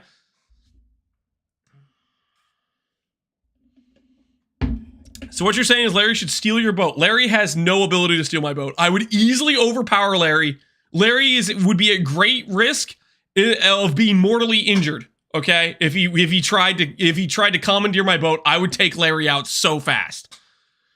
If they're on different schedules, how are they trading? That's a good question. That's a good question. It's because I never sleep. Okay, remember, guys, I left my wife. We went to bed early so I could go do the trade and facilitate it. Okay. Okay, that sounds bad. Okay, anyways, listen. All you gotta know is Larry, Bob, and me are all happy. We all got something out of this exchange. It was a valuable service, and them's the facts. Okay? Them is the facts. Left his wife and ate his children's donuts. They were in the common area. I don't know how many times I have to say this. I didn't do anything wrong. And market lubrication is an ethical form of currency generation that provides a valuable service to the people. Okay, and I will die on that hill if I have to. Where's the lube go? It goes to the market, okay? Sell through quickly. All right, anyways, let's continue to educate ourselves on Sir Gog's definition of blocking orders, okay? Is the boat the common area? No, the boat's my boat. Even though the 169.5 Exalt order for 2,410 Breachstones, even though that ends up being an even more blocking order in a way, it's not actually blocking at the moment because something like 280 or 290 Breachstones have got to sell before it even starts to chip away at that 2,410. It might... So blocking orders, he's just saying, is the cheapest available trade on market. I'm guessing it was what he's saying. This sums it up. What is this? Crit has been first on our mind. I have Lance quoting saying 1 div per 1k golden for Don't link me Connor's clip. True. Why is this clipped by Pompeii? Was this a did he what the hell? By the way. Wait. It is true. You can make 1 div per 1k gold, okay? We proved it. What is this? What is this? It's not loading for me. It's not working. You want a double smiley face? Download. Why is the option download? Oh, it doesn't think I'm logged in. Hold on 1 second. Hold on. Give me 1 second.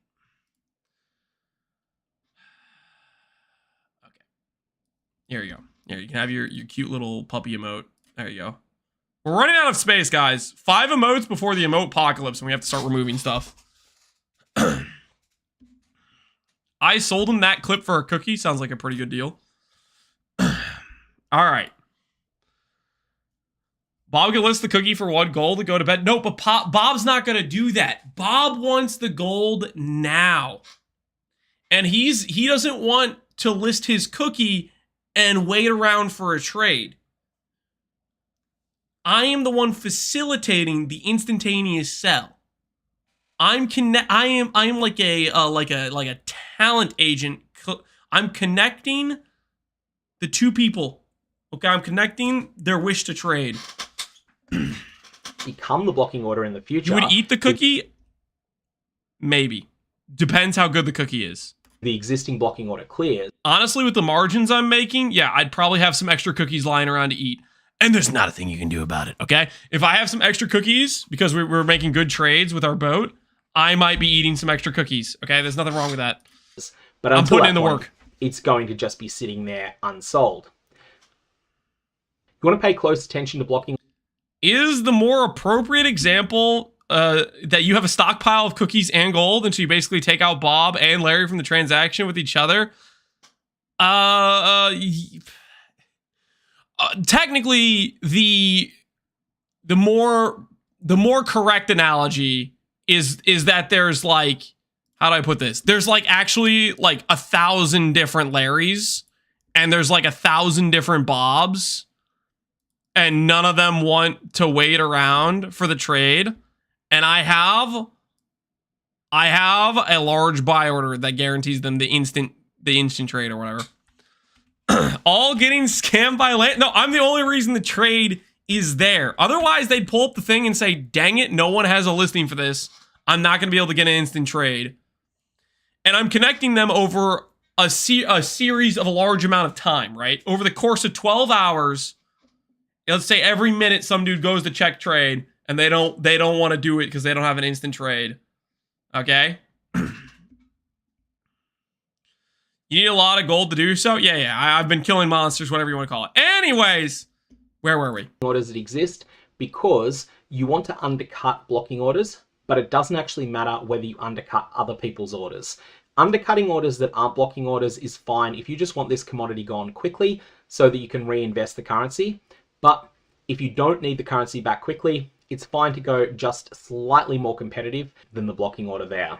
So I don't know what exactly he was saying by that, but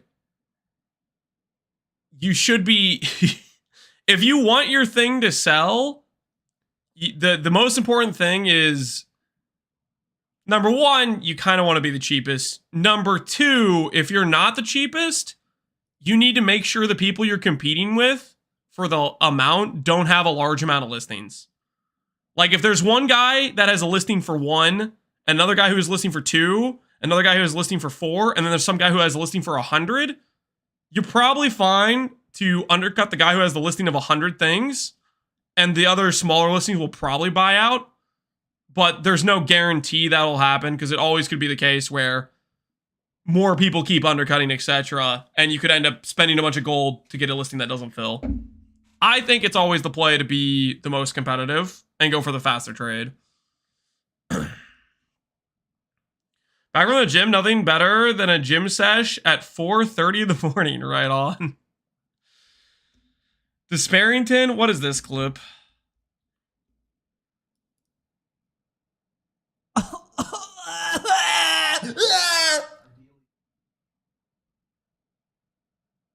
Is Pal okay? What happened? I need context, guys. You can't just clip him doing that out of context. I have no idea what was he even reacting to.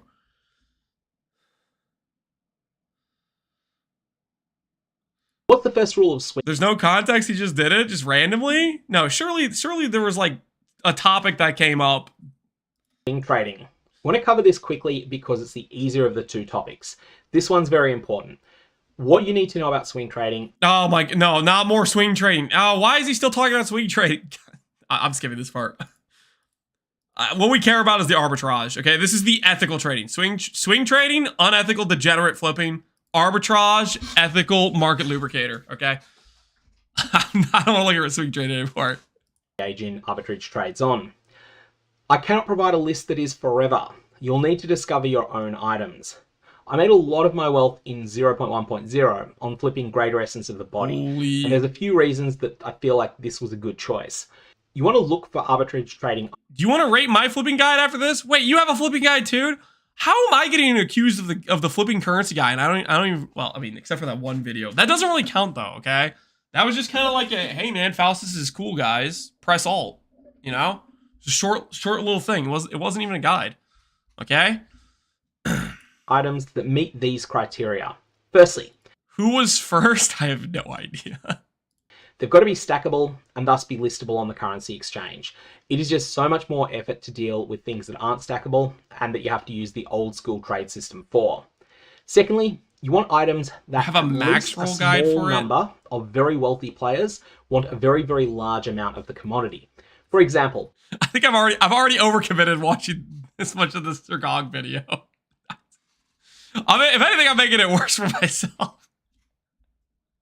Would Lance marry both Faustus and Alva? No, I have a wife, guys. I am already committed.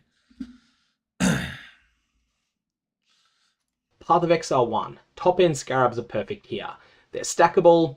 They're something that at least a small number of wealthy players want in very, very large numbers. Maven's Chisels are another example. These things are rare, and they can be quite expensive. They're also just something that is used in a normal... Oh, dang it, I'm not in Pee-wee 1 anymore. I was going to check his examples of the chisels of the scarabs. How come if you take a few minutes to dip back into Faustus? Really? It's... Enormous amounts. I'm spending multiple hours with my wife every single day. A couple minutes with Faustus, not every single day. Come on, man. It's not even close to the same. Not even close to the same. Not even close. The third criteria is what I term the Regal Orb rule. The game-wide demand needs to exceed the game-wide supply of the item. The reason I call it the Regal Orb rule is after the Regal Orb. The Regal Orb is a legitimately very, very useful crafting item in Path of Exile 1 and 2 alike, but it is something that in a mature trade league, there are simply so many of them going around that no one really needs to trade for more of them. They're able to just simply loot the ones that they want for personal use off the ground. I think what I heard is don't trade Regal Orbs, guys. Don't get caught trading Regal Orbs. The thing about this is, Regal Orbs have like a pretty bad rate, don't they? Their rate is like, well, I don't know if it's as bad in, how much do they charge you gold-wise for Regal Orbs? Oh, it's bad in PoE 2 as well. 120 for a Regal Orb? What is it for one Divine? 800? Okay. So it's a little bit, no, it's still bad. Divine, paid 100, wait, what is Chaos Orbs in this? Chaos Orbs are 160. What are Exalts?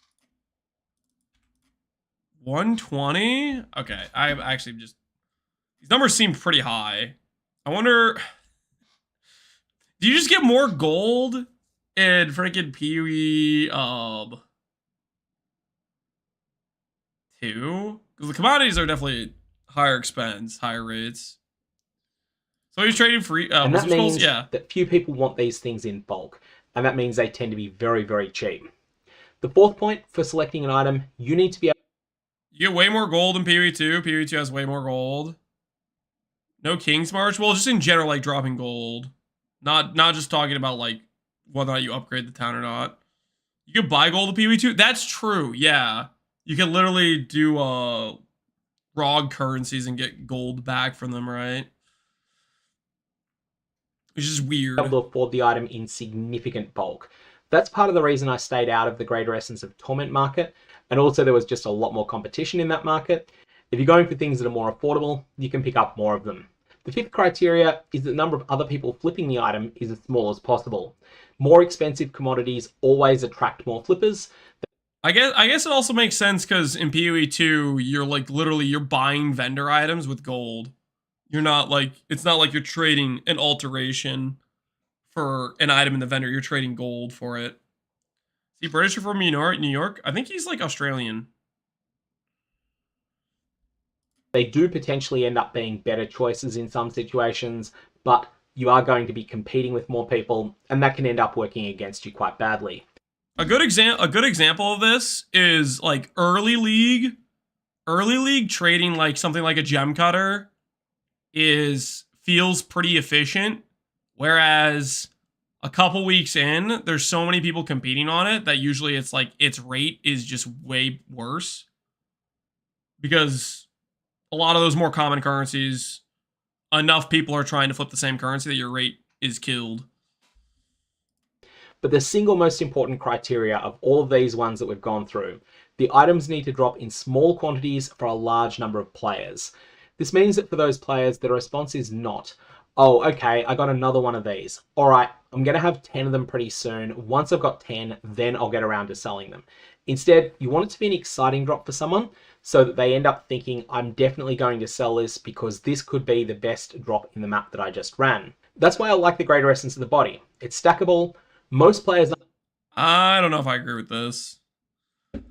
I think it just kind of depends on the time of the how far you are into the league. I think has a much greater effect on this. Like a lot of the cheaper, more common currencies are like pretty dang efficient early on, and they fall off over time.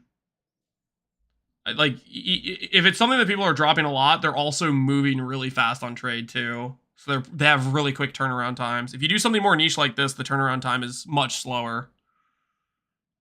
Soul Cores, I think it's like Soul Cores, Greater Essences, these rare sorts of currencies. I feel like they wouldn't be great on like the first couple days, but after like 5 days, a week, then they start to be a lot more consistent when people are looking at crafting with those currencies and stuff. How much money did you make flipping conflict orbs? I didn't do any conflict orbs this league. What did I do for Freesia? Freesia, we did a few different things in Freesia. We did fortune runes, we did time runes, we did mountain runes, we did journey runes, we did gem cutters early, we did baubles early, and instilling really early. Like, I feel like certain things I believe are much better early on, and then they fall off, and then other things become better. Like, initially, time runes were not very fast moving, like in the first couple days, but after that, people started regularly purchasing them, etc. Whereas instilling orbs, for example, super valuable early on because no one has their flask instilled, right? So there's a lot of people buying them off, but after the first couple days, they just tank. Like, they start out early league, like the first 2 days, they're like 2C, or they're like 2C each. And then like 5 days in, they're like, you can buy 4 to 1C type of thing. Like, they have a very big fall off. That happens pretty fast. Once people have their flasks instilled, they don't care about doing it more, and they're still dropping them. Scripture investment? We don't talk about the scripture investment. I'm interested in using them, but a small number of players are willing to use an enormous amount of them, and so there is that concentration of demand in a small number of hands. The essence itself is very, very rare, unlike the lesser essence version, which is really common. A player with 2 divine orbs can afford a lot of them, at least in the 0.1.0 economy. If you've only got 2 divine orbs to your name, you can actually trade for a lot of greater essences of the body, which is something that can definitely get you started. Now in 0.2.0's economy, who knows, maybe that'll be different, but in that case, chances are at least one of the greater essences will be pretty cheap. So from trial and error, I also discovered almost no one else was flipping this particular essence. If others did get onto this market, there are about 10 or 20 other different items with similar properties. There's the other essences, there's PoE 2 has way less things. Way less things to flip on. But I'm sure as they add more stuff, this will keep getting expanded, but I think it depends what time of frame you're in the league. Those omens that modify the behavior of alchemy orbs, they definitely have their uses as well. You can look at the popular tab, yeah. Shift into, but for the time, I did. The most popular currencies won't have the best margins. You need to find the thing that is trading that has a good margin, typically. Didn't need to do that. I stayed with the greater essence. Lance is going to flip fractures and go back and forth on hating them, on hyping them, depending on his supply. Shut up! I am going to continue to make fun of fracture orbs, and I'm going to have a good time. I'm going to wait for the time when you finally get your fracture, and I'm going to watch you lose everything, Connor. I'm gonna watch you get your +3 amulet fracture. It's going to take you a lot of money just to fracture it, and then I'm going to non-stop Lamau T8 to T1 in your chat as you constantly roll one good mod and then remove it on the next Chaos Orb. And I'm going to be there as you just perpetually are broke and never can make a good item. Okay? I'll be there. Lance is going to backpedal so hard. I am not backpedaling, okay? I cannot wait to be XD chatting when you're trying to make your item that's fractured and failing on repeat. It's going to be very, very therapeutic for me, okay? It's going to be very enjoyable. Of the body. These are the criteria to start arbitrage trading in a particular item. Keep checking. My current gear is insane without fractures. Exactly! Because how did you get that gear?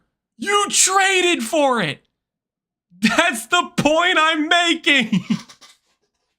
So it'll be more insane. No, it won't! No, it freaking won't!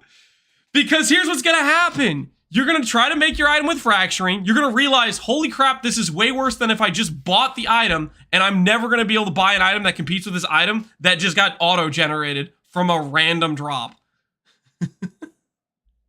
That's the whole point. The cost it is to make a competitive item with what you could buy off trade is never gonna be close.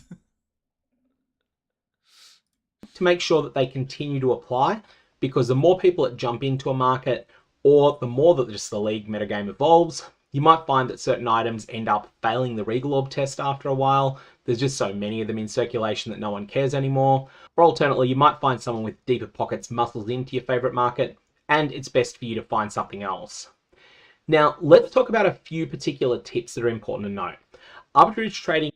Keep going. I omened rings. I could blind fracture a prefix just to make the prefixes way better.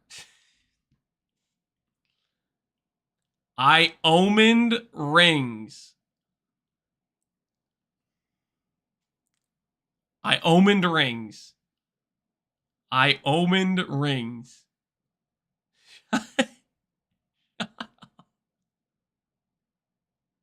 Okay, let me get this straight, Connor. You bought a ring that was already very good with like 4 or 3 top tier mods, and then you spent omens on it, correct? Because there's no way you made an item from scratch. And then you omen to finish the last couple affixes.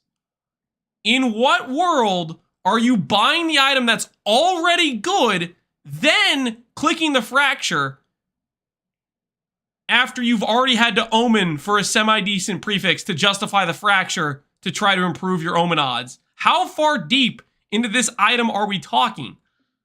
Because what I'm hearing is you just traded for a good ring that was already good.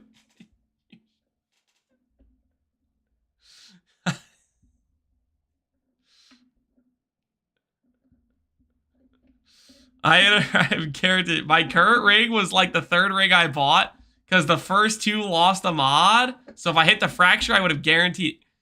So you already spent a ton of money for the if you hit the fracture. I don't know, man. I'm looking. I like how we've gone all the way from assuming we'd get one good fracture and craft from there, and you've backed all the way down to you already have a pre-made good ring that you're using omens on.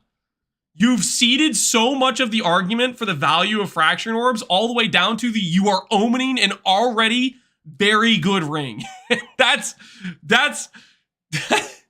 you're making my point for me, Connor. Fractures are basically irrelevant for everyone.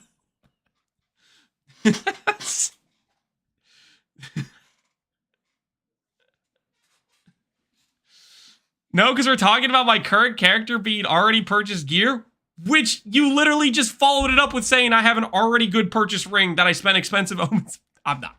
Is going to require a lot of gold, much more so than other places. Now it's better. No, now 3 out of 4 rings, you're going to have to sell back. You have 3 out of 4 rings, you're going to have to sell back because you hit the wrong fracture. Or, better yet, you brick where you hit a fracture where you have a bad mod you can't remove anymore.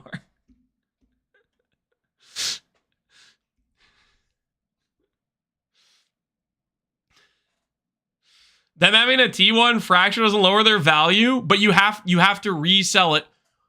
In your mind, it does lower their value because yes, this is your crafting strategy.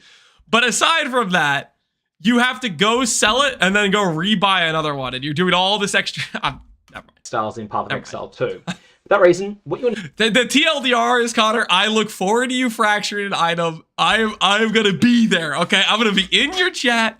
I will be there.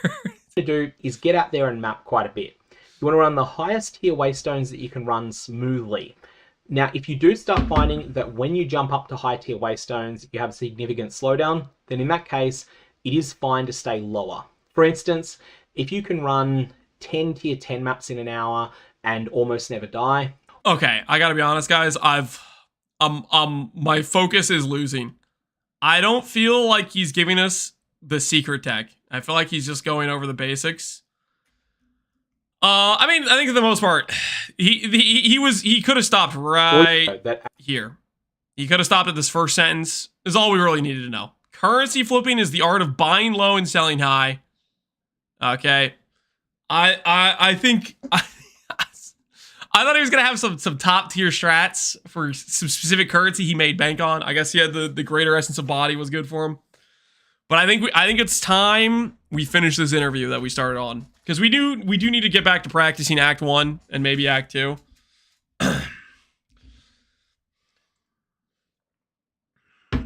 It's literally scam. It's so not. It's a valuable. You know what? For that little comment, I'm gonna make you guys look at the picture. Okay. I'm gonna put this text in here. Hold on. Make it a little bit smaller. Valuable service. Okay. Why is this box so big? Valuable service. Market lubrication. Them's the facts, okay? I'm gonna make you guys look at this while I'll be right back. I'm gonna have to pee. I've been drinking too much water. Okay. Side note, my wife also brought chai as well. I drank that too. Freaking I will be right back, okay? Market lubricators do nothing wrong, okay? We're simply providing a service, and that's the facts.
All right.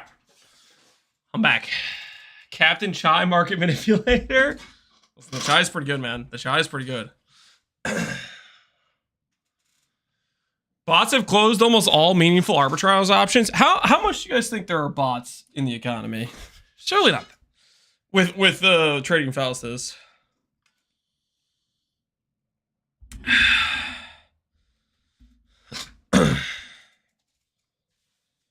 Goal requirement makes it hard. I mean, if there's a bot, then the goal requirement shouldn't be. You're basically doing this. What are we looking at? My dick and Divine Orbs would come out. You know what I'm saying? If you told me I could punch my dick. What are you talking about? Faustus is painless, guys. It's literally the most chill thing ever. It's literally just bop, currency exchange, bop. Exalted Orb. Let's do one right now. Omen of Corruption, guys. 273? What the hell is this?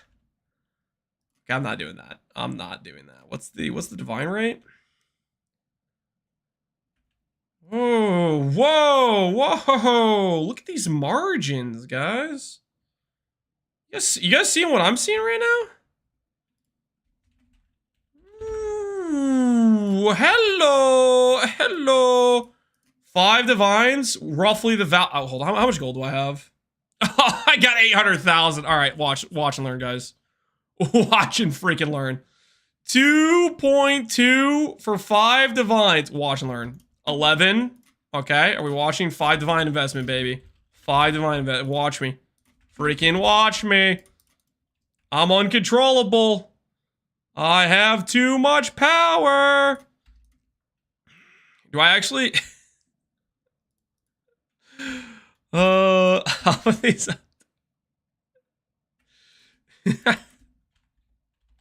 How much gold is this? 350,000. Holy, it's so not worth. All right, I'm doing it. Okay, well, let's see if that trade fills while we're watching the video. Let's see if that trade fills while we're watching the video. Okay, that is not a gold per. That's not a good gold per currency trade, but I think it's just funny. All right, the changes we've been making on balance, like that isn't to say that there isn't something wrong with it, but it hasn't exactly been jumping out at us as like, oh, they've got this big problem with crit. The big problems have been other things. So yeah, like I wouldn't say that we certainly haven't made any changes there. I guess no yapping in chat for me. This horrible font. Okay, what's going on with font, guys? Can somebody explain to me what's going on with font? Because Theros came in here earlier and said, oh my word, they changed Discord's font. And now people are saying the font in Twitch chat has changed. It's because of April Fools. Oh, okay. Changing fonts? Really?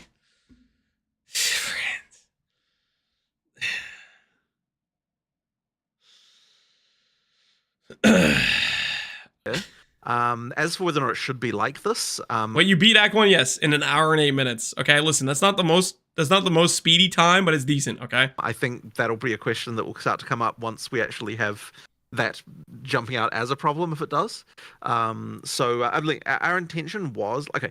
So just to be clear though about why we made that change, because we want it in general that items are always multiplicative with everything else. Like it's supposed to be that your tree is multiplicative with your items.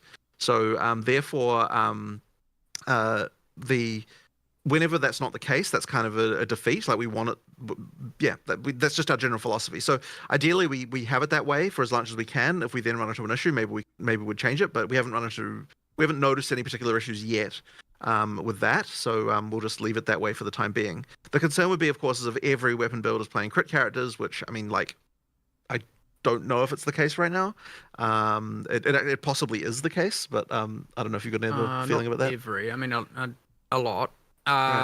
Not every, but a lot. Whatever what works. So this is about crit. Asking, I guess if they should nerf crit or not. They're not nerfing crit. Essentially, is what I'm hearing. Right? They're not touching it. You've been watching 47 minutes of the video. You've paused the. No. We've been doing other things, guys. We've been doing other things. We do multiple things. We've probably spent maybe 1 hour tops on this video. We've only stalled for 13 minutes of it. I mean, this is ironically just like the eternal battle we had in PoE1 of crit versus non-crit. Right. And we did like a million changes over time, and crit's just better. Wait, you know what? Maybe they did succeed. Because they convinced Connor that non-crit is correct. Connor has been talking up non-crit for a while. Maybe the non-crit versus crit is actually fine. They fixed it by adding the dot, not the dot cap conversation again. I'm just.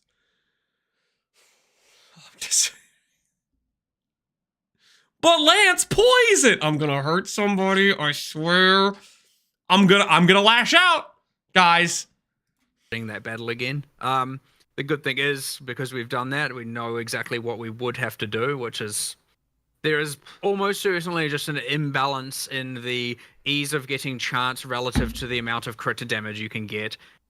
There's no way that is just like right on the get-go. So, but however, it's not on the certainly the current. I wouldn't say it's not on the radar. It's more that it's not the most imminent thing for us to be fixing, given how much we have to be addressing right now, and which we're actively doing as we speak. So crit not nerfed. Other people are actively doing as we speak. So yes, I would expect changes, but I don't know if that will necessarily change for 020. That being said, excited? I'm excited for the change of pace. I think Lich will be fun. I'm gonna try to play some stuff I didn't play before. I think it'll be a good time. We'll see. We'll see. Overall, everything I've seen about the patch, it is directly improving the game. I don't think they're making the game worse. So it's headed in the right direction. I was hopeful for more drastic changes and whatnot, but beggars can't be choosers, as they say. Everything's changing at like a base level, or a lot is changing at a base level, such that this will obviously... It's not like these builds are going to be identical in power after this, right? Because at the end of the day, it is a multiplier. What it does allow you to do is get so much burst glass cannony that, again, you're just evaporating the bosses in such an insanely small amount of time that you can turn that battle into not a battle, and that is a problem that might still remain. And if so, we'll fix it. If the base things that are pre-crit multiplier are also addressed to enough of a degree, at least the boss fight will last long enough that all of a sudden your glass cannon nature might reveal itself as a weakness. We'll have to kind of just see how that plays out, but I would say there's a 99% chance that we're going to have to change something, but I don't know if we can do it in 020. At least specifically to do with the like disproportionate amount of crit damage you're getting. And we might still, by the way, I won't say that we're not. I'm just going to say that there is still technically 2 or 3 days left. So, and patch notes for Thursday in New Zealand time, so a little bit time left. Which is tomorrow, right, guys? Tomorrow is Thursday for New Zealand. Efficient bossers will always be ZHP.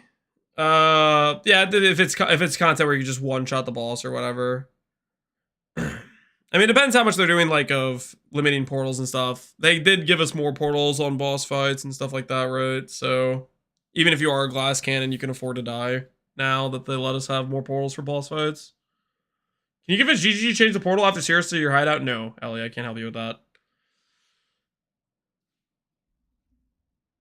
Another question we have is actually, again, about scaling, and it's about de-leveling of skill gems, if this is something you'll reconsider allowing us to have that tool accessible. An example of this, I believe this was Fubgun's question. A lot of current builds will currently use a low-level spirit gem because the attribute requirements level 20 can be too high. An example provided was Deadeye using a low-level cast on Shock as an example. Well, a couple of things about this. One of them is that in general, we don't want people to want to use lower level gems. Now, the requirements in terms of mana is a valid reason for that to be that they want to do it lower, or mana or spirit cost or whatever it is, so that's I suppose that's reasonable, but like I guess the way we initially thought that was solved, the reason why we were okay to remove down leveling is because you could just get a new like level 19 gem at any time. It's just that it's the quality that doesn't move over, so I guess that's the reason for the request. It's more that people want like level 8 and they don't want to have to go back to some random... You don't have a level 8 gem just lying around? Not always. I assumed it was the quality. Certain levels that are just like, you want that exact thing, and then they're like ultra annoying to get. But the intention was that every gem is worth... you should want to level up every gem no matter what, and the fact that some aren't, like the fact that you're getting so much power out of using lower level ones is an error, and one that I would address rather by saying that having such a low level version of it at endgame should make the gem way worse. Like it. So the people who asked this question are gonna regret what they asked. So the people who are like, "Hey man, make it so we can de-level gems," and they're like, "Okay, so your low-level gem now sucks." Get wrecked. You shouldn't have asked, buddy. Pray I do not alter the deal further.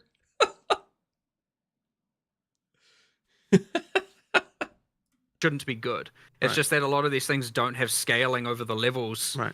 Like there's a lot of problems that have. I I mean, guess technically this could also be read as he's gonna buff the higher levels, right? It could just be he's buffing you even the higher see levels. this in things like curses, where it's like, well, the mana cost skyrockets and the attributes, but like the power, it doesn't go up too much.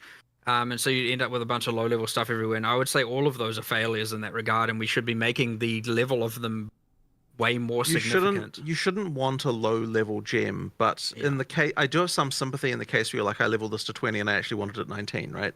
Like I totally understand that that desire, and it's really only the quality that would be a barrier there for that particular case. But if you're telling me that people are wanting like actually level 8 or something, then yeah, that's like not right. There are some valid reasons, and then there are some things where it's like been designed or balanced poorly. And there's going to be a combination of fixing as to whether or not we need to revisit, I guess, whether or not we want to allow people to de-level uncuts or something like that. Also, the attribute requirements. What are you talking about, Chibidoo? I mean, the attribute requirement for most things is just like, what? 200 at the highest level? I'm trying to remember. What Spark was for me. I think it was like 200 int or something like that.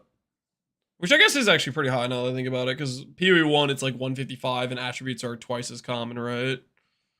Whereas in PoE 2 it's higher and attributes are less common. 206, yeah, it was pretty decently high.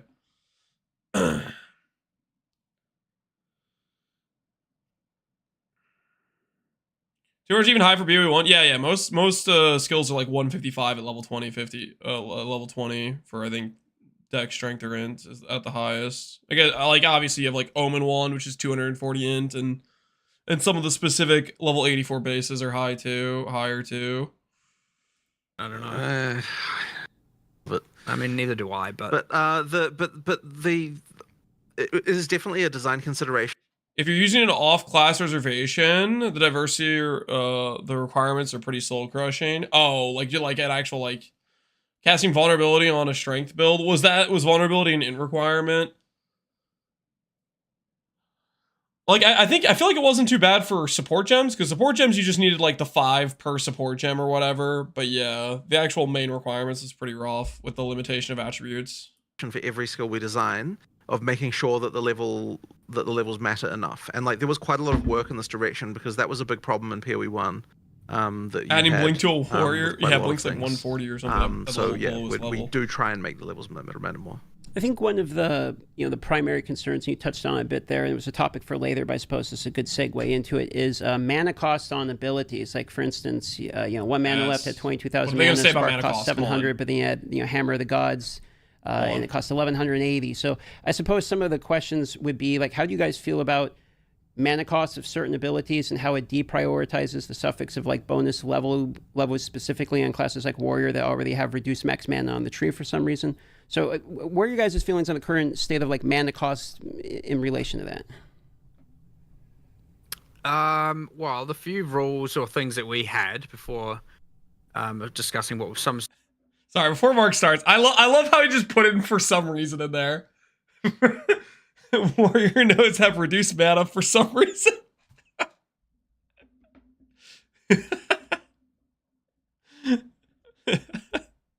Stuff has changed. Is that good. It was intended that obviously the cast time of this, the lower the cast time, the faster the cast time, the lower the cost is for one. Hence why something like Spark is relatively low.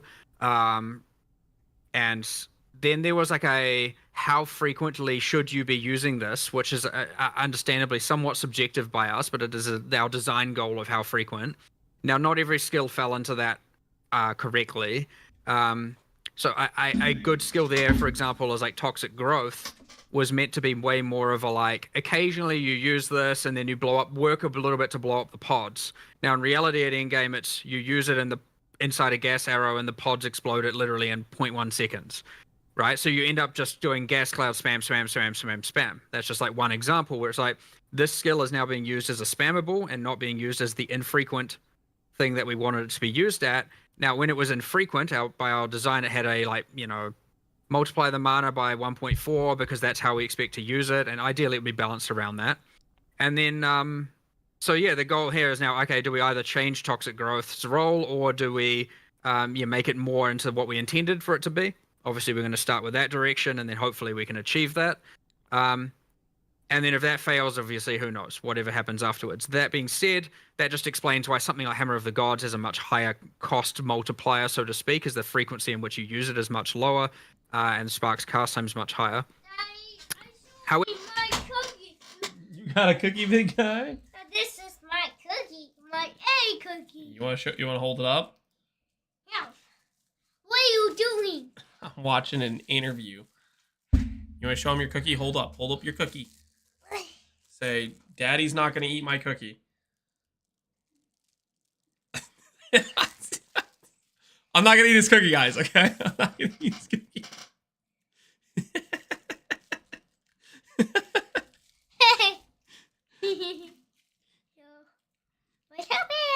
You want to say hi to everybody? You say hi.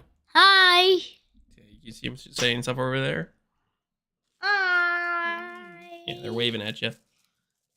You want help opening your cookie? Or you got it? I'll open upstairs. All right. You have fun eating it upstairs, okay, big guy? Bye-bye. Bye, big dude. I love you, Dad. Love you too, big guy. He knows. He's opening it upstairs. Yeah, he doesn't. He's like, wait a second, my dad's about to take a bite of my cookie. I wasn't gonna take a bite of his cookie, okay?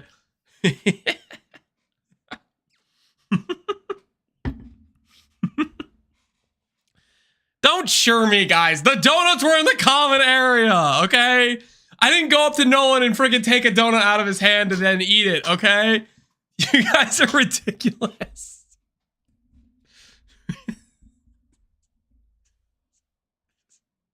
However, I would not do that. Okay, I don't need you guys to believe me. I know the facts.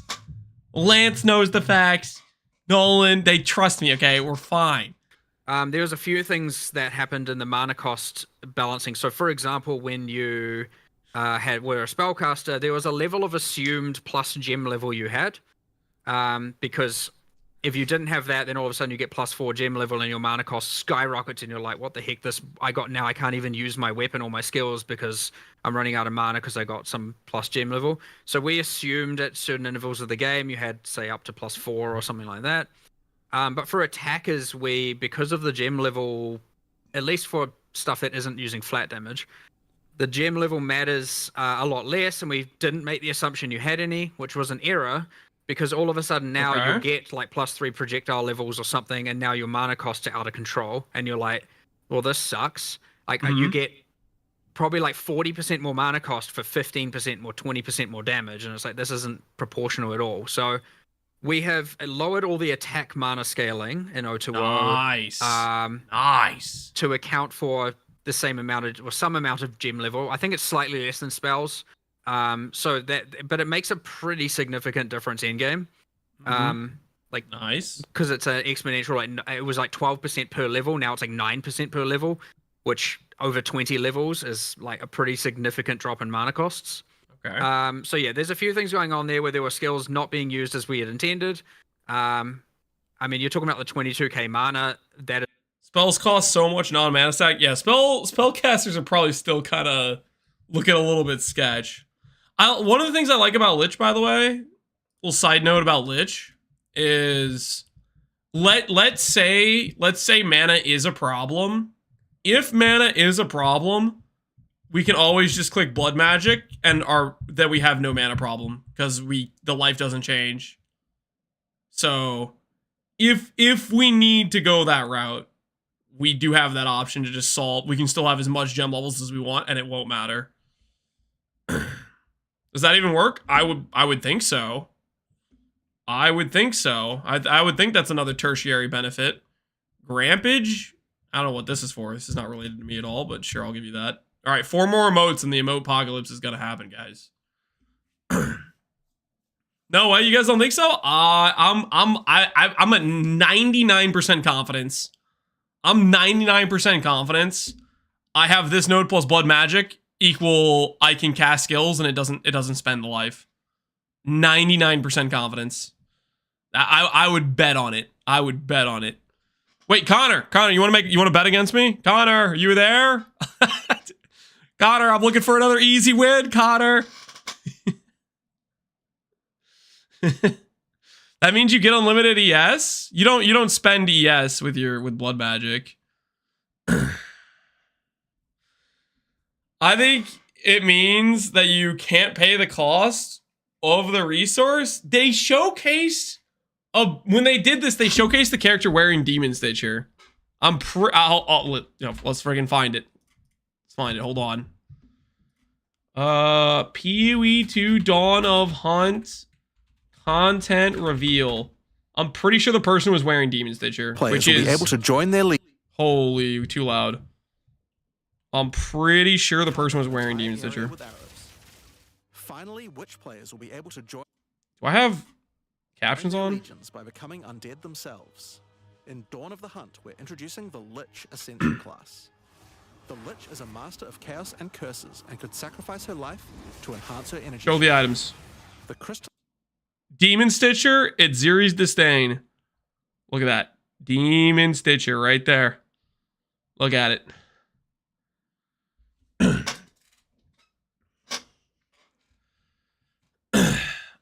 I'm pretty sure we will have the option to click blood magic, sacrifice.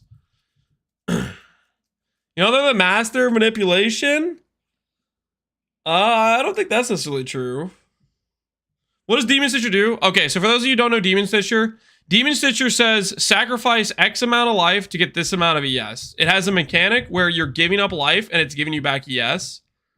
If people are saying that this mechanic wouldn't work with something like that, well, this is like to the contrary type of thing. It's a situation where you would use Demon Stitcher. Whenever you cast a spell, yes. Whenever you cast a spell, it's like a percentage of life that you gain. We'll just pull up Demon Stitcher. Sacrifice 50% of life to gain that much energy shield when you cast a spell. So every time you're casting a spell, you're generating ES, essentially. Sacrifice is different than paying a cost. How would this be different? Because you are sacrificing an amount, and the amount doesn't get sacrificed because your life doesn't change, but then you still get the ES. I'm feeling like it's gonna work. I'm feeling like this, and as Aries is saying, they're gonna be working. They're already good on Infernalist. Well, this is just better. If your life can't change, you can't pay the cost of the skill.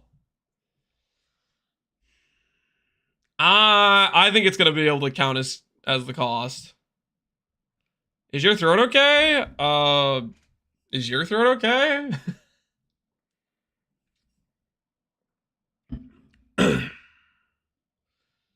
There's no shot that gives 41% DR. Guys, I think there was a no shot that it works this way about a lot of things in the 0.1 patch, and it worked exactly how we expected. Also, they're nerfing ES, yet the small node on this Ascendancy is 20% ES. Like, come on. Come on. Come on. Let's be honest. ES is still going to be overpowered. Let's be honest with ourselves. It's still going to be overpowered. It's in the bag, guys. It's in the bag.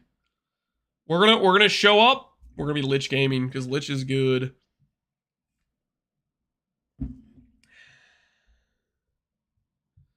Sacrifice and gain have to be paid. If nothing is paid, nothing is gained. Yeah, see, you say that.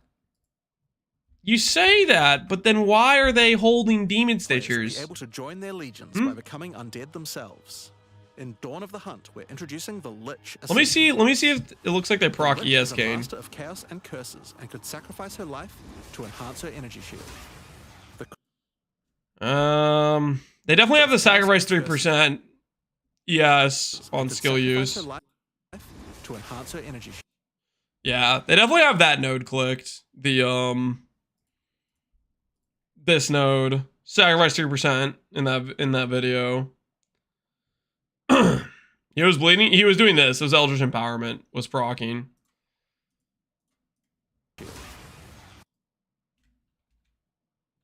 Master of chaos and curses, and could sacrifice her life. He does have Mahowaddles. Does it look like he's sacrificing 3% of his ES? The Lich is a master of chaos and curses, and could sacrifice her. life. Does that look like 3% to you guys? So it goes from this bar to this bar. Hold on. How many bars are there?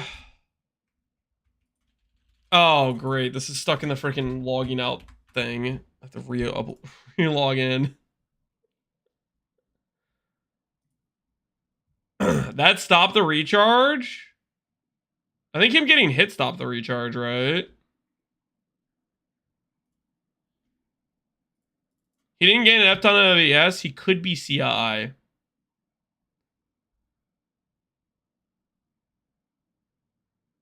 The recharge got interrupted? Let me look at it. Let me look at it. Energy shield. The crystalline Phylax curses and could sacrifice her life to enhance her energy shield.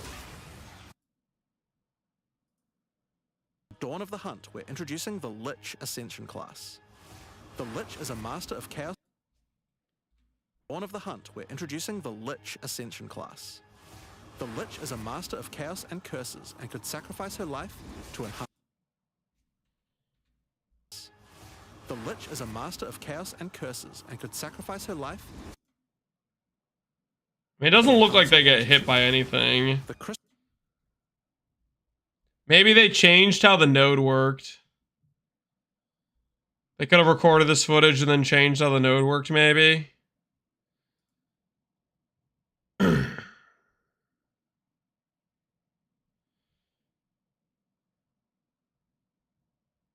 If it's interrupting the recharge, I mean, maybe they had a previous iteration of it that had,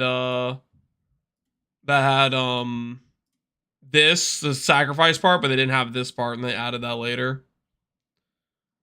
Because I don't know, is there any other example of sacrificing ES like that? Like losing, having a ES cost? Wouldn't they gain ES on Demon Stitcher? Yeah, that's the question. Are they wearing Demon Stitcher in the clip?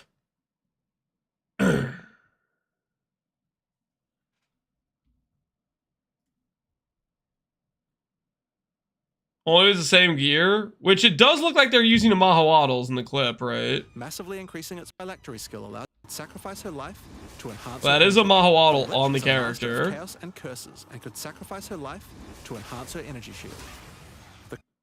And this is the altar robe. It looks like the same gear pieces.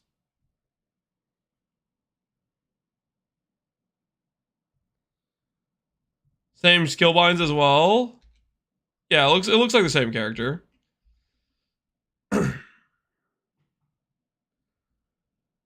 So that clip makes me think Demon Stitcher isn't working, which maybe I'm agreeing with you guys. I don't know. I think it's gonna work.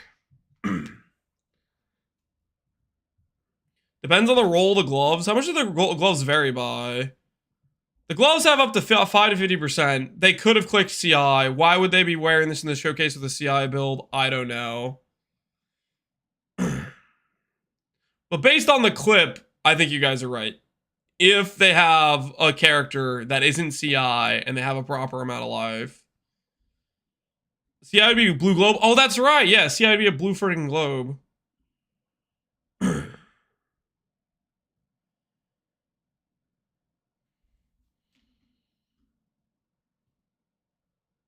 I'm gonna enjoy your Lich Pain while I run my Poison Conk? Deal.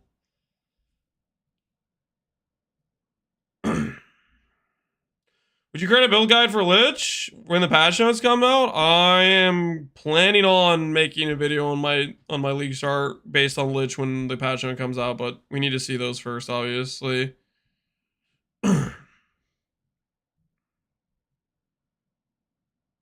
Your guy asks if your throw is okay if you keep clearing it? I'm sorry. Sorry, I keep drinking water. What do you want me to say?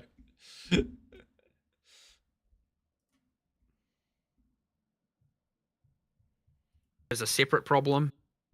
I think it's concern, not anger. I don't need somebody in chat to be concerned about my throat. It's just weird is what it is.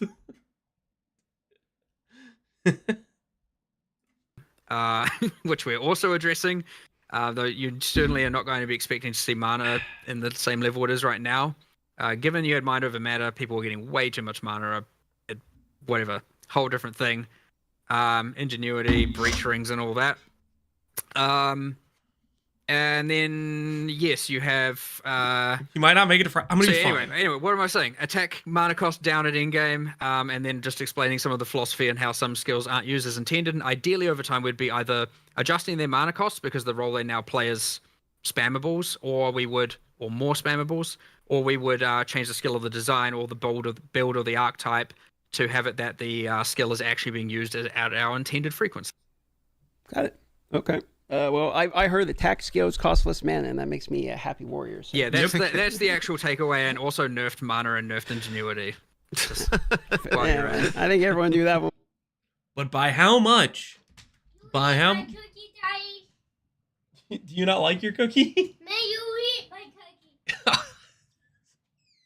cookie? Okay. So, full disclosure, for those of you who are about to accuse me of being a bad parent or something, he came in here and handed me the cookie and said, "You eat the cookie, Daddy." Okay? He was not coerced, okay? He didn't, maybe he didn't like it, okay? And he figured I would finish the cookie. He was not coerced. He did this of his own free will. I was not responsible for this. He just wanted the gold bars.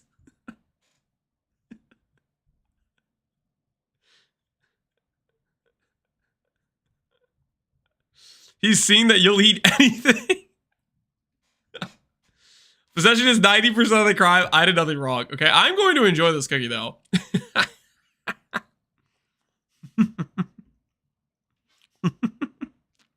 Was coming, so fair enough. Okay, so one of the most common questions, and trying to think of how to word this, but basically it boils down to this. One of the most common things. Cogros, appreciate the sub, man. Lubricating the cookie market, something like that. It's only a mid-tier cookie anyways. He probably just didn't like it and he wanted me to finish it off, you know? No, it's only like an average level cookie. It's not anything insane. People ask about, they want us to ask you, was about the pacing of the game. They see abilities added, you know, like leaping backwards. They see parry being added. We see monsters that have, you know, exceptionally high movement speed and some slower cast animations from the player side of things. And, you know, mobs being able to push you around, etc. So I think kind of where people are going with this is, where do you guys see in your perfect world the in-game pacing of Path of Exile at? Obviously, it's not going to be the Gimlin stat stacker, you know, stuff like that's getting destroyed, right? That's not the intended pacing of the game. But how much faster than campaign? You know, what's your philosophy behind the pacing when you're developing abilities? You know, like we see with the Huntress. Did you get Lance's half-eaten cookie? He brought it to me. I didn't do anything wrong. He's like, "You eat the cookie, Daddy." He handed it to me. I didn't do anything wrong. If you want the cookie back, it is gone. Full disclosure, the cookie is gone. If you want it back, it's too late now. He gave it to me. I did not steal his cookie. He was finished. Okay, see guys, confirmation from my wife. He was done with the cookie. Everything's fine. Leaping backwards and stuff like the pushing of the mobs and the fastness of the mobs seem to outscale your pacing of the player. Well, this is sort of one of those questions that we get all the time and asked in different ways and so on. And it's like, it's always very hard for me to answer because I'm not sure what, like I can't exactly give you the speed and, you know, miles an hour, right? Like it's sort of hard it's hard to sort of quantify exactly what we're talking about. And I guess that's why I always tend to fall back on the feeling of like, okay, well, we want you to feel like you're always getting power growth. But we still want combos to matter, like these kinds of things. Like it's all those really design philosophy things. One thing I will say is that I heard from someone, and then it made me think about whether or not there was a concern that, like, from what we talked. John has never run a breach on a Sunder build, not once. Who has anyone run Sunder on a breach? I don't think when he sees Sunder, he thinks clear skill. He thinks this is the giga combo DPS option to help finish off the boss. Right? Combos are so lame. Yeah, I mean, I'm not gonna sit here and defend combos, but about in the Ziggy interview, because we talked about like nerfing a lot of things and like how that was all happening, right? And then we had someone who said to us, oh, you know, I like, you know, someone internal testing, they're like, oh yeah, I'm playing Endgame in 0-0 and the pace feels exactly the same as how it felt in 0-1-0. And the thing is, and they're talking about some random build that's like not some crazy broken meta build. It's just a rando build, right? And it's like, well, yeah, if you're a rando build, then like the pace isn't really changing. And I just want to make sure people understand that like we're not. It might even be increased.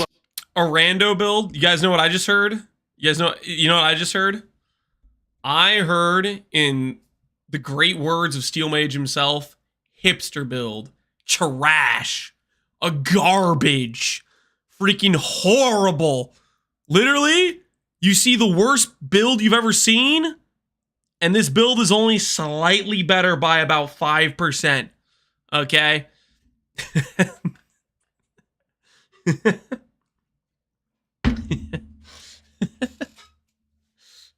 AK, play the meta build.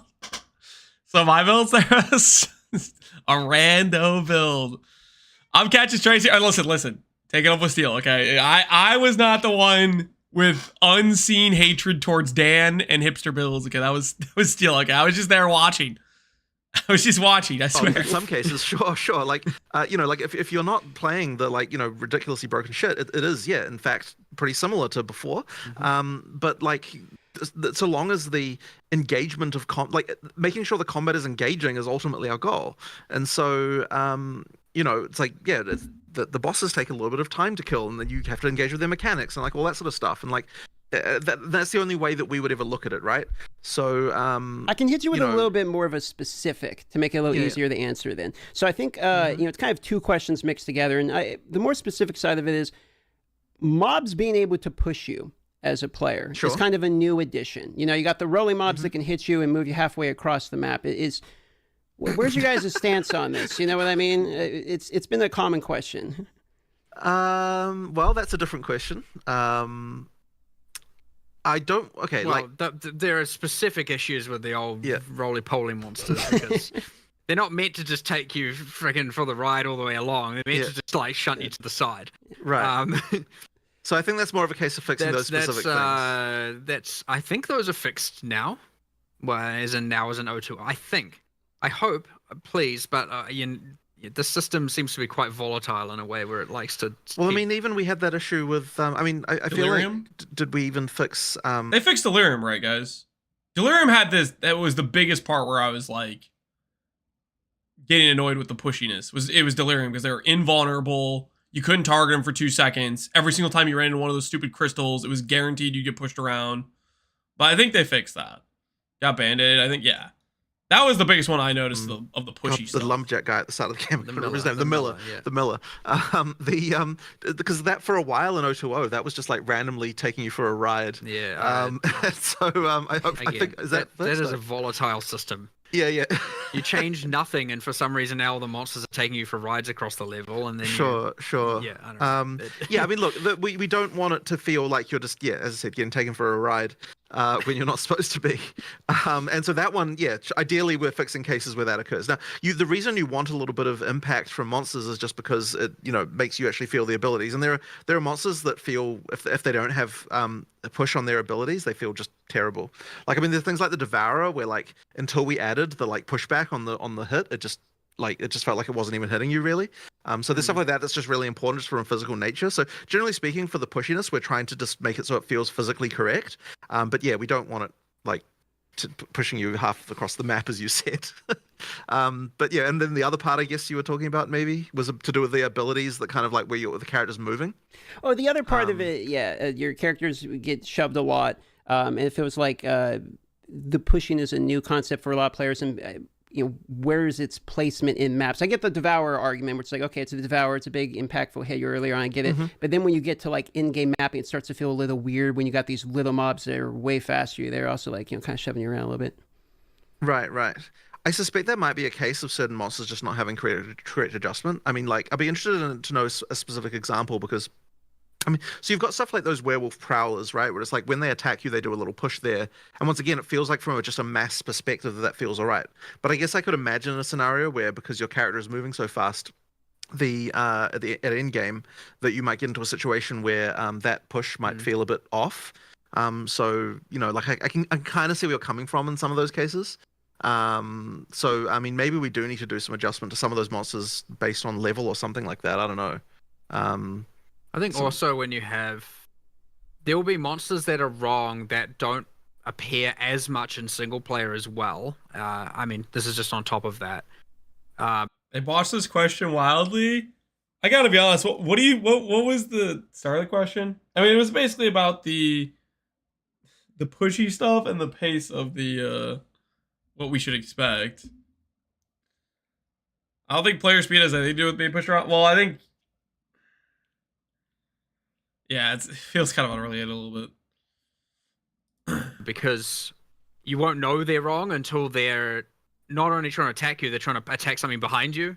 And all of a sudden you're getting moved by something that you don't like. Probably, again, it could occur in minion cases, kind of a summoning cases. Right. Or in multiplayer, it certainly happens. So yeah, I mean, there's no way that all the monsters have the correct pushiness value, so to speak. So Right. That's But I mean, it's good. It's good to get that as a thing to specifically focus on because, like, it's something that probably would need some attention. We just need to get someone to like do an audit specifically thinking about that.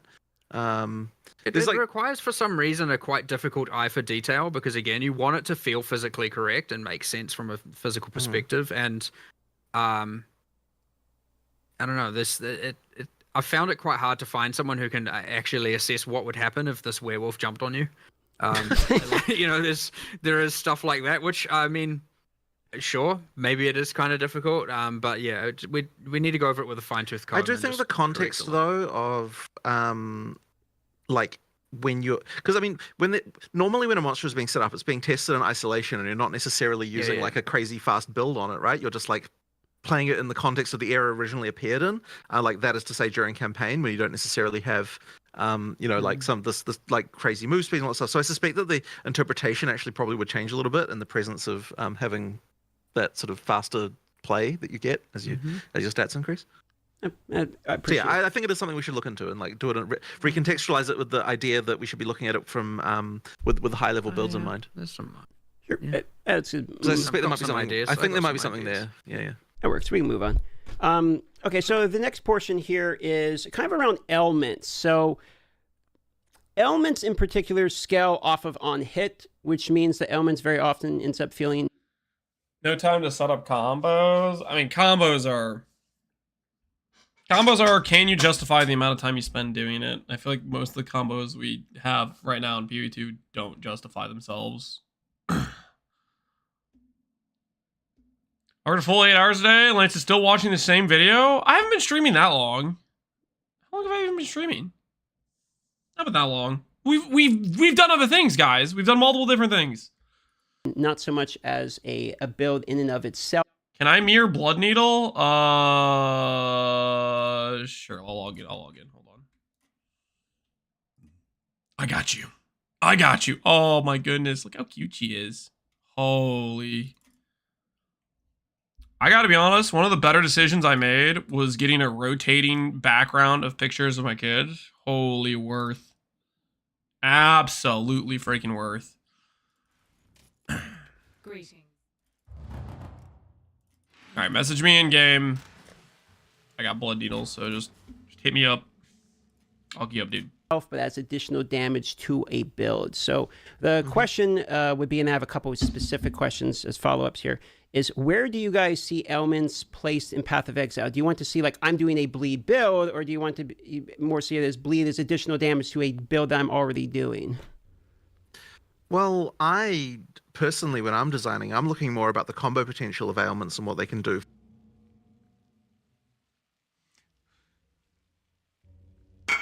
How is that the opener? How is that the opener? We don't have an identity for ailments. They feel like the same thing. I'm looking for that combo potential. Oh, Jonathan, why? I feel like I just got comboed. This is where a Palestron clip was from. Was that what it was from? Because that context would have made a lot of sense. That context would have made a lot of sense. Yeah. Hey, you want the blood needle? Confirm. Don't click the wrong item. Click.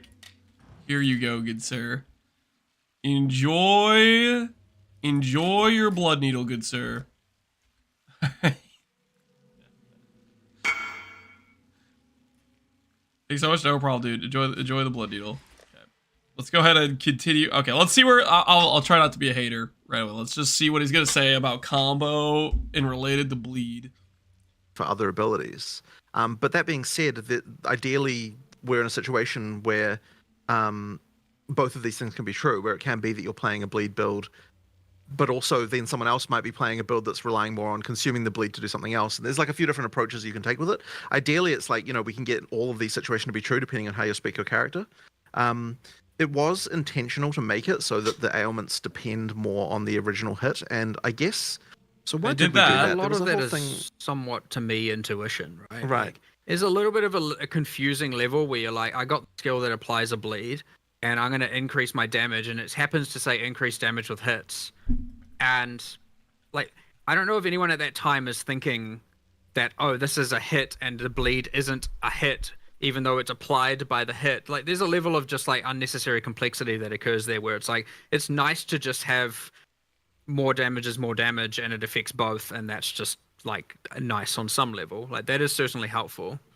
But I think also part of the problem is like you want the thing wherever you take increased attack damage, for example, like that affects your damage over time applied by those attacks, right? Like you get, again, you don't want all this like really, you have to take global damage and you can't take kind of certain types of damage and you have to work your way around it and know all this like...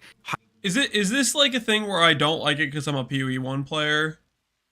Because like I don't like the ailment things because they all feel like they don't have an identity and they just feel like there's stuff that's like tacked on to basically what is a hit build. But is that just me being a PoE 1 player not liking it?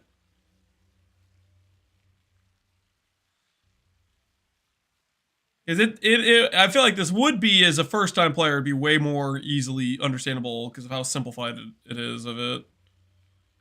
A little bit of both. Because I do remember when I first started playing PoE 1, there was a lot of situations where I was like, this doesn't, like there were a lot of like not intuitive things where, what was it? It was like increased attack damage versus increased elemental damage with attacks. Like that stuff didn't make sense to me, that one worked and one didn't, type of thing, which is what this is saying, right? I'm also a PoE 1 Andy, yeah. I mean, for me, it's the same thing if I go to play Last Epoch. Last Epoch, I don't really like their ailment system in Last Epoch because they all feel kind of samey to me. Which is maybe just PoE 1 player stuff, or I don't know, but...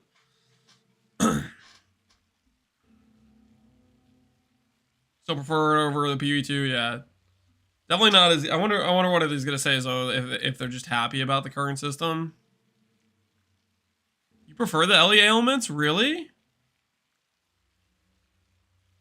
The LE ailments, I think my issue with those is it feels like you just have 5 different versions of poison. If I'm remembering it correct. Like, I remember thinking, like, frostbite, electrify, poison, like, bleed. They all just feel like they're the exact same thing, but a different color. I prefer LE ailments to PoE 2 ailments? I could see that, yeah. Every LE ailment is poison. That's how I felt about it. It felt like they are all the same thing. And the same thing with, like, any ability that was like, oh, this is poison RF, oh, this is electrical RF, or whatever. All the different skills that were, like, a circle dot animation, or a dot skill or whatever in LE. Like, I felt like there was a lot of things where things just felt, like, samey. I don't know. I like having that, something like the hyper-specialized details about which stats work and which stats don't, and looking at that from, like, just a new player, or not even new, yeah, it kind of seems like that. Probably people who have hundreds, if not thousands of hours into the game are probably still uninformed unless they've read a specific thing explaining how it works. So that's to say in PoE 1, right? In PoE 1, yeah. Whereas in PoE 2, PoE 2, it should just be if you increase your damage, if the hit is harder, then the bleed applied by the thing is going to do more damage. That is certainly an upgrade. However, there isn't exactly a design goal to say, no, you can't be a build that's like hyper bleeding or igniting or anything like that. And whether or not those are entirely supported or supported enough is obviously people's opinion, or maybe not necessarily opinion, but there's no specific goal to not go one way or the other. We just wanted to make sure that you can, if you increase the damage of the hit, the ailment applied by that hit is doing more damage. It makes sense. I think where the feedback ends up coming from is, you're increasing the damage of the hit. So by the end of it, you're not really playing an Ignite build because you like Ignite the Ailment. You're playing a Hammer of the Gods build. You know what I mean? That's applying the Ignite. That's, I think, the end result of where scaling the hit comes from. Well, the Hammer of the Gods bleed thing isn't exactly something that that we're like in love with. Is it on the list? Is that one of the things they're gonna nerf? Which is a little stupid because they have things that increase the magnitude of ailments, which increase your hit damage. Well, those things are allowing you to specialize harder into just the ailment or force it in or something like that, right?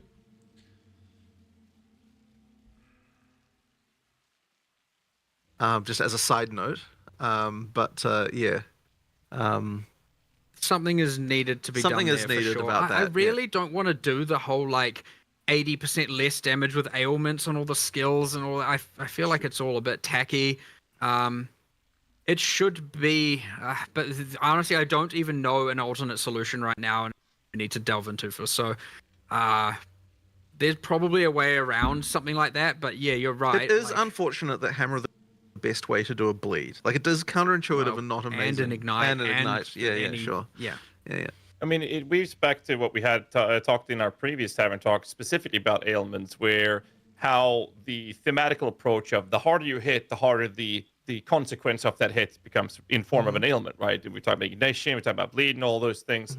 But at the same time, we also put the players in the boat where we now are starting to scale, or we have the perspective of thinking, why would I stop scaling that on-hit damage if I have to stop scaling my on-hit damage to do more ailment damage? Why can't I just continue? Yeah, you just end up doing less damage. This is like what I ran into. Oh, I did a concoction character. Oh my, this is actually a perfect example. It felt so stupid.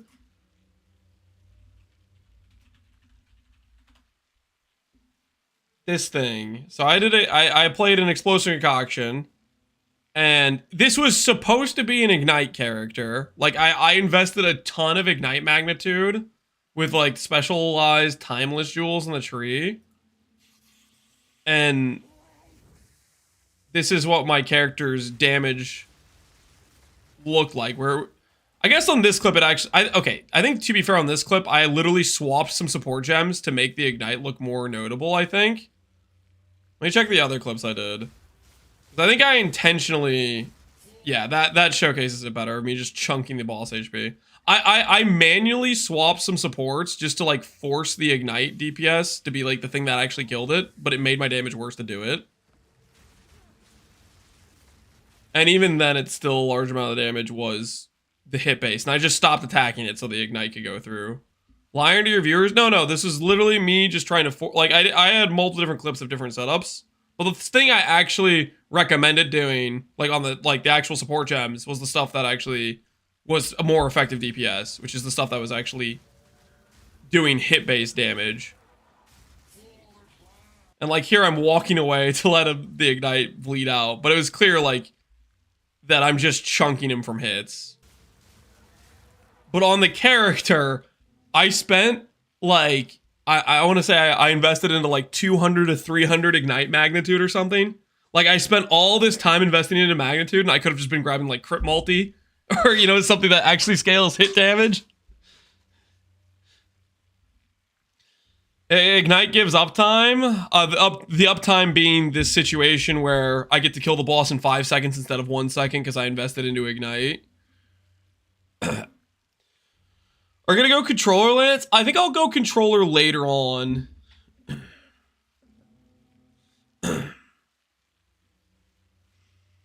I think I'll go controller later on.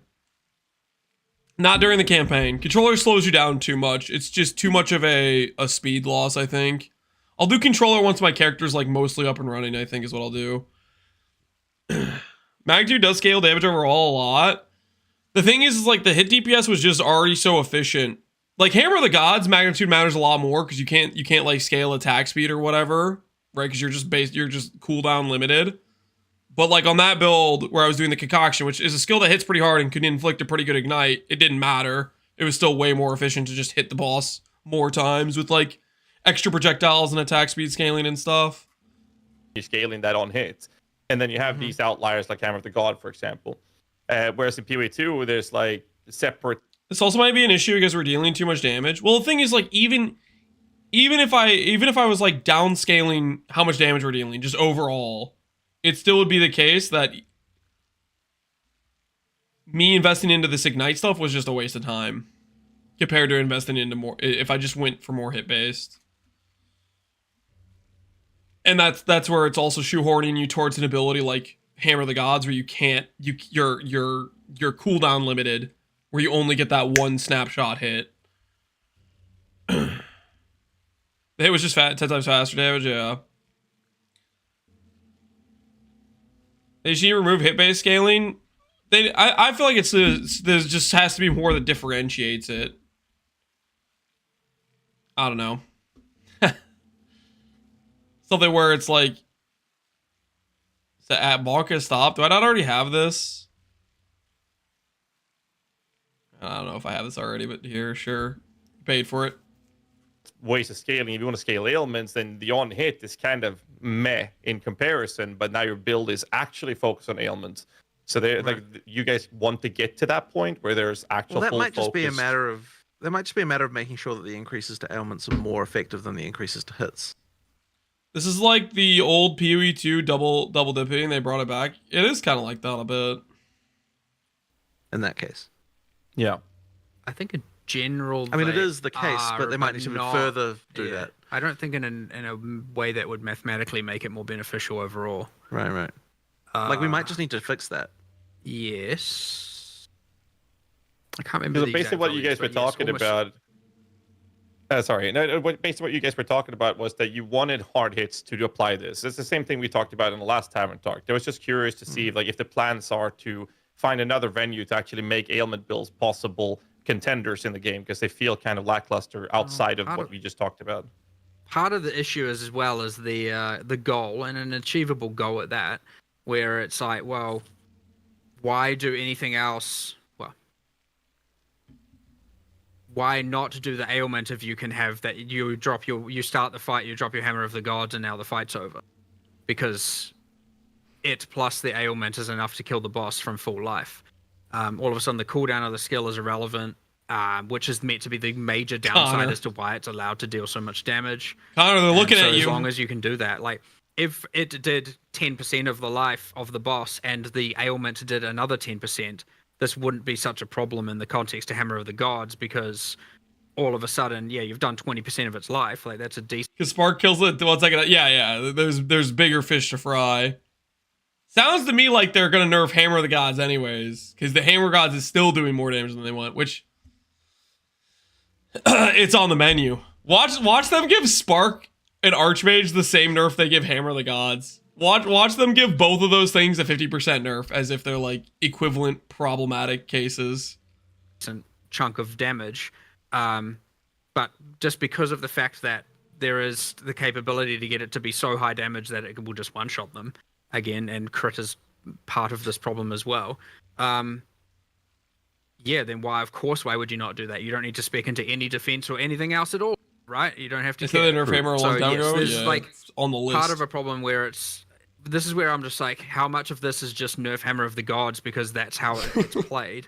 Well, I mean, it isn't even. I mean, I feel like at some point you just want to put cannot create ailments on Hammer of the Gods. Well, yeah, but we always try. I know. We try not. At some point. But the more we have this conversation, I'm just kind of becoming that's what I was saying before. Yeah.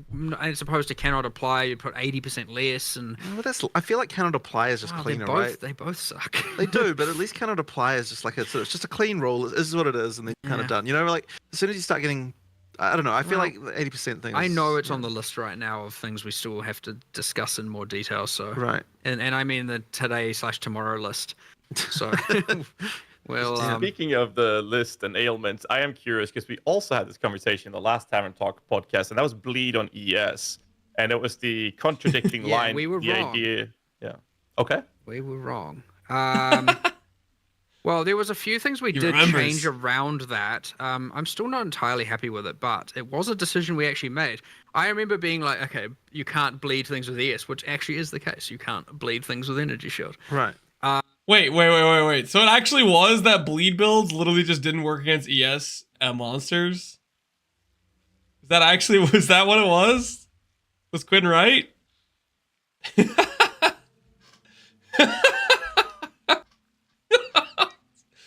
He has this hyper focused bleed build and he just gets completely rolled because he can't actually do damage to it. It has to be damage to life. CI equal bleed immune? Well, that made sense for the player. We do that for the players part of it. We didn't know it. We didn't know it for the player versus monster part of it too. That it worked both ways. That causes the bleed. Yes. And there's some reason for that. I can't remember why. Was it a dumb technical reason or like an actual design reason? I don't remember. Yeah. But, and I was like, what the? There's no way it works that way. And we were talking about how we were going to make sure it isn't the case. And we were just wrong. And then it was like, yeah, you guys decided this. And I was like, oh, and then I had flashbacks to crazy discussions we had. And yes, indeed, we did decide that.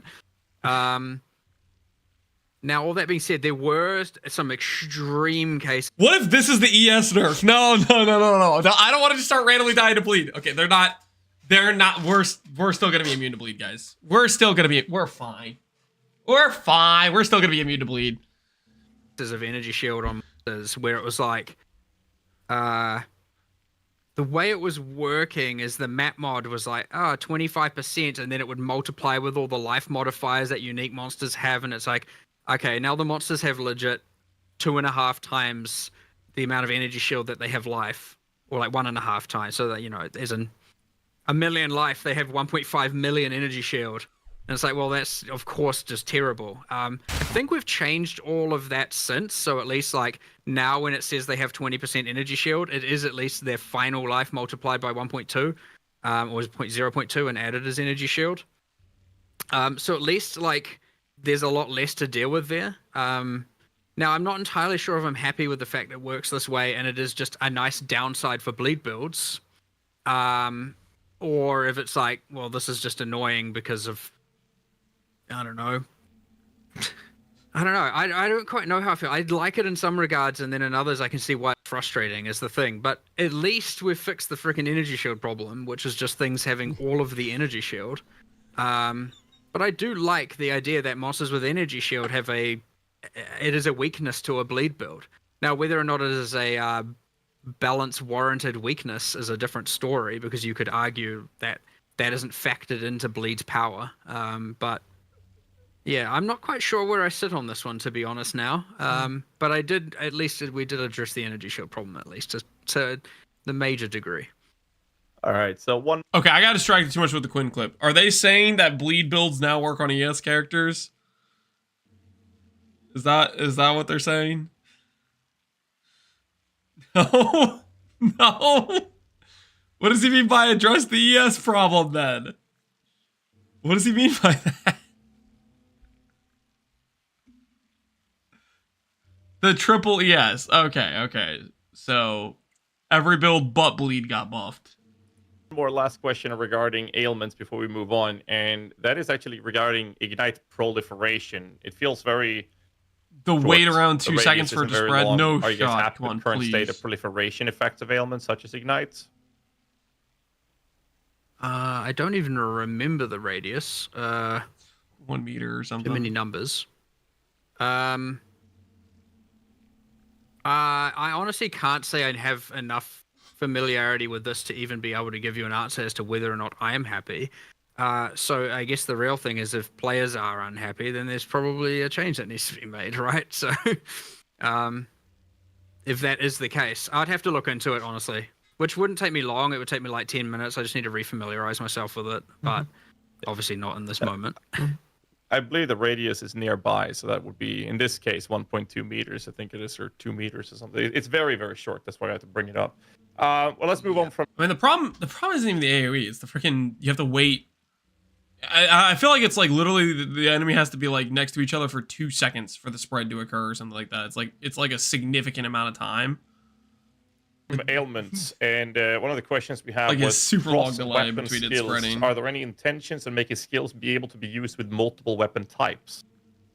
Generally speaking, no, because we see the skills that you use with your weapon as being like innate to what it means to use that weapon, and that was like a major difference between PoE 1 and PoE 2.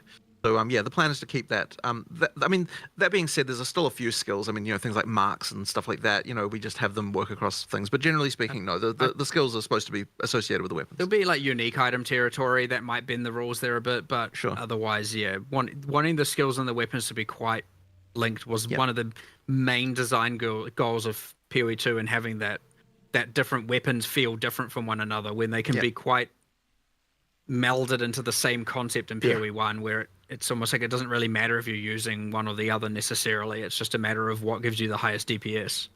Mm-hmm. So next question on the list, which we touched on just briefly here previously, about boss spawn rates. So you said that you've increased also the rate that you're going to see monsters, or I should say bosses, be accessible. Does that include things like Audience for a King and their drop rates in like Ritual? That is explicitly what I'm talking about. So that is the Twisted Domain, is that what it's still called? The rate of which Olroth appears, the Audience with the King frequency, and Simulacrum frequency. Big W then. Okay. Yeah. We'll follow that question up with the current boss drops. There's going to be 100 uniques being added to the game. Will some end up being boss-specific ones? And are there any changes to what items the endgame bosses can drop currently? So we're not adding new boss-specific drops to bosses that already existed, but there are some of those uniques are boss-specific for new content that we're adding. Yeah, but the intention though with the uniques is not to be add a bunch of boss-specific stuff. Mostly, it's to add a bunch of stuff to the core drop pool, which is what needs, which is what needs it, I think. So yeah, that's most of them are core drop. There's gonna be some good stuff in there, I bet. So with the addition of 7 new maps, I believe is what you said, is coming to the game as well. Has there been any retuning or touching of the previous maps? And the follow-up to that would be: are there any plans to have something like a Horizon Orb, or potentially you could change one map into another? So if you see one that's like an Augury, you can change to a Val Factory, or what have you. Change the Augury into the Val Factory? No. So we haven't done that. There's been probably a few touch-up to maps, but I would say it hasn't been the major focus of 020. But I do think it's going to be a much more of a focus in 030, that we want to try and improve the mapping experience of just the core maps by quite a lot. Okay. Point 3, guys. Yeah, Point 3 will save the bad maps. We had a huge discussion about this the other day. Yeah. I think we did briefly talk about it in the Q&A with Ziggy, but like, effectively there are just some maps that are just like, very mundane. It's not a lot going on, and yeah. So part of this was also at least adding all this new content, like the Exiles and the Wisps and stuff, will alleviate the level of things not going on in certain bad maps. But yeah, we had a pretty massive discussion about how we could improve it. We just need to do it, and there's no way we were going to do that in time. So 030, I guess, is our current objective there. It's the layouts. Yeah, I mean I don't think it matters how much content they put in Mire. I'm still going to be annoyed running Mire.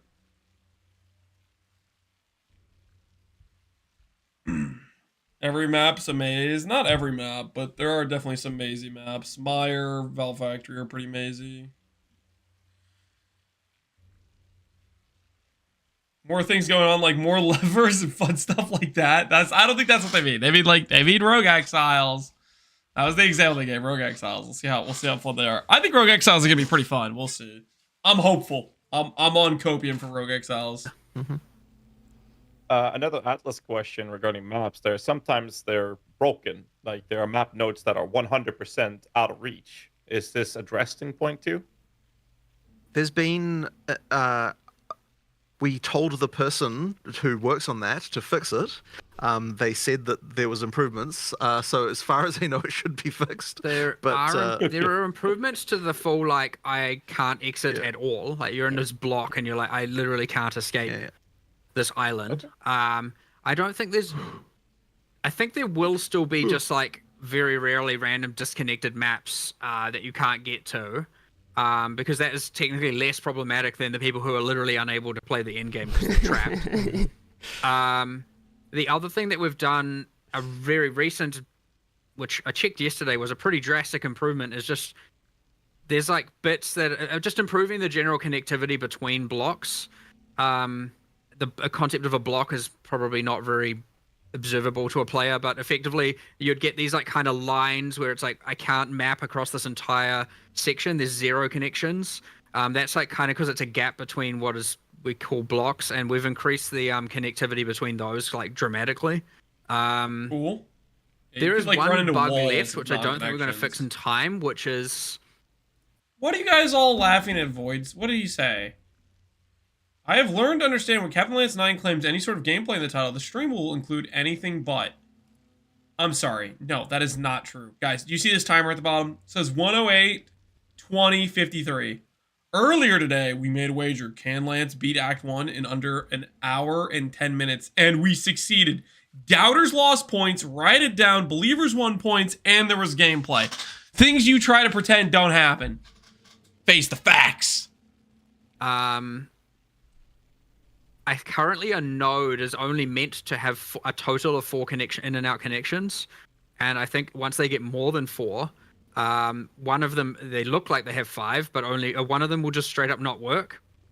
This is a bug. We are going to fix it. I just think it might go out with that bug. It's already on live, that problem, where sometimes you're like, I've completed this map and it connects to this one, but I can't get there, and that's because it has more than 4 total lines.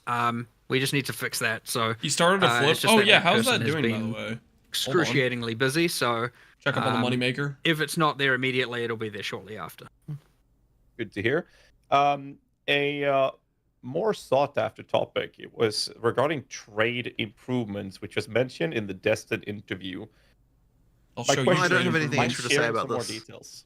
I don't have anything extra to say about this. Okay. Wait, what? Guys, he opens up the question with trade improvements, and Jonathan's like, no, man, I am not answering this.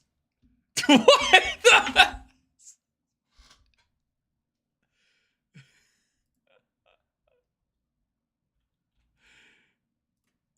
I already made the sale? Holy. Okay, how much? Wait, how much was that? Hold on. I can't do alts? This game doesn't have alt functionality? Okay, 2970. All right, keep track of that number, guys. 2970. 2970. Oh, I can't all sort? Why do I feel like I'm living in the Stone Ages? What is this? How do Pee-wee 2 players live like this, honestly? How do you guys live like this?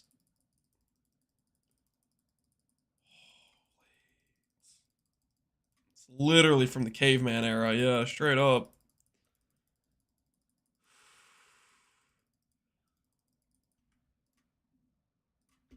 Okay, I gotta be honest. I've been talking about flipping taking like 5 minutes or whatever. Wait, okay, wait. I can do the auto click from there, but I can't do it from here.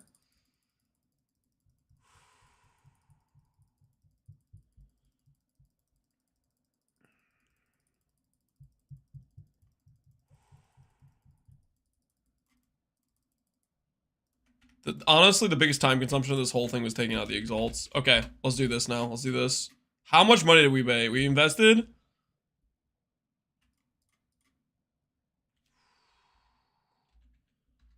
We go for... We invested 5. We got back 7. That there is value. Look at that. Look at that. 40% value return. Holy. It only cost us 400,000 gold.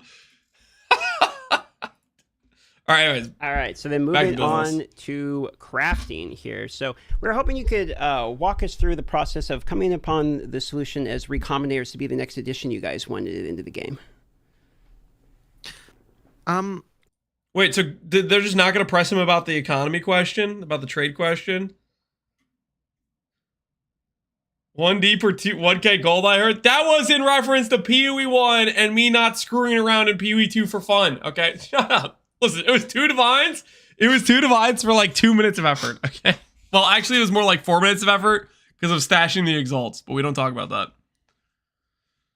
John was pretty clear. Yeah, I guess he doesn't want to talk about trade. Effectively, we were looking for things that could increase the ability for there to be more interesting stuff you could do. He's been asked a lot. Yeah, it's probably one of the most common questions he gets. He's not ready to let's talk about trade. Give each league its own crafting mechanism. And I mean, recombination is something that kind of like a sort of, well, I should say multiplicative with kind of other things that go on with mods, because it sort of allows you to do some interesting stuff. And utilizes ground items. Utilizes ground items in a good way. Boxes as far as like what we need a crafting system to do. Today I'm actually going to be going, because we had that last minute change of how we wanted it to work, and so today I'm going to be going through the math of that pretty significantly. That's my plan for after this podcast. So we'll see how that one turns out after this. But effectively, you know, like recombination will change, I think, its role a little bit from PoE 1, because it'll be more about getting the good set of like 3 to 4. You know, like 2, 3, 4 kind of mods that you want on an item, and then going from there with the exalting the remaining. So you know, like that's kind of the intended like place where it kind of ends up being most useful for you. It isn't going to be something that you are going to make a perfect, you know, like 6 T1 item with, because like the percentage chance will just become infinitesimal to the point of like not being worth even trying. So he's saying 4 mod items possible, and then you ruin the item with 2 more exalts. T1 mentioned, did he say T1 too? So really it's more about those like a smaller number of mods that you can definitely pick, and then like hoping to get do well with the remaining 2. So yeah, that's sort of the value. But ultimately it's that sort of stuff where we need our crafting systems to work well with ground items, and you know, to fit into the to be multiplicative with other crafting that you can do, and you know, having it be on a system that on a league that didn't have craft. You can omen craft the last 2 if you don't bring it though, Titan. You know, that's a good point. That's a good point. I forgot about the readily available omens, guys. They're 2.5 times more common. I hear Connor is going to be doing that with his fractured items. Did you guys know Connor was a mirror tier crafter? He literally, he on a regular basis, he likes to fracture and then omen his already multi-100 divine items. Okay. Thing as well was a big bonus too. You mean it back? Nope. I mean Connor. Connor's the one who's talking about opening his mana gear after, then fracture it after he opens it, or opens it then I've crafted 3 mirror items my last week of PoE 1. No, I can't let that stand. Link it to me. I want show me your mirror items. Show me your, if you're counting that 29 quality base that would take anyone like 400D and a little bit of gumption to beat, so help me. So link me your, hold on, let me log into PoE 1. No. Let's see the proof. Let's see your 3 mirror tier items. And one of them better not be that 29 quality chest that's poorly defined. So help me God, or I'm gonna slap you. You better not be linking me that chest. Wait, he's gonna link me the chest of the simplex. He's gonna link me the chest of the simplex, I bet.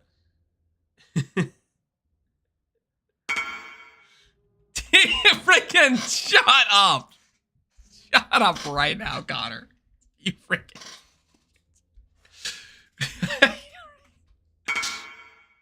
And you're linking me to Twilight Regalia. Okay, all of the things you linked me. This is only 28 qual. What is your definite? None of these are me. Okay, the simplex maybe in terms of cost because of what happened to simplex price. But you're not linking me a 29 and a 28 quality chest. Shut up. How much you guys want to bet right now if I go to check the trade site? There's a better chess piece on trade right now.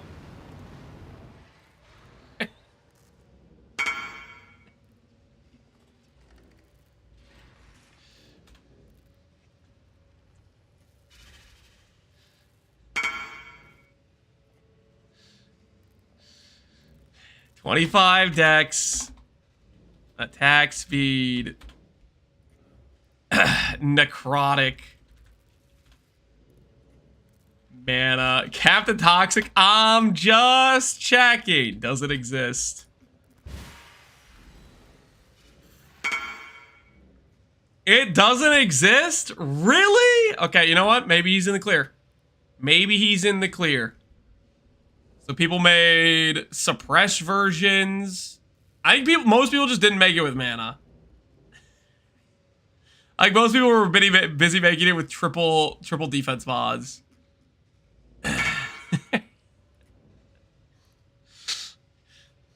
It's done like 70 copies. Oh my word, this is I'm disgusted right now. Do you teach your kids not to bully their friends, Lance? Yes. Okay, me bullying Connor is not the same. Okay, this is perfectly justified. This is coworkers. It's not the same as friends. Okay, me and Connor were basically coworkers. This is.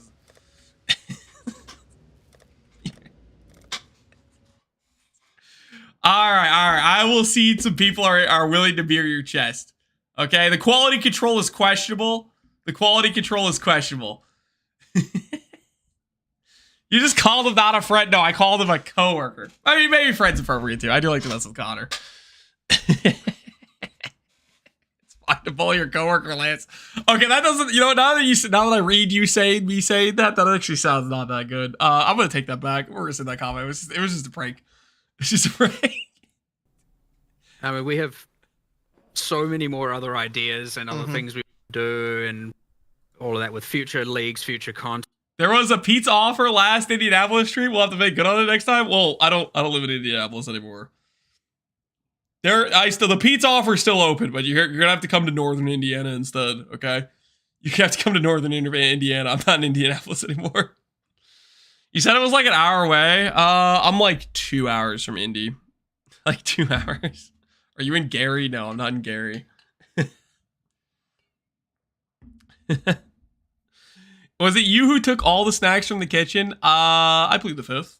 And expansions to the ones we already have, and it's just going to be a matter of like, we want to do at least for. Can I come for pizza too? Yeah, everybody's invited. Yeah, it's a pizza party. Now I'll give Expedition 1 because. Who wants to visit Indiana on a whim? Hey, I notice a bit of sass in your voice when you're talking about Indiana. Indiana is a great place, okay? It's got all 4 seasons. It's got some cornfields.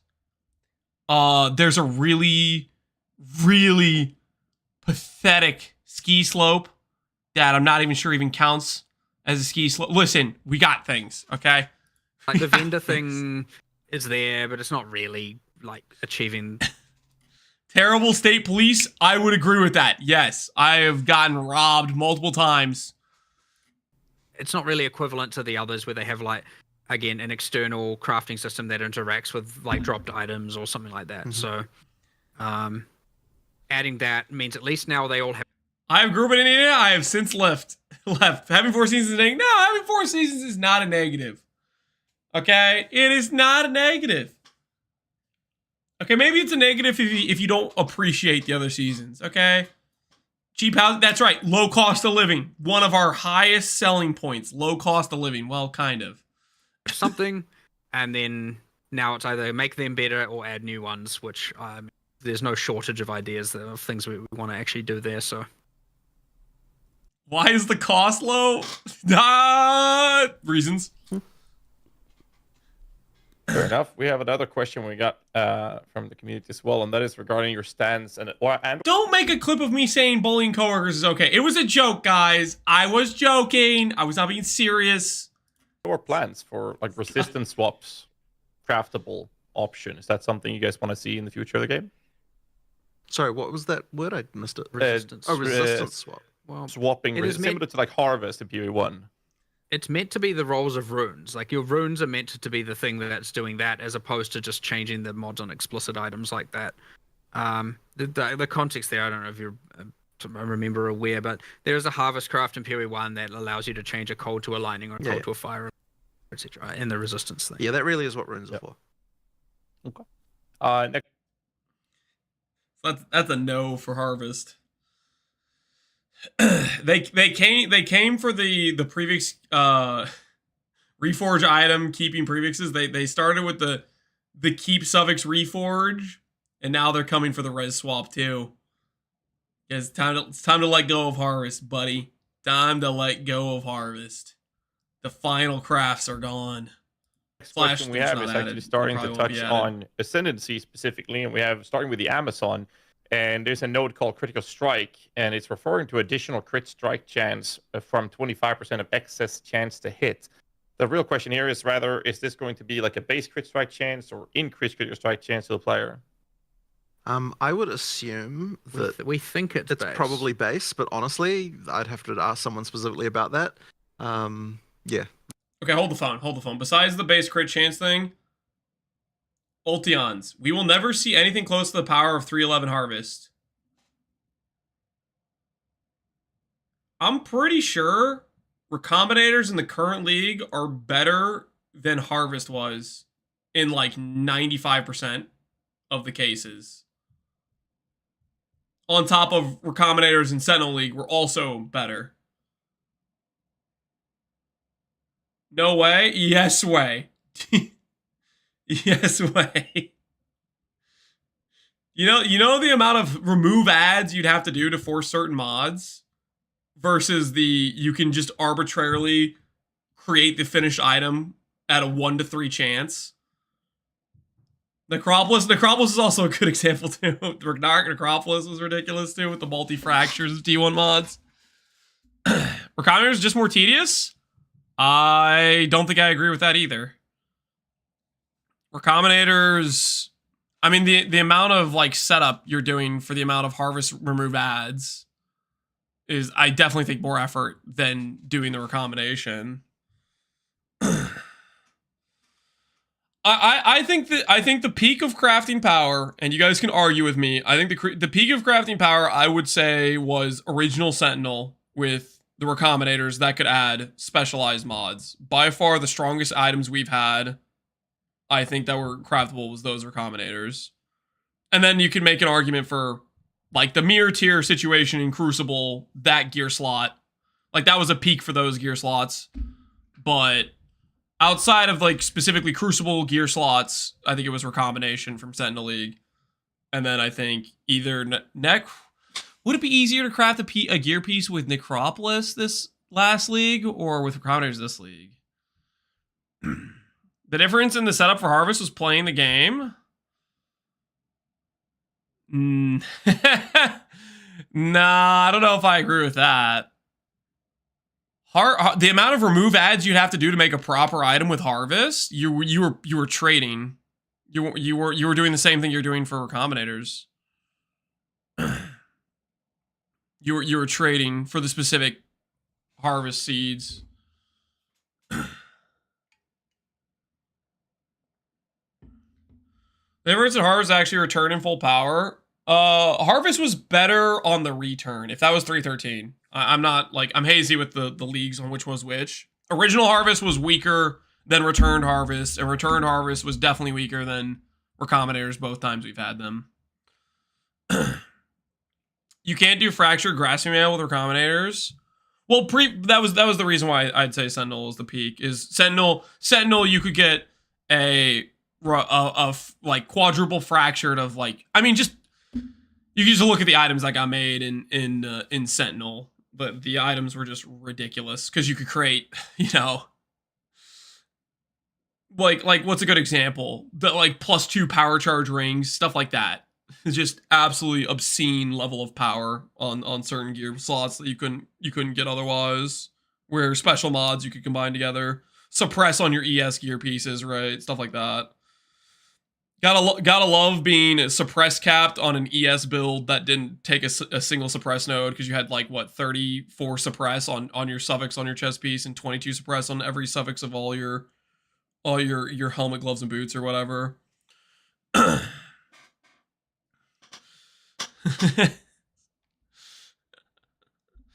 You guys remember 315? 315. Dude, I don't have these freaking memory by numbers. What's 315? Is that like Expedition? I feel like it's like Expedition. The thing about Crucible and Harvest, you have to fight stuff to craft. Crucible fight stuff to craft? I mean, I guess you had to charge it. The thing I remember about Crucible was running past all the monsters in that one map, just straight to the end. That's what I remember about Crucible. I remember a map where it was like a little bit of I just ran to the end. That was my Crucible memory. Was just running to the end of that one map. Like I don't know the actual answer, but it's probably this. Getting more and more the Titanforge monsters, yeah, they were insane. You basically just ran straight past them.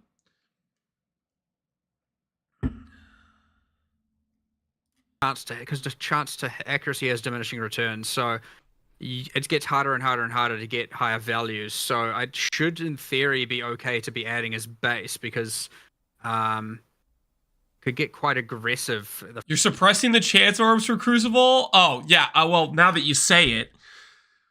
Yeah, that was a thing that happened in Crucible. Thanks, man. Thanks for reminding me. Also, screw you. Fall off there, so I believe it works that way. But this is the exact kind of thing where someone might have been like, oh my god, this is unacceptable and imbalanced, and we have to change how it works to be some kind of final value or something, and if which the description will be updated and it will be made clear, but that might have happened literally as we've been doing this for all we know.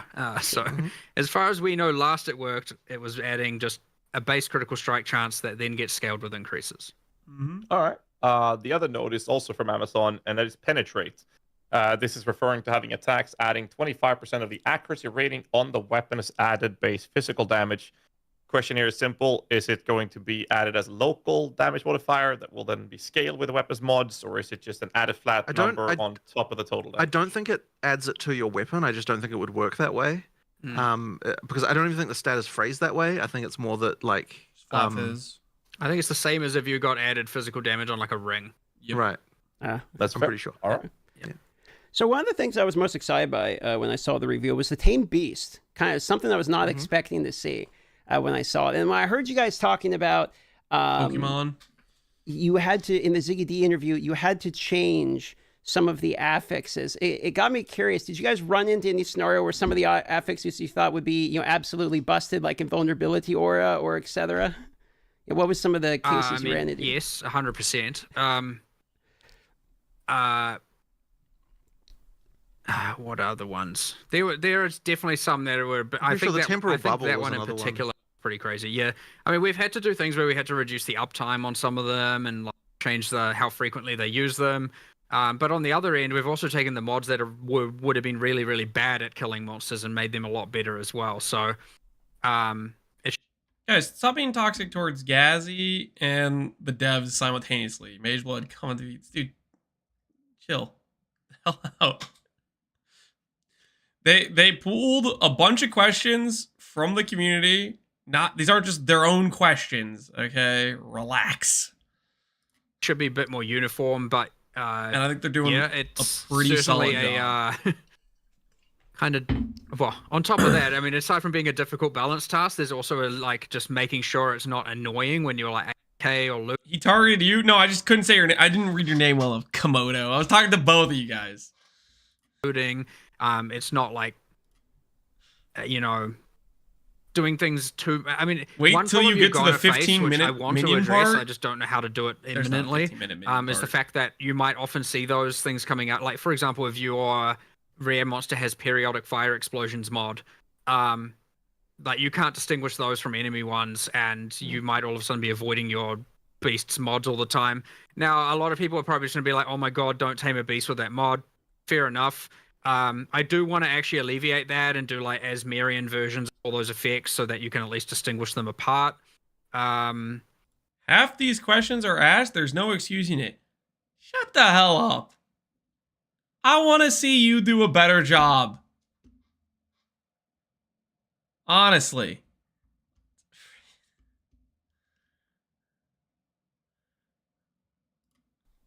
Put some wispy stuff or change the color of it a little bit. But for now, that's kind of a lot, and we didn't get time to do that.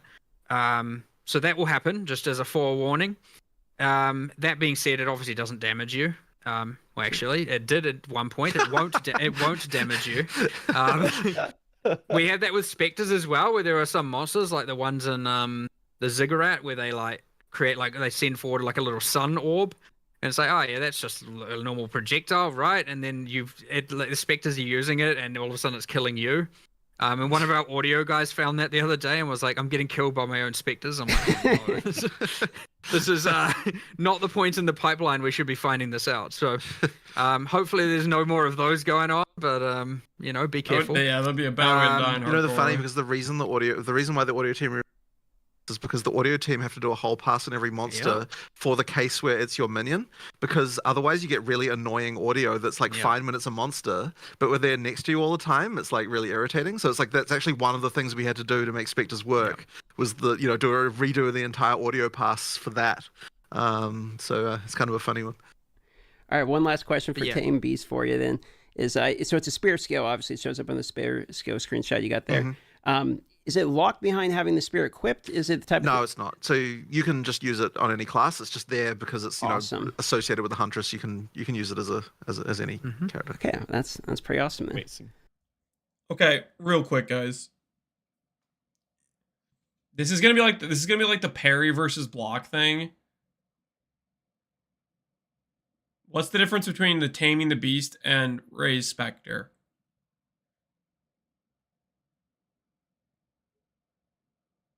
Are they the beast keeps the mods?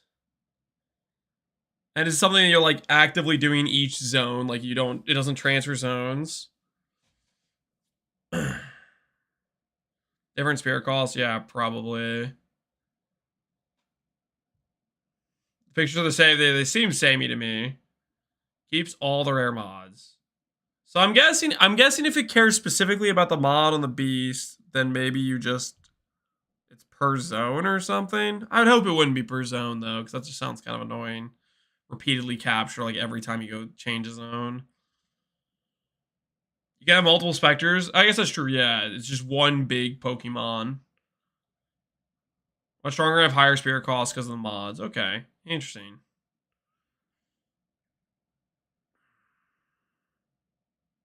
I guess we'll find out. Moving over to Ritualist, we have a couple of quick questions here, and I'll start with the first one. The extra ring slots, we saw the answer to this regarding Calandra's touch ring, not being able to copy it, but how will the extra ring slot interact with Ingenuity? It just works with its nice new nerfed version. It just works. Yeah. Okay. Thank you. How nerfed, Mark? How nerfed? There was a list of unique rings that had to we had to do specific implementation for, like Thief's Torment and random stuff. I don't know what state these are all in, and the can't use other ring slots stat, I should say. I can't remember the exact decisions that were made on all, but ideally they should just be the most intuitive thing. It's just they all needed pretty specific handling.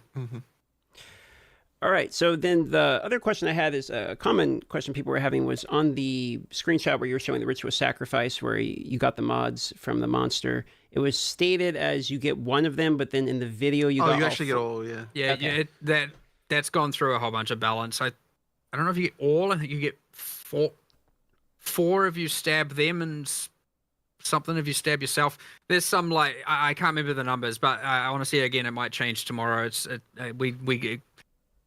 We do these live streams and it's not like we've stopped developing on the game. So yeah, you get little inaccuracies like that are just wrong, or that change in the last week or 2 weeks kind of thing. And it's not like we've written that thing literally 5 minutes before we did it. We're like preparing that thing for like a month.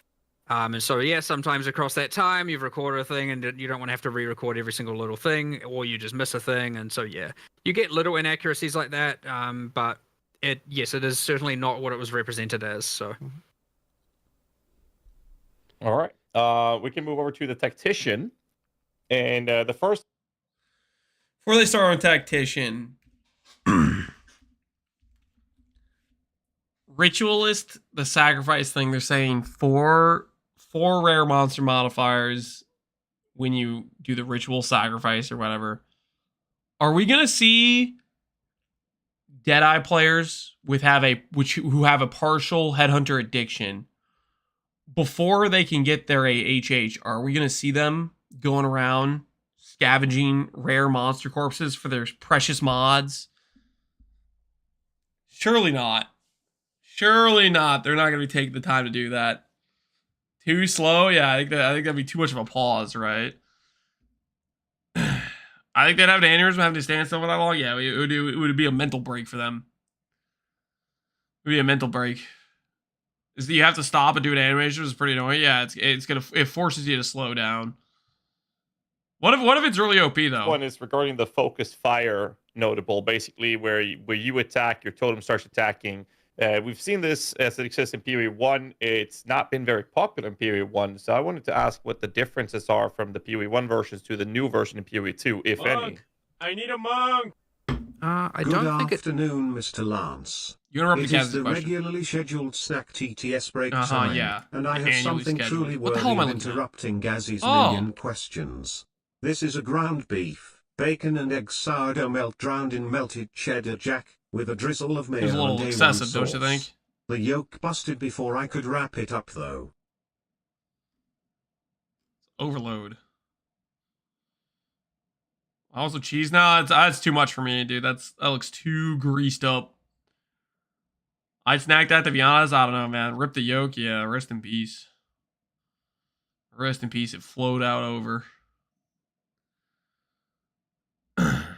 I'm not feeling this one. I'm not feeling this one. Sorry to say. People are scared of a little grease. Yeah, I mean that's a lot more than a little, man. That's kind of a lot. Is different. I don't think it is different, and I don't disagree with you that it might have even been adjusted since, because I also, I mean, I'll go check that out after this, because I also don't disagree that it is on my list of I don't think this is actually very good. So, Okay. It might have already been addressed though. Fair enough. On the list of it's not very good, the tactician. Because I also don't disagree that it is on my list of I don't think this is actually very good. So, Okay. Can you trigger your ascendancy skills with cast on shock? Probably depends on the skill. Well, no, right? Because cast on shock needs to be the base gem, right? I would think probably no. It might have already been addressed though. Fair enough. The second tactician question we have is regarding the supporting fire minion. Now, can you elaborate on how this minion will actually function, as it states that they will trail you, but they will be literally off screen? And will this have an impact on them being within presence? I have to tell you a secret. The minion doesn't really exist. They're not actually following you. It's just that there's effectively a skill being done. It's got a Johnny mechanic where it Yeah, yeah. scales with minion modifiers. Exactly, It's right? So ultimately- yeah, damage is dealt as if it was being done by a minion. But yes, the minions don't really exist. They're not really following you. So this breaks they are not within presence then, because they would have to exist within your vicinity. Exactly. Well, they're off screen, right? They're not. They're outside the borders of the map. Exactly. Tactician doesn't get its own minion buff. Okay, guys, you're gonna have to bear with me because I'm not going around freaking playing tactician or anything. Where's the Dawn of the? I guess I could just the hunt BUE2 Ascendancy. Let's freaking pull up the post. Not this. Boop boop boop boop. Presence area effect. Oh, it does have presence area effect stuff. Watch how I do it. Allies in presence gain added damage. Wait, really? So this node does not work with the with this node, the Unleash Hell. That's interesting. Persistent buffs have 50% less reservation. Reservation's pretty good. It's not that bad to have some reservation. Fizz main end allies, yeah. Okay, fair enough. Fair enough. That's funny. Artillery. All right. No, we ruined the illusion. Exactly. Or about yeah, it's got a lot of support stuff. Okay, going so on. Smith of Katava, Temper Weapon. This one looks really interesting because based upon the way it works is depending on how much people are really going to use it. So we were kind of curious about how the Temper Weapon actually works, if there's more details. Is it a time period? It looks like he hits it 4 times and gets multiple attacks. So is it You know, do you want to give us more information about how Temper Weapon is going to work with that Ascendancy? I can't remember all the exact numbers because they probably have been changed. But effectively, yeah, it is. I believe it's a number of attacks, isn't it? Yeah, I mean, it was meant to fill a role similar to Meditate, where it's like you do certain things, and in this case, it's meant to be not like, I mean, you should be able to hit a few times and then get to use it for quite some time. Sure. Like it shouldn't be just like a really annoying where it's like literally between every pack I got to be sitting there hitting my weapon and right. But I believe, some number of hits of the weapon gives you a much greater number of actual fire explosions going off. So no one uses Meditate, but hopefully this works out. Excuse yourself, okay? One of the best players I've ever seen generally likes to prepare before battle. Also, besides memeing on Elon, I do think people actually use it. Like, unironically, I think people do use Meditate. I could be wrong about that, but I think there are people using it. I feel like that is a thing that people do use. Use Chayla Monk though? Let's freaking no. People don't use Chayla Monk. Come on, let's be real. This Ascendancy has no synergy? The Blacksmith do? The Blacksmith Ascendancy I think is actually pretty solid. The numbers in mind, I can't really explain exactly what that balance is because they would have changed since I last yeah, so it's probably a decent amount of people. That works. There were some guesses on whether or not it was going to be duration or on hit. You know how many hits you get. It's on hit though. It is on hit. Okay, that answers that then. Yeah. All right. Another note from the Smith of Kitava is Manifest Weapon, personal favorite of mine with Animate Weapon PoE 1. Now, the question would be, how will this ability work? Is it reserving spirit? Is it copying your weapon? Could you elaborate on this? It copies your weapon. Whether or not it is using spirit, I don't think it uses spirit. I don't think so. No, it doesn't. But yeah, it's a copy of your weapon. I think each different weapon type has a skill. So if it's a mace, it'll occasionally do a slam, and if it's a staff, it'll occasionally, quarterstaff, it'll occasionally do. I don't remember what all the skills are, but the idea is that it doesn't just melee attack only. It has like an extra ability it uses on periodically. If you're dual wielding, do you get both weapons? I don't remember. I think no. You probably just get your main hand. It's probably that'd be cool though. I mean, it would be, but technically that is way more damage. Unless you're saying it's one minion that attacks with both, in which case that would be cool. I'd have to have a look. In fact, it could. Maybe it is doing that. I actually, I don't know. We're just waiting to patch notes, man. And it's your Ice Titan survivable. It looks fun. I want to try. I don't know if it would be good on a starter, and I'm not going to be making an update starter guide for it. Personally, I would say probably don't league start it unless you're comfortable with league starting a more traditional mace warrior type of thing, because the main issue is, or even like a quarterstaff Titan start would probably work better. The main issue is you need those initial damage nodes. Like you'd be traveling for 15 points, which means the league start's just going to be really bad for Act 1. And Act 2, when you finally get to the point where you start can click nodes that are relevant to your character to deal some damage, you're still playing catch up at that point. So I personally wouldn't start it for that reason. Certain things, if your early nodes don't agree with what you're doing, you're going to have a bad time unless you're okay with doing something else and then respecking. Appreciate it. Yeah, no problem, I don't dude. know. Last question. Sorry, I couldn't say often yes what to happens it. there, just for context, we're involved in their like initial design. We have it at hands off. That level of detail we won't necessarily figure out. You hand it off to a designer will come back a few times asking intermittent questions about it, and then sometimes you don't see it again, and that's fine. You test it on live, or you play it on live. Like other people have seen it, you trust the process, it works. It's just that like it's hard to retain literally details about every single Ascendancy node and all of that when you have so much going on. So sure. I have one question I have to bring up from my friend Pox here. Since everyone's referring to Smith Kitava as the chieftain of PoE 2, are we getting RF soon? You'll have to wait until the class that's most associated with is ready to come out. Unfortunately, yeah, it won't be. It won't be the. Unfortunately, it won't be the next class either. I think Mark was about to give us the bad news. Mark was about to be like, yeah, guys, RF is dead, okay? It's not coming out this event, but you just give up on it now. I think he was about to say that, and Jonathan stopped him. Jonathan's like, yeah, no, just wait, just wait. Mark was about to tell us the truth. How they destroyed it. How they murdered RF. Maybe, Never coming back, dude. We can hope, on, but it's probably a little dead. bit further down the line, I think. I had to ask. Mm-hmm. All right, so last question we have for Smith of Katava is a pretty basic one. The Heat of the Forge skill looks kind of interesting, and there's some debate. Does it work on like every hit you're casting a skill, or is it basically energy gain, sort of like the cast on ignites, cast on shock? I guess Mjolnir isn't out to combo talk about skill that now. I'm right now, so I mean, I believe it's energy build up, very similar to how the rest all work as well. Just say it works the same as Mjolnir. Yeah, but it's, I don't think that had been released. Yes, I know. So, I'm just joking. Well, Mjolnir will work the same way, but lightning. That I know.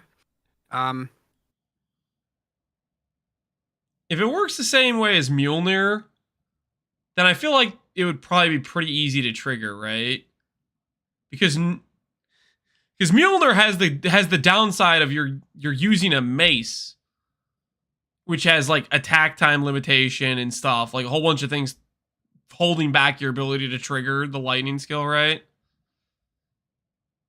So that surely it wouldn't be too restrictive to proc the skill with Mjolnir, right?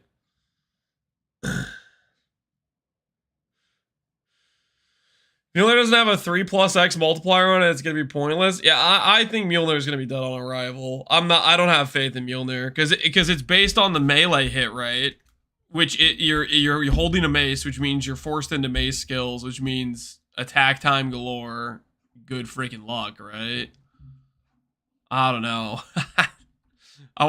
Does Mjolnir have like bad attributes too? Did it carry over the bad attribute stuff? PoE2 Dawn uniques. Let's do this. Where is Mjolnir? It should be on here, right? Mjolnir. No. It carried over some bad attribute requirement too. Oh. Ooh. So it's gonna have a 200 base aim requirement, and then I guess whatever the strength requirement is plus 100. Trigger lightning spell on melee hit. Okay, like there's two ways this could be. Like this could mean that fire spell on hit is honestly really legit, and then because it would have to be like basically every single hit procs it almost or something, and even then I still think Mjolnir looks like it's bad to me. The fire spell will require 200 in anyways. I mean, yeah, I guess if you're leveling up a spell you're casting, you are spending that amount of int regardless. That's a fair point. What's the level 18? It says level 18 lightning spell on hit. I guess Smith of Katava, does it say level or does it just say trigger fire spell on hit? Maybe this is just related to the level it dropped at. Like this is a level 68 club or something, and this is just something that scales with your level like the other ascendancy points do. I don't know. That's pretty rough. That's pretty rough. Hold on. I gotta top up my water, guys. I'm out of water. I need hydration. You guys are gonna keep commenting about my throat. Hold on. I gotta refill the water. The water is out. Hold on. I will be right back. There'll be no more breaks after this, I swear.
Never seen somebody drink this much water. Yeah, I like hydration, man.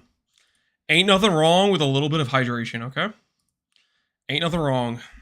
All right, we continue. Fire spell on hit. I feel like that node might end up being legit for the Blacksmith of Kitava. Pretty sure it is like energy buildup, but again, without knowing all the numbers, I can't exactly know the frequency in which things trigger and proc and whatnot. But it is like, yeah, look, it's going to be energy based, similar to, and so will Mjolnir, I guess. So. Okay. All right.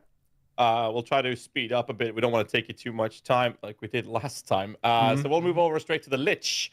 Now, the first and big question I think most of us are having is regarding eternal life. Yep. Basically, when you read it, it more or less tells everybody you're going to be immortal. So could you elaborate on this will work? It does not say you're going to be immortal. You're just going to be tankier than every other class in the game by a large margin. Work. Which one was that again? The names. Is that your life? Life can't change if you have energy shields. So if you have like Zealot's Oath, you have a little bit of energy shield region, you're not going to die. Mechanical stuff that you combine with modifiers such as Zelthos, Eternal Youth, or Demon Stitcher, Serious Disdain. The whole list goes in terms of how that would operate. What's there about this? I mean, we acknowledged it was powerful. That's for damn sure. So many mechanics around this. Blood magic. Free cost of skills. The name is fitting, I guess. I agree. I can't remember, we had a massive discussion about this and like figured out that it was strong but maybe okay. Now whether or not we're right about that, we'll see. I don't know, again, without looking into this more and talking to people, I won't be able to get an exact answer. But like, look, we're not going to intentionally release something that makes you just actual God mode. So either people are now going to tell us about what we messed up, and we're going to go change something or counterbalance something, or maybe there's some misconceptions about how it works or something like that, which we probably need to clarify. They again might have already addressed something to do with this as well. I'd have to have a look. I have certainly, since the thing, not been entirely like up to date on what Ascendancy class changes have been happening, just because again there's too much other stuff going on. So. Sure. Well, two quick questions. You might be immortal, you might not be, as the summary of it. We'll see. Hopefully, I would imagine you're not going to be fully immortal. I believe that it should be okay. Yeah. I mean, they're not just going to add that without some level of. Yeah, there was a bit of a tip to the cap to it. I'm assuming because they had like stitchers when you showed the showcase had stitchers he was wearing. He was wearing that Serious Disdain. So I'm like, okay, it's a bit of a inside nod to it, I suppose. Okay, so a couple questions here related to the other ascendancies. Conduit, when it says you lose 5% of mana per second, we're assuming that's current mana, or is that actually 5% of maximum mana? Sorry, which one was that? Sorry, Necromantic Conduit, where it says as a modifier where you're going to lose 5% of your mana per second is sort of the downside of that one there. So I mean, if it doesn't say maximum, it should be current. Got it. And then, but I won't ever. Again, we're getting into like the level of specific that I am not able to stay entirely up to date on or informed of nowadays. But I'm pretty sure it would be current if it doesn't say maximum. But again, I will not say that there isn't just a mistake in the description. But we do have several people check all of that, so it should be current if it doesn't say max. Gotcha. Well, the last one we have for you on the Ascendancy here, it's about the jewel socket, which looks pretty cool. You get the extra jewel socket, you go in the Lich there. Can that be used with Adorn? Not putting Adorn in the socket, but does it calculate with? Is it non-unique? I think it's non-unique jewels only, right? Yeah, basic jewel. So it's the basic jewel that you put in there. Can the Adorn outside on the passive tree affect the jewel? Good question. I want to say yes. But I don't know why I want to say yes. I feel like I want to say yes because that's probably what you'd expect, but that might have been handled if it was in a case that was unacceptable. There's a good chance someone, they would have tested that and found out one way or the other and made it either work or not. But intuitively, it should work. But again, it may have been handled already. Who freaking knows? All right. We're going to move on to some minion questions. First, we have the Asmerian Wisps. with how they operate with a new mechanic for the O2. And I was curious how... Is this the 15-minute minion section you guys warned me about? Or is this... Is it actually 15 minutes of minion questions? It's inevitable. Yep. Yeah. Not the minion questions. Please, guys, you have mercy on me. The radius of these would be affecting enemies as we have enemy or minion. There's a good chance someone Did I click something? tested that and found out one way or the other and made it either work or not. But intuitively, it should work. But again, it may have been handled already. All right. We're gonna move on to I just went back some 10 minion seconds. My bad. questions. First, we have the Asmerian Wisps with how they operate with a new mechanic for the O2. And I was curious how the radius of these would be affecting enemies as we have enemy or minion builds. We have a non-minion builds that applies to killing enemies fast enough. Will these wisps actually have the time to affect the enemies before you reach them? Would that be an issue for minion builds and other builds like Dead Eyes and whatnot? They do move pretty fast when you're in front of them. So like, and they don't like get blocked by monsters or anything like that. And the radius is like relatively high. So I don't think it should be much of an issue. So, you know, I guess I would say just like if we're tweaking those parameters correctly, We've done a few things like when the wisps start to possess, like when they get in range of their target, they make their target unable to die so that you can't kill it just as it's possessing it. There's a few little things like that, but yeah, they are pretty generous with it. I'm not going to say it's impossible. Like, there's always going to be some kind of killing edge of screen. Well, hopefully not always, but there is always the possibility of that happening, and thus, yeah, you're going to be able to just like obliterate things before it happens. But it's pretty difficult to do, honestly. At least you can't, unlike Torment Spirits, kill the spirit on accident to start with. So at least there's that.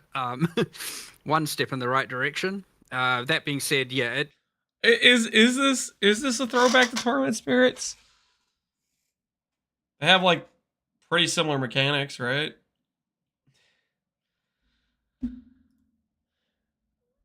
They do seem quite similar. Will the helmet get nerfed? It's Zero's Disdain.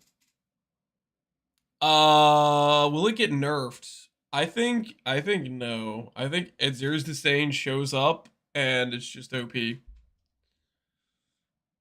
Same green text too. Does it have green text as well?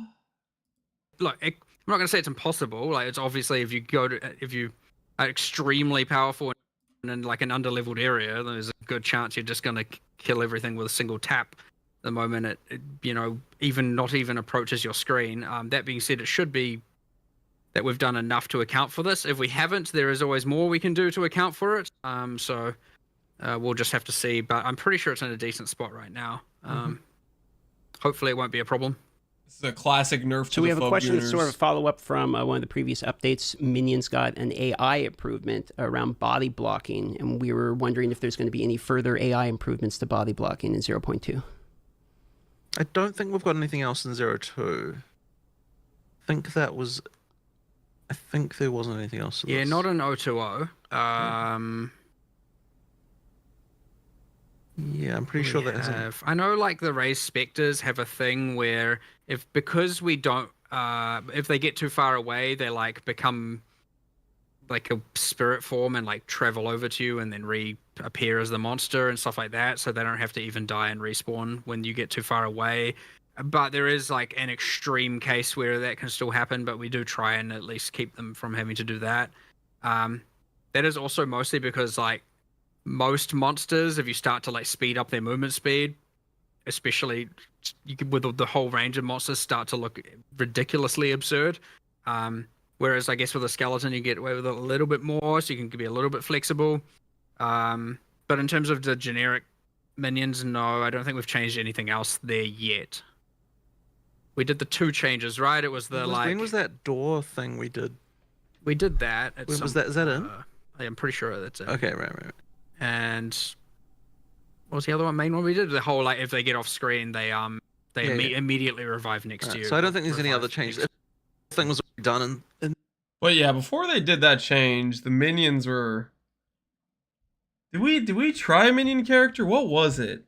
I think I tested it one day or something. The whole like they would die once you got too far away from them, and then they'd have a timer to resummon or whatever. I didn't try it after the patch, but before it was I was like questioning how people were even playing minions, to be honest. Yeah, it was not a good time because of an insane level assault. We did multiple different things besides this interview today. Guys, stop acting like we have just been stalling for a ridiculous amount of time. We've been doing a lot of different things. Gemling Resident. I think on the Gemling character, I was considering running minions on it, and then I got depressed when I tried some of the minions. Is what it was probably. No. Yeah. Deployed. Then did it raise? Yeah, we did Act 1. A quick question that was given to regarding me. minions in the early game, mostly referring to first 20 levels or so.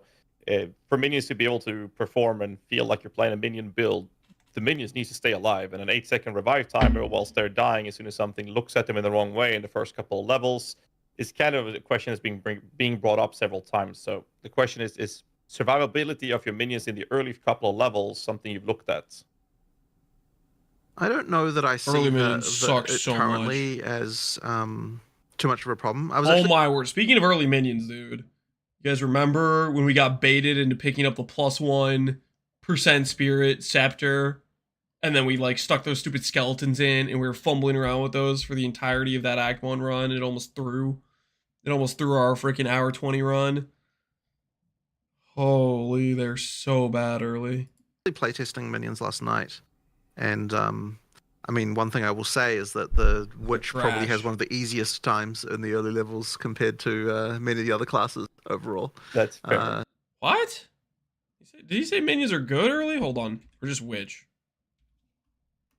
And I mean, one thing I will say is that the Witch probably has one of the easiest times in the early levels compared to many of the other classes overall. That's fair. At least in my opinion. Right? So I don't know that I'm looking hugely to buff. So you're just bad at the game then? That might be true. Off anything there right now. Yeah. I don't know. I sort of think it's they're not that good early. In that regard. Yeah. There's certainly nothing on the radar because it is true that the class doesn't exactly feel underpowered. Right.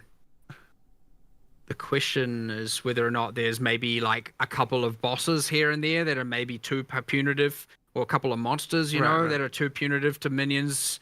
Well, the one that I noticed as I was playing in the very early game was just the ground, the on-death ground poisons.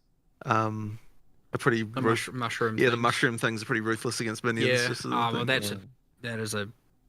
We do need to address a lot of those. Yeah, because again, I mean, in an ideal world, you'd have, like not just Summons like early, but the witch has it spells no SRS. Yeah, SRS is good. That's exactly the kind of case to do something about that specific, and there'll be a few more of those trickled throughout, and a few like there'll be one specific boss with one specific skill that is just like unfair. And but the thing is, I'm talking about before SRS and just like the skeletons in general. Before you get like, feels like the minions should maybe be decent, right? Or it should be able to do something.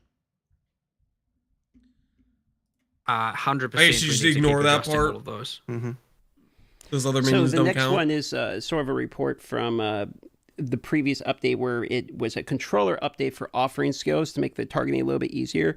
Kind of the result of that was that offering skills are now auto-targeting like the lowest HP minion, you know, kind of making offering skills a little brutal there sometimes. So we're kind of wondering, is there any update for this in 0.2 or is it on the radar for future updates? It's pretty hard to solve from a like controller versus non-controller standpoint there. Without adding in like all these extra layers of what I would consider to be hopefully unnecessary UI. But I think wasn't there that support gem? Yeah, we have the sacrificial lamb support. That's new, right? Which you can put on a minion and it will now always make that minion a priority target for anything that targets minions. So you can chuck that on, like, summon a couple warriors, chuck it on that, and now anytime you use an offering, they will be your priority target for those skills. It's a solution. Which pretty useful. It's pretty strong, honestly, with things like even DD and using sacrifice and all that. Like it 100% is like pretty strong right now. But yeah, it also, at the other hand, solves like honestly what I would express as a quality of life problem. So no, for sure. Speaking of warriors, why are they gone? In the footage, they were gone from the occult skill gems. I noticed that last night. I was going to ask you about that. Well, they're not in the T1 list anymore. I suspect what's happened there is that there was that thing like way back where it was like the scepter should be the thing grinding that, and there shouldn't be both the skill and the scepter because you get the weird things where you have to support both, and But I don't know. I don't know. Well, no, I agree. I actually don't think that was on purpose. I suspect that was a mistake. Okay. Yeah, but I did notice it last night actually. Yes, you're right. But that probably just needs fixing. Fair enough. No, I saw it. I was like freaking out. I was like, they took them away. But we're going to move on to the last part of the minion stuff, which is more pressing for the 0.2 release, and that is specters. The first question we have is that I was unable to spot in the reveal footage whether or not we can basically unbind a specter from a bound specter. Do we then Not have currently, to have... but we are going to add probably just like you chuck it in the disenchant window and it changes it back, kind of thing, something like that. That'll probably be coming like immediately after launch, just because we haven't had the time to quickly do it. But it'll be the same for Tame Beast as well, where you can turn both back into the original gem. Perfect. Next question is that an image that we saw on Reddit about a week ago showed the Jamandra Act 2 boss being spectrable, which we can only assume was a bug as it was shown in the 0.1 client. It is a bug. And I honestly, it is the greatest mystery to me. I had that happen on live where I like killed him and then it came up with the Ray Spectre UI and the skill's not even like out. And I'm like, how in the world? We genuinely cannot even comprehend how this has happened. And like, there's this level of reproducibility that is, but there's just nothing. Well, it doesn't make any sense. You know, the bug I run night, which I've had on live before as well, and I've like no one can do any explanation as how this is possible. But sometimes when I go back to Act 1 Town, I just get the PoE 1 UI for all of the NPCs, like the old conversation UI from PoE 1, and no one has any explanation as to why this can occur. And it's just so random. I was like, why that? I've run into it like 3 times in all of the playtesting that I do. I've had it like happen like 3 times. I was like, what the hell, man? Like, how is this even possible? Like sometimes it's just really, really like that. It's just incredibly bizarre. Well, anyway, you're not going to be able to raise the boss as a spectre. I don't know why in the world that randomly UI is appearing. One day we're going to figure it out. There'll be something that happens, and we'll be like, oh my god, this explains this thing, and it'll be at some number of years down the line, and I got no clue. Yeah, it's funny. Another question is gem scaling. Will higher levels bind spectre gem have scaled the minion's power and or spirit cost or something else? What are we looking at? I don't think it scales the spirit cost, but unless they've done that recently, it definitely will scale the power, like 100%. I just don't exactly know how, but I suspect it's a traditional, combos, like, no. The level of it kind of thing. Combos are not good enough. It'll change the level of the monster. Yeah. And there's some special lookup table that relates to what level the monster is versus the spectre level is, and I don't know what dark magic was done to derive that, but effectively it scales the monster. It happens level. with this, the exact same thing, by the way. Right. So it'll work the same way as that. Yeah. Fair enough. And one last question with minions before we can move on, so people who don't like minions can settle down. What determines the spirit cost? There's some theories going around. I saw one being based at the experience multiplier, another one that seemed more accurate, which was based at the % life modifier, based on the data mine information, that is. But what determines the spirit cost for the specters? It is I thought it was just determined by designer for every case, isn't it? No, it is sort of. Generally speaking, it is just some sort of multiplier, or there's some sort of math applied to, how much loot or experience it would have given, which we call the effectiveness of a monster. And it is relative to that, which it's not information we hide. It's just not really relevant. It's not like a problem or anything. And then I know as it gets up, it kind of squishes it so that you don't get such extreme values. That being said, there are some cases in where we've taken the base monster, made a specter variety of it, and adjusted those numbers slightly to either intentionally make it cheaper or intentionally make it more expensive based on other external factors. There's not a huge amount of manual work like that going on. Most of the time, it is just straight up relative to the amount of XP or loot they drop. There's going to be monsters that are definitely better than others. I mean the base monster. Fair enough.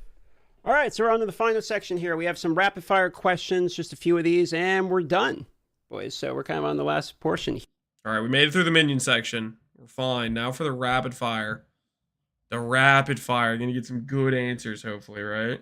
But you're doing ED Contagion? Okay, I guess, yeah, that's technically a combo, but also... Here's the thing. When you're trying to get through the campaign as quick as possible when your character sucks, you make some sacrifices. We'll call it sacrifices in order to get it done. Sometimes you have to cast a second ability while your character sucks in order to make it so you clear the screen. But later on, when you get real gear, your one button should just do clearing the screen. Okay? Here, in the Q&A rapid fire section, the most common question that I got so far was a perfect jeweler orb drop rate. Are you guys satisfied with the drop rate of things like greater and perfect jeweler orbs, or did you want to have some adjustment done with these? I think they are certainly a little bit too low. We're increasing them in kind of various ways, but there is at least one other change which I don't know if I've talked about, but right now in 020, if you use the one that 6-links it, you don't also have to already go 4-link to 5-link to 6-link. So it just bypasses all the steps at least. So at least now when you have the 6-link orb, you don't also need a 5-link orb, and I mean, the 4-link orbs are relevant, but you at least don't need that one in between. Nice. So that will at least help in that axis, but yeah, I would say they're a tad rare, especially the 5-link. I think that should be a bit more accessible. I don't mind the 6-link. Well, the 5-link will become more accessible by virtue of 6-link. That's true. By virtue of that, it will be, economically speaking as well. So yes, yeah, I mean, sure. All right, that answers that then. Go on, Gazi. Visual clarity, rares versus blue monsters, being able to spot them without needing to hover over them. Like maybe a hue around them or something. Is there any plans for this? I'm personally not a fan of the Fresnel glow thing that PoE1 has. The intention was to make it so the mods would make it visible enough. There might still be a few that need some adjustment. I have something I want to try, which is like, it's going to make it feel a bit more in-world, but I need to try it to know if it's the right answer. It won't be like a, again, just a color shift to or a Fresnel. It ends up looking real tacky, honestly. Rares were always meant to have one mod that is visual. Maybe it's not recognizable immediately, but something that at least can make you say, oh, there's a rare because some skill is going off or it has some visual. Whereas magics do not, which I agree is a problem. So yeah, we need to do something there. Me and an effects artist spoke about something and we want to test something, and I'll see, but it'd be nice to be able to solve that in a way that doesn't like make it just feel like there's all these colors on your screen and you're actually again still caring about what the monster is more so than just like whether or not it's gold, yellow or blue kind of thing.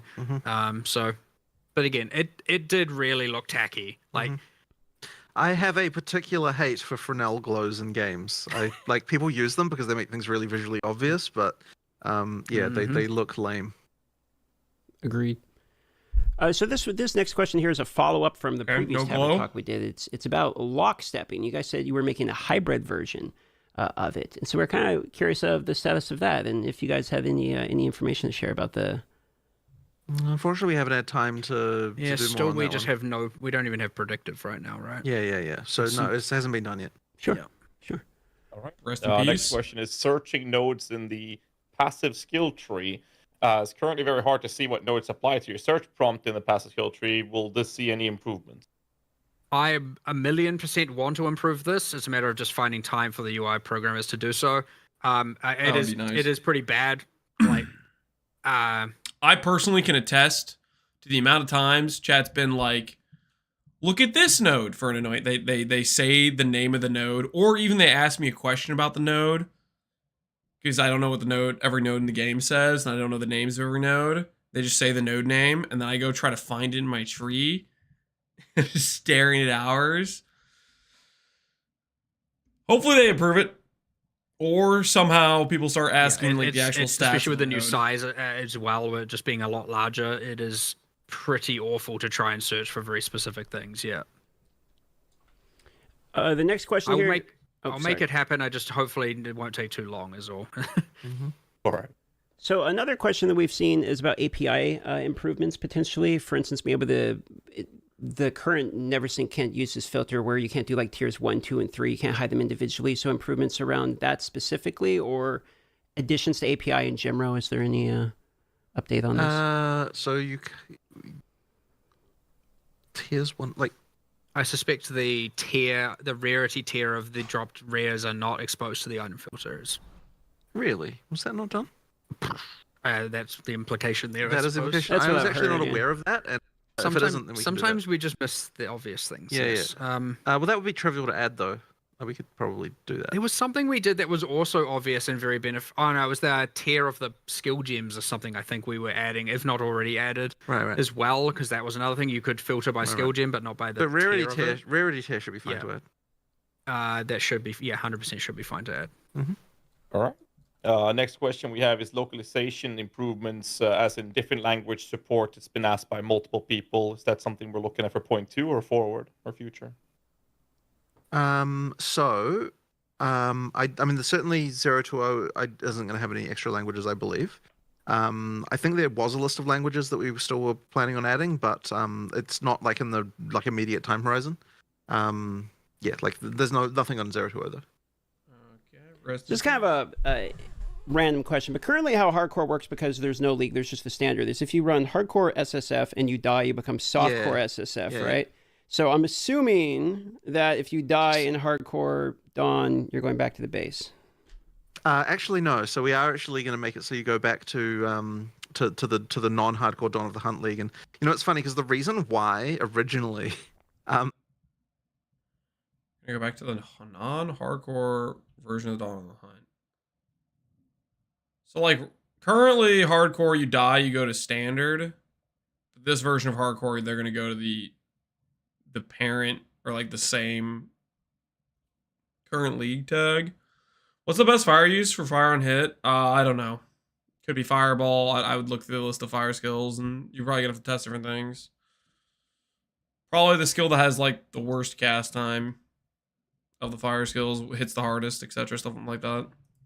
That we made it so that hardcore of a league went back to standard instead of back to the lower version. Is that we actually had people in standard, in the league were getting annoyed that people would die in hardcore and then be above them on the ladder. Because the people in hardcore were actually better players at the time. This is a long time ago. People in hardcore were better players. What the hell? In hardcore, and hardcore better we players. Made that Did not because say of that. People getting angry about that. But I think these days that won't be a problem anymore. So it's probably fine to just have that. Even if it is, we could just delist them from the ladder. Yeah, for we some could amount of probably time. delist. Was that actually the reason why people didn't go from hardcore to the softcore league? They went to standard because of the ladder. That's crazy. Oh, top of this ladder, and then now someone from hardcore came and went above me. That was the reason that was originally like that. I don't remember complaining about that. Apparently, that's what he says. All the right. reason was they And changed next it. question here, and I'll send it over to Gazi, is visual clarity specifically in regards to delirium affected maps. So sort of in the end game, you're basically going to be deliriousing most of your maps if you're juicing, and it can be a little monotone in color of the saturation. So I mean, I'm iterating on this. Like, I literally multiplied the delirium fog intensity by 0.5 yesterday, just as like, now I'm going to look at it again, and then maybe today I need to even lower it further or whatever, Sure. you know, like 100%. It should be addressed, at least mitigated, if not all the way addressed in 020, yeah. Oh, excellent. Thank you. Awesome. 2 more rapid fire questions. First one being private leagues. Will we see the possibility of this during the early access stage of the game? Should be in early access, but not in the near future. We just the web guys need to get time to sort it out. And once that's done, we'll get it in. Private leagues. Last question. I would like to circle back to the API question, and that is regarding being able to see your character on the website that we have at PoE1, but it also opens up the possibility for path of building imports. Yeah, yep. So that is something that is being worked on. Same team. There's, we'll get there soon. I mean, even internally, it would be nice for us to be able to look at characters on the website because, we can just look at anyone's character as like admins, and that's just nice to be able to do. Just for investigating things like why is this character OP and that kind of stuff. So yes, it'd be nice if we had that. I want the tool with the sidebar thing where you get to click the arrow and look at people's gear and stuff. That way, I will have a power increase when I need to backseat Connor for his non-fractured gear and ask him, hey, Connor, I thought you were going to make a bunch of fractured items. Why are all your gear pieces seemingly from the trade site? That's what I really need. The armory extension. If I'm going to properly annoy Connor, that would enhance my ability to do so.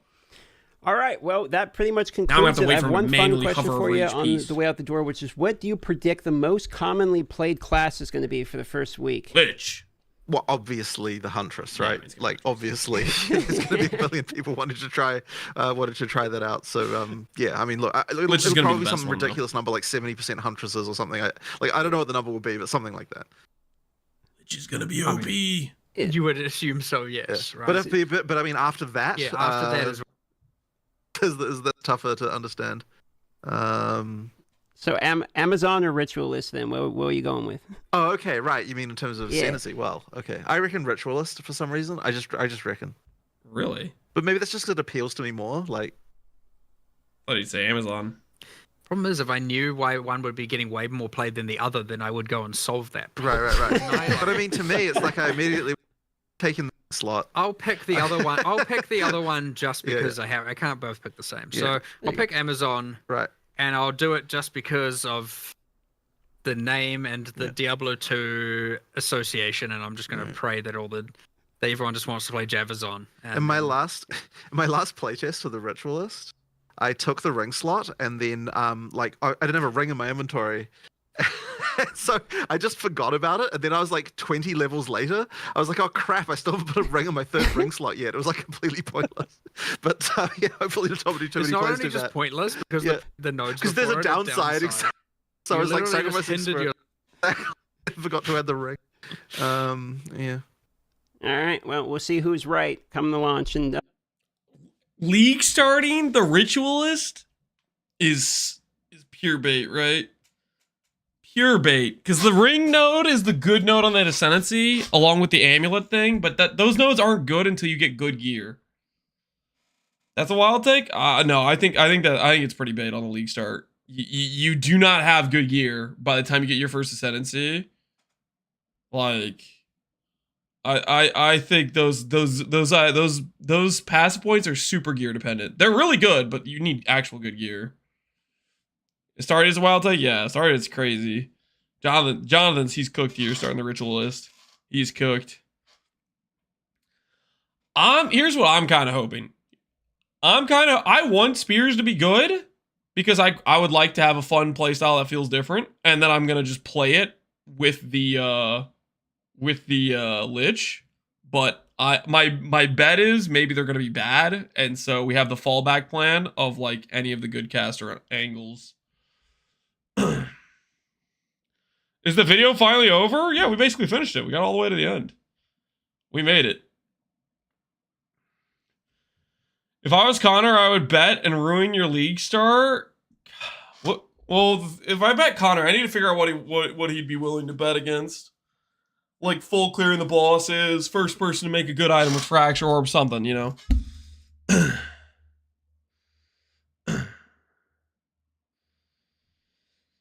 8 hours for a 2-hour video, not bad. No, guys, we did multiple other things besides just watch the video. This was just one thing we did on a lot of other things we had to do today. Like, for example, Sirgog's video, the currency flipping content main Sirgog. We all know him as the currency flipping guy, which is not me. Just so we're clear, not me. And what else did we do? Bullied Connor just a slight bit. We did that 1 hour Act 1 run. Do I do a little bit of Act 2 just to get a feel for how much in pain I'm gonna be in Act 2? How much does my character change in Act 2? How much does my character change by the time we get to Act 2? I recommend Act 2, it's another beast.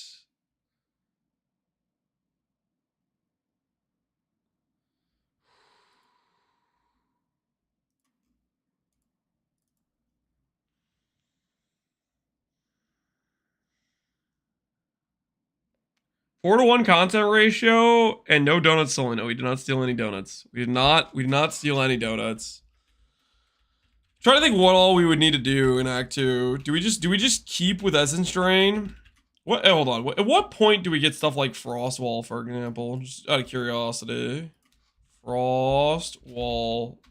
I'm kind of curious about like the damage if it falls off for Essence Drain and Contagion and stuff. Why do I have caps lock on? I like leveling in Act 2 when I got Demon Form. Yeah, well, we wouldn't necessarily have Demon Form, right?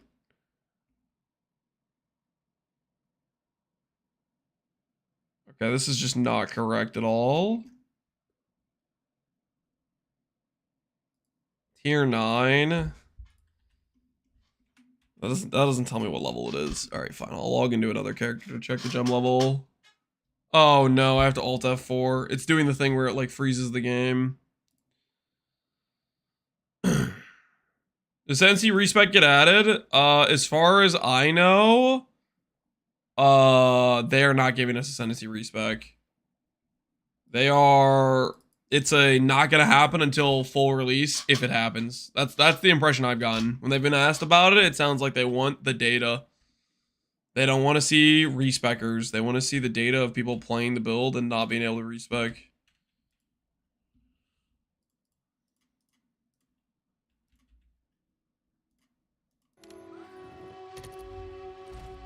Hello there.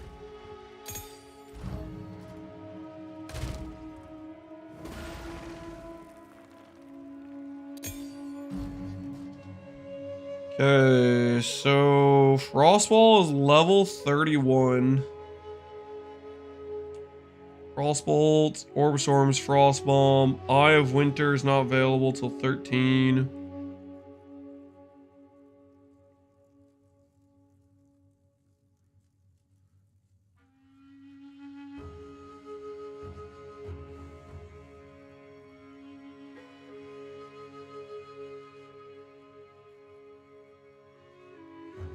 I wanna know how Alva hasn't aged? Alva's a time traveler, right? Alva's got the time traveling abilities. So level 41, Hex Blast does 100 to 188 damage. I feel like Frostwall might just be better than Hex Blast.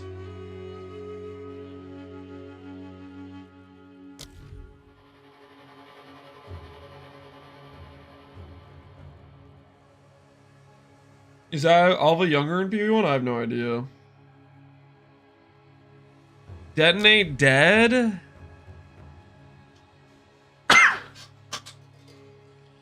Cause a corpse to violently explode. Are you doing like, is there like desecrate? When you say detonate dead, what are we talking about here?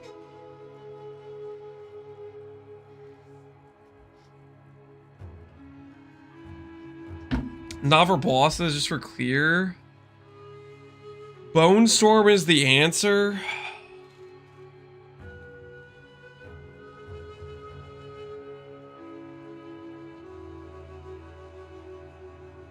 Do I really want to do Bone Storm though? So you get Bone Storm as a level 5 gem. Bone Stump's really good for bosses. Do you just drop the chaos scaling, or do you still have Essence Drain Contagion while you're leveling? Like, while you're just doing, you do Essence Drain Contagion for zones and Bone Storm for single target?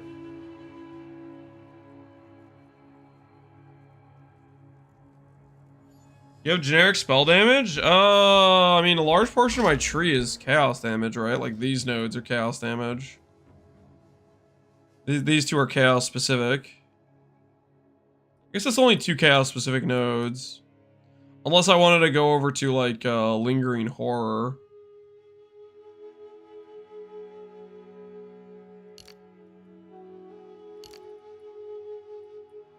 Do I have good physical scaling stuff in the vicinity?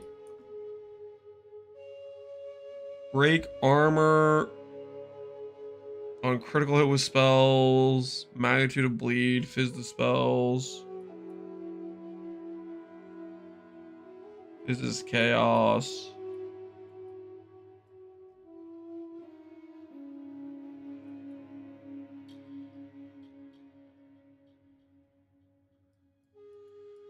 You do weapon set passives? Yeah, we could do weapon set passives to swap stuff in and out.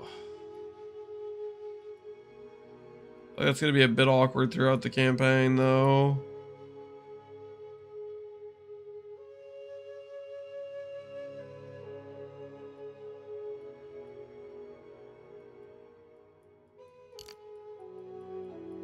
Crit scales well with Fizz. It scales well with Fizz and Cold. Both of those have pretty good base crit.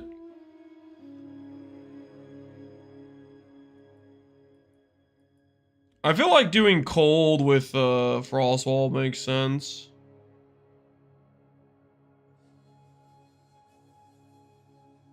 Do Fireball, Ice Wall. Yeah, Frostwall's good. Fireball.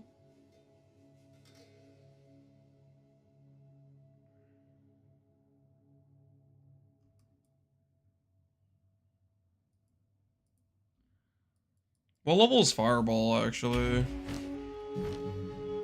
Fireball is a level 9 ability. Level 31. So I guess they both are level 9s.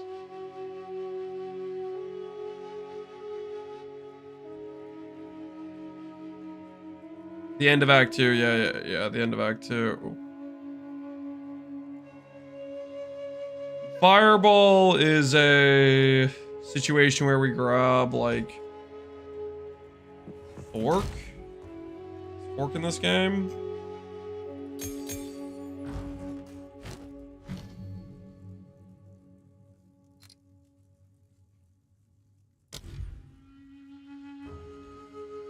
Fork's a level 3 gem.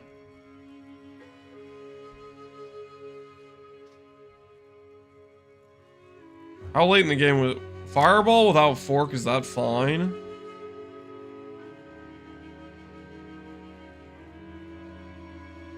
I guess you have Scatter Shot, which helps a decent amount.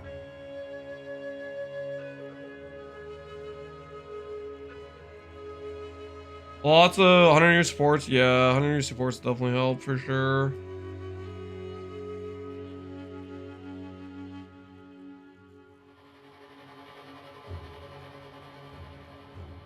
I could definitely see a situation where we swap to something like Frostwall Fireball. But we'd have to change our pathing, right? We would no longer be doing chaos stuff. Or it's like food. Well, there were only like 15 of them. And a lot of them were mostly just super niche. So it's a matter of finding the thing that helps for your character, right? Is what it matters for.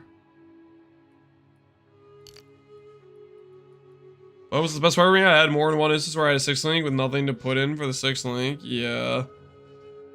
Getting some, I mean, a lot of them are niche, but hopefully it still fills the role of the 6th socket to be useful.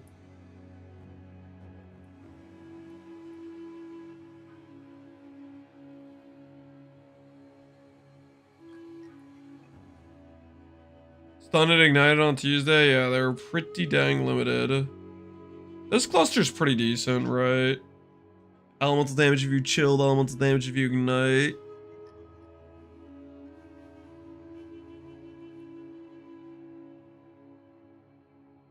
These clusters are really good for fireball, right? Additional chance for 2 projectiles. What does that get to? 4, 4, 6, 6, which puts me at 20, 32, 50% chance for 2 additional barrage. When you get the chaos damage totem, I don't even know what that is. I have no idea. I have no idea.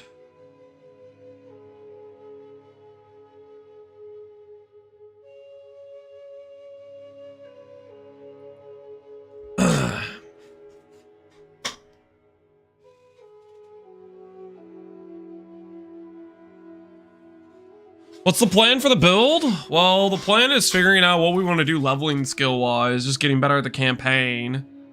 But aside from just getting better at the campaign, I'm trying to get an idea of what skills might make sense to go. Obviously, we really just need patch notes to have an idea of what's good option-wise. There's no way to self-curse, is there? That'd be kind of interesting if there was a way to self-curse. 30% damage per curse on you. If there was a way to do it.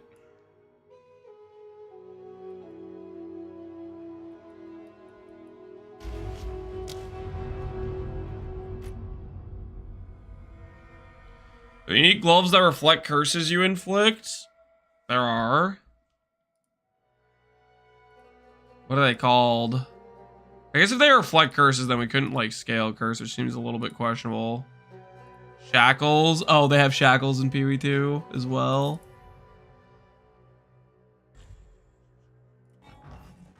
Shackles of Wretched PvE2.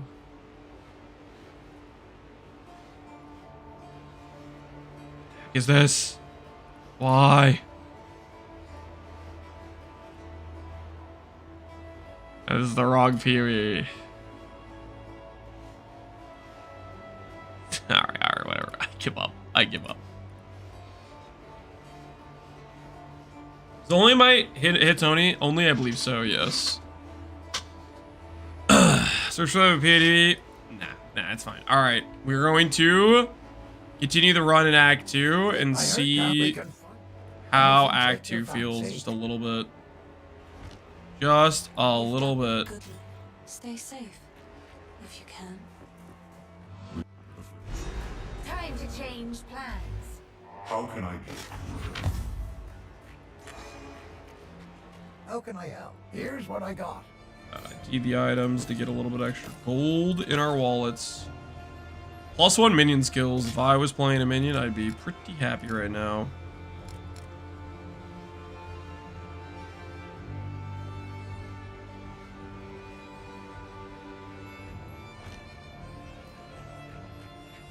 Bonus. You.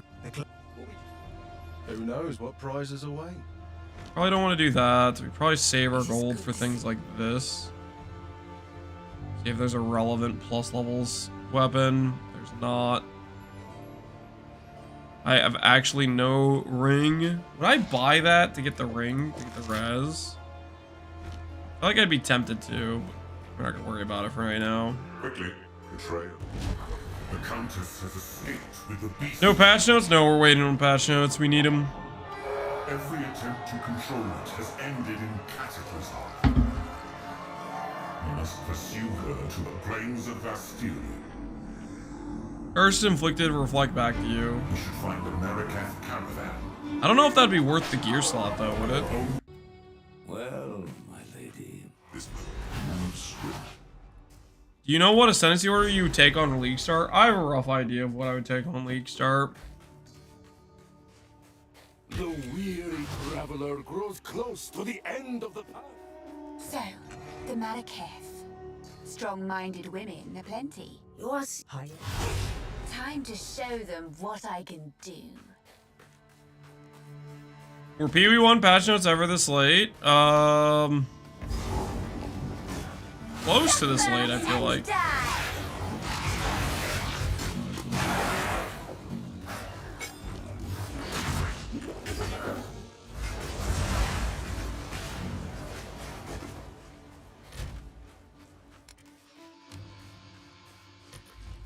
Like, I feel like we've had patch notes only just a couple days before.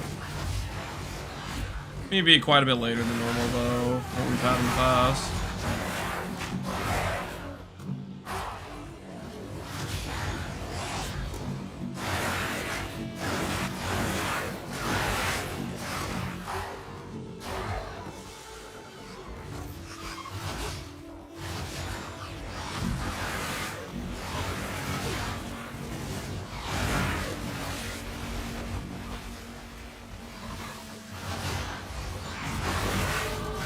So Contagion ED is definitely just...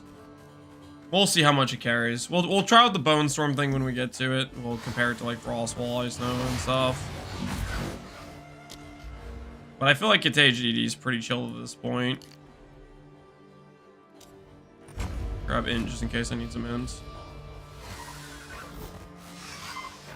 First node for Lich we grab,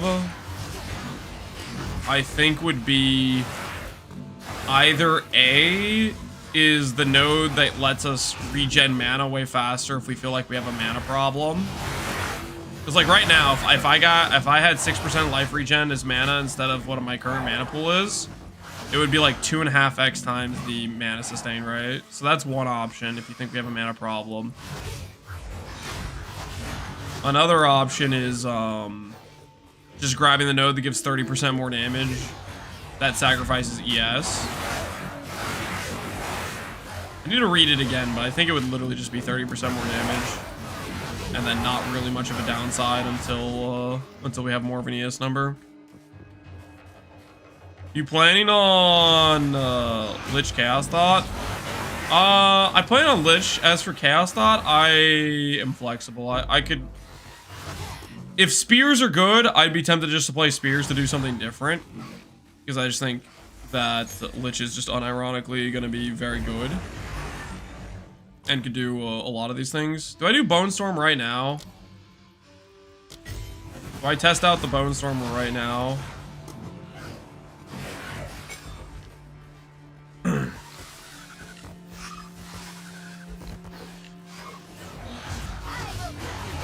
Let's have the Bone Storm on this upcoming dude.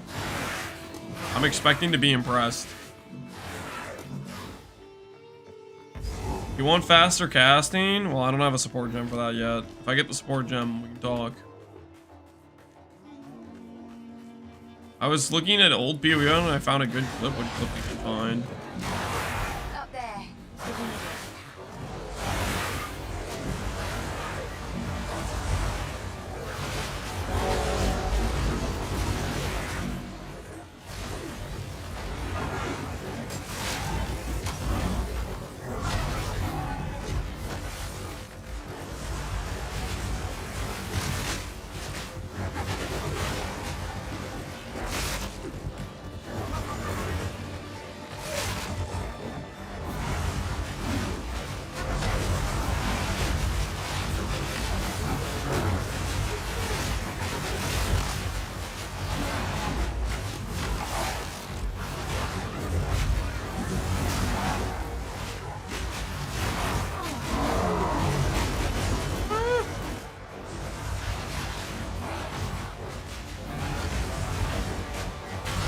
Dude, I don't know about the Bone Storm, guys. I gotta be honest, I feel like I would just be doing better right now if I just had a higher level ED.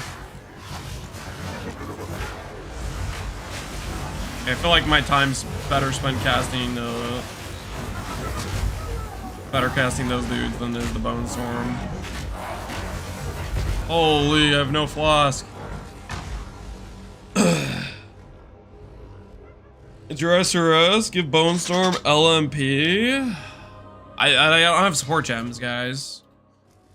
This is kind of like the shield charge thing, where somebody wanted me to do shield charge, and I just don't have the freaking gems for it. Because if I pick up shield charge, I'd have to pretend I don't need flame wall, or I'd have to pretend I don't need ED or something. Or I don't upgrade my ED or something like that.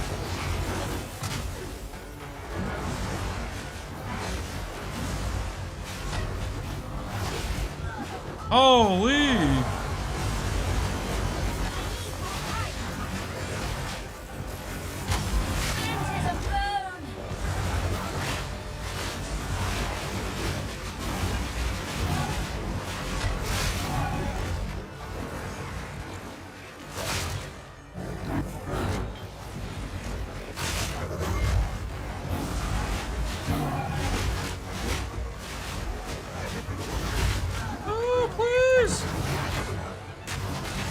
I took it off my I took contagion off my keybinds, and now I'm running into the issue where I can't contagion these guys. Holy stop! Please, please stop! I'm begging you.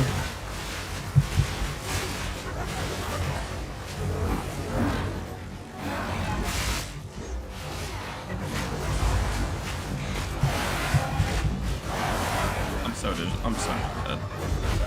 Freaking. Oh, this boss, man. Okay, okay. You know what? Come to.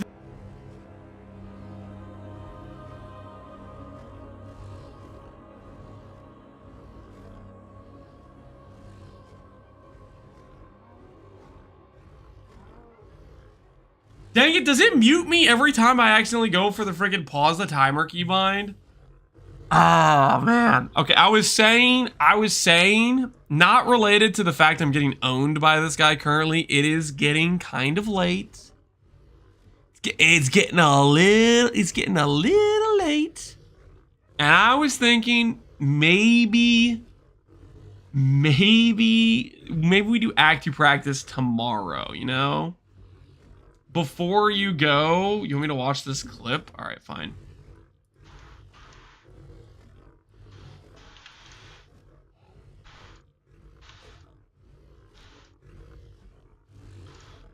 Come on, poison and fizz! Poison and fizz! Do it! Poison and fizz!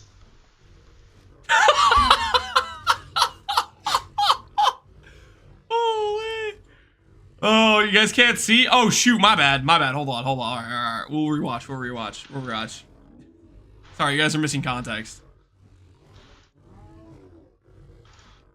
Come on, poison and fizz! Poison and fizz! Do it! Poison and fizz!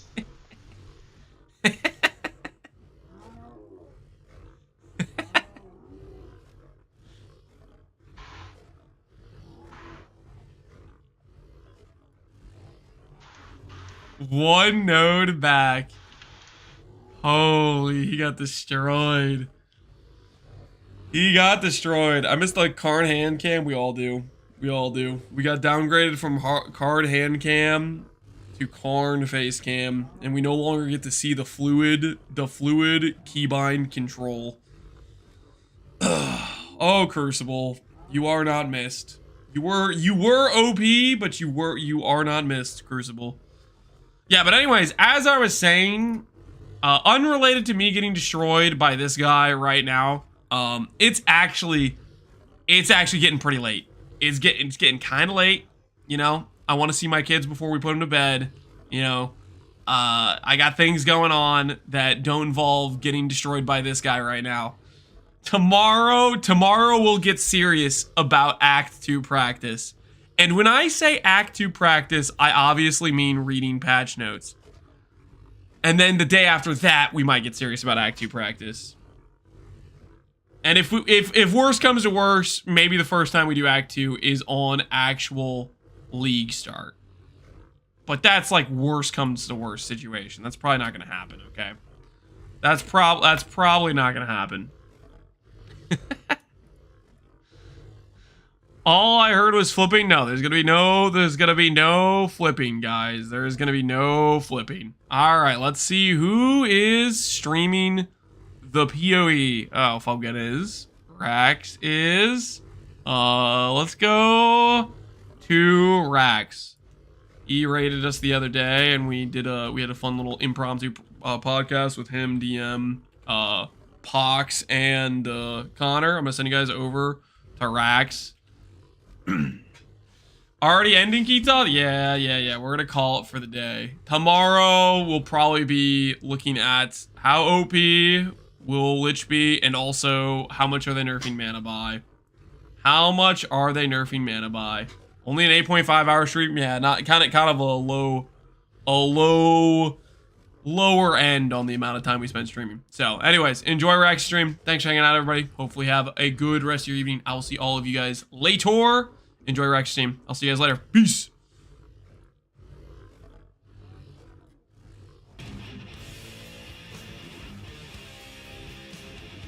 Afraid if I don't fight a little bit here.